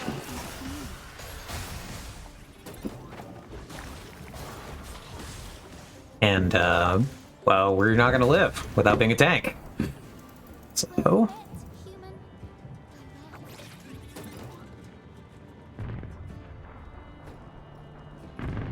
quite unfortunate for us.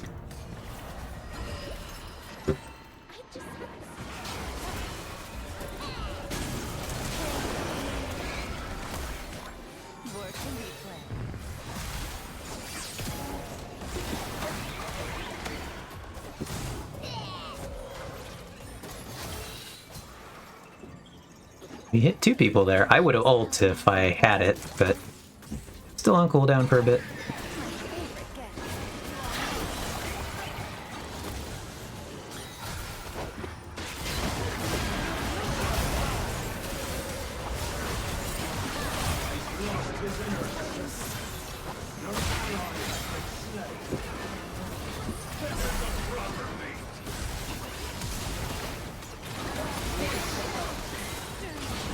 Alright, we're ducking, we're dodging.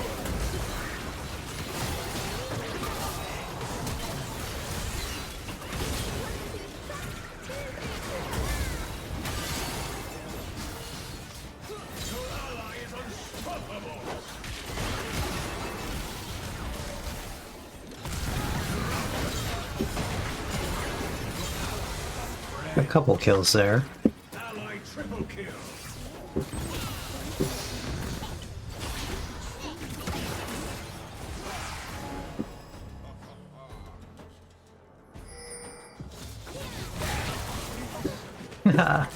That's not a surprise. Alright, we'll get that. Now we'll start to go over here for our tank items. The enemy's gaining steam.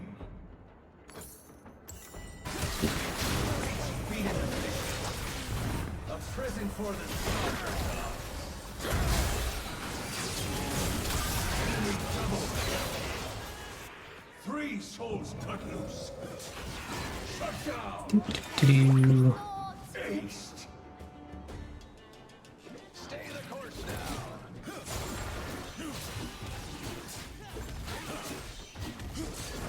now. I should probably not have the most health, but it is what it is.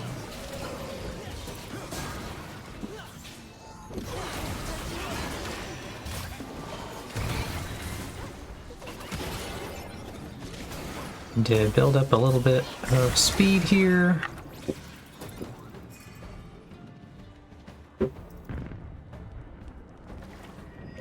I can get my speed passive on minions.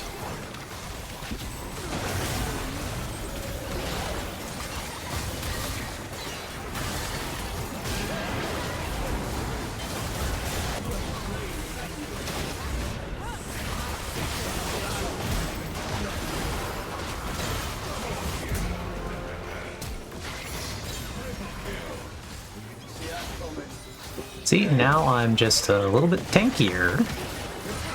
Starting to do something.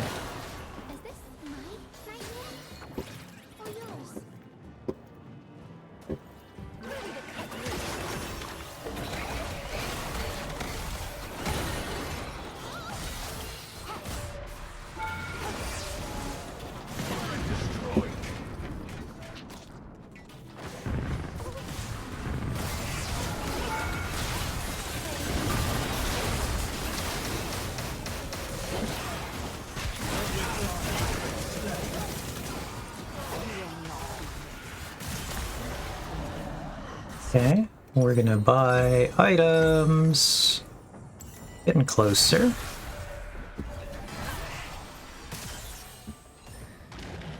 Will I be able to afford this and spawn? Maybe. Passive gold might get me this in time. Might need to get out immediately though. I don't have time, I think, to wait for an item. Yeah, I don't. I have to fight.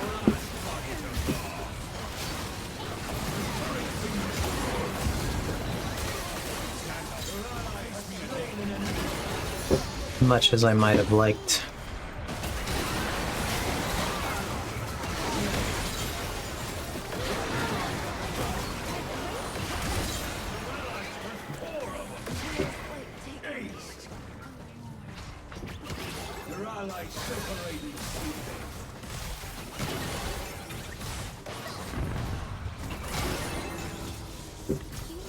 Oh, that sucks. We did win that fight. We're doing good. We're coming into this game, but I need to get my... to try to get my ult back before we fight again. One of the unfortunate moments is that this is gonna sound funny, it's fortunate that I live. Unfortunate that I lived, because it means I don't get to spend my gold. Didn't get my item. And that's actually bad here. That guy can't take that.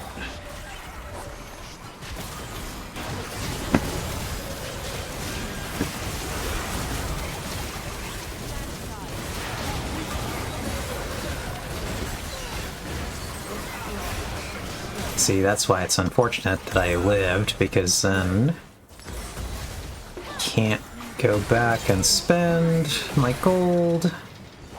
Here, I don't think my teammates can defend. Maybe they can.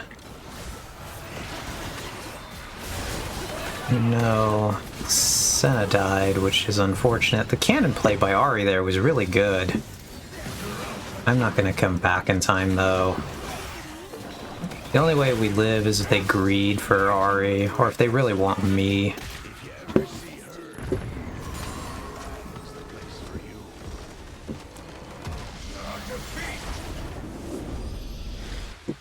But yeah, unfortunate for us. Just one of a game where a few of our teammates just did not honor this guy.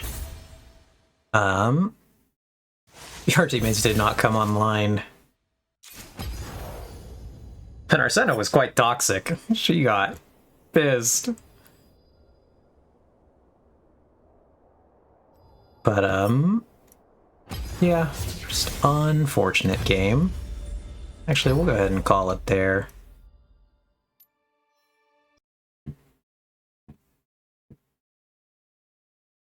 Get back over to our Minecraft scene.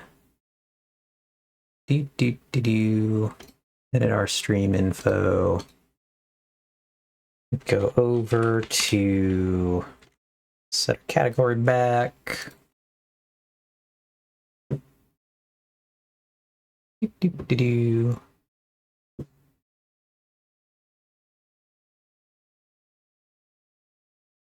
Alright, cool. We're back on it.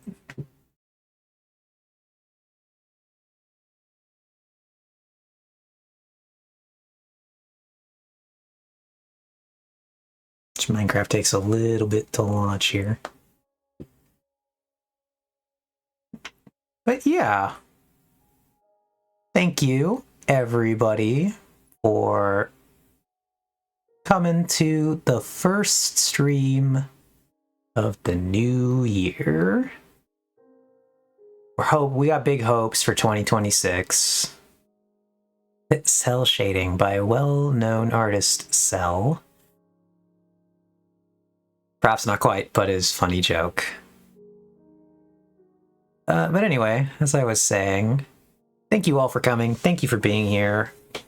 I'm very hopeful for this year. I think things will hopefully be pretty good. I don't know. As much as they can be in these times. But we have a lot to look forward to, I think. And we just gotta make the best of it. Do what we can. Be there for the people we care about. and just not let it be a bad year if we can manage that. For me personally, I'm looking forward to a not surgery year if I can manage that. I had 2 surgeries last year. That second one was a tough time. People who know. So take a little break, and we hop right back on the surgery train. But yeah. So I hope you all, though, have things you're looking forward to. Hope the year has been off to a good start, at least. And I will see you all our next stream. We should be here on Sunday.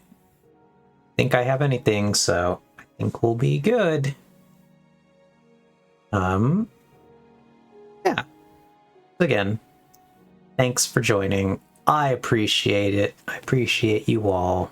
I hope you have a great night, great time of day wherever you are, but I think I know most of my gang. It's night. So have a great night, everybody. I'll see you next time.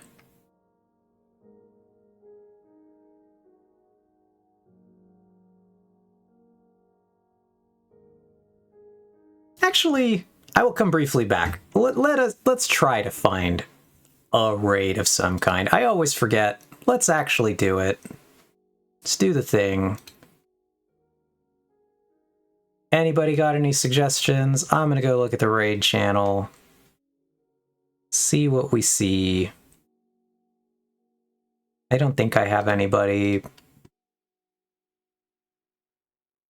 Yeah, I don't have anybody live right now, really.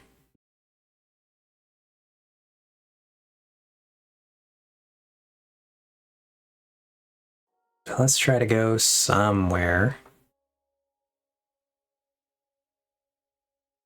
Do. Do you have anybody, Fox? I know you oftentimes just say the usual suspects. Not really today.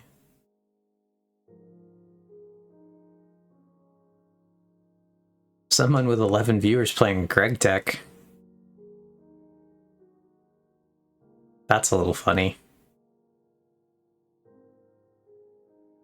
Silly Greg Tech. Greg Tekken.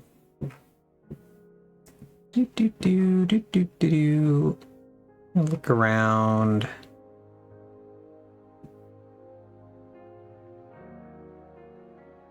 This one's got wild tags.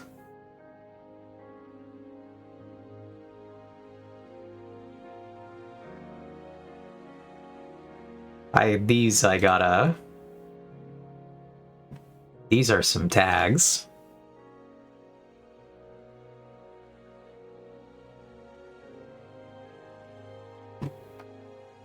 I had to screenshot that just so I can show you all later on the Discord. I'm very confident they were memes. We're really memeing, but like it was so meme I would not dare click on it.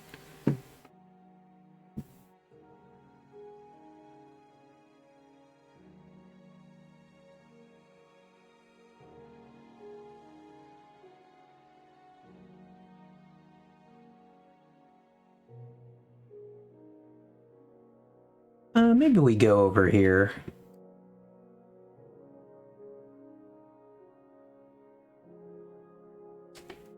Gotta look. Do I still Minecraft? Still picking up. Can I mute this? Yeah, okay. Let me see what there is to see.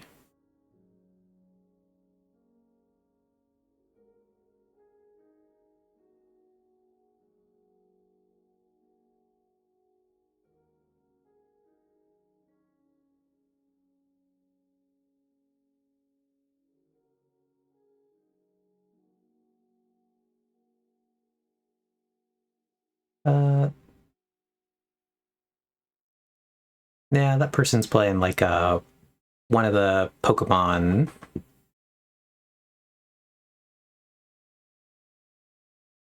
I forget what it's called. Cobblemon. So probably not gonna go there.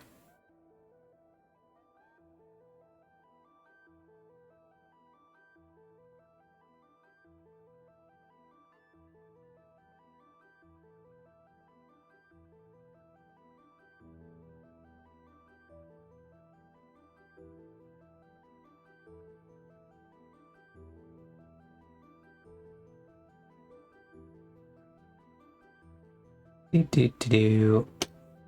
Finding the late night raids is really not the easiest.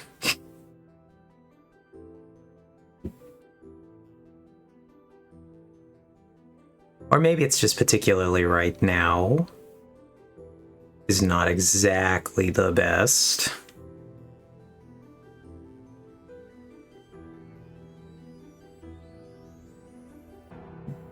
Oh, that one's raiding out.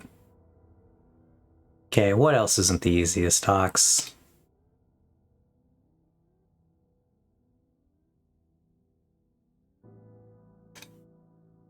I am curious.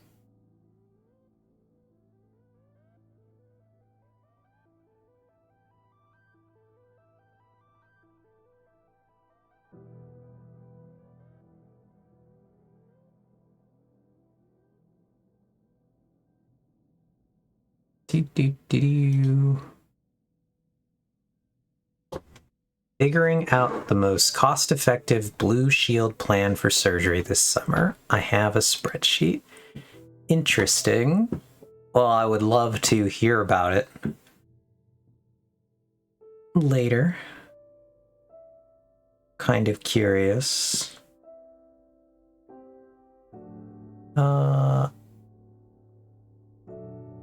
Maybe we go raid out of our category.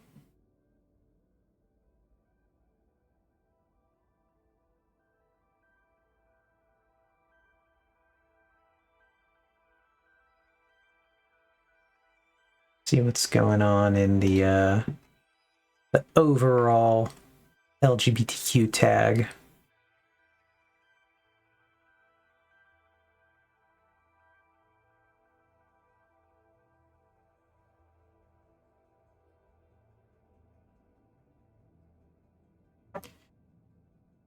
Ooh. I actually ultimately think I am just tired at this point. I'm not seeing any obvious options. I think I will go back to simply casting us into the void, calling it a day today. It's been a long day for me, and I think I would like to just take it easy, call it a night. So, thank you everybody for being here an extra like 5-10 minutes while we looked around to see what there was. Hopefully next time we'll have some friends online. But yeah, thanks again for being here. Have a great night. I will see you on Sunday if you're free. And yeah, have a great night. Goodbye.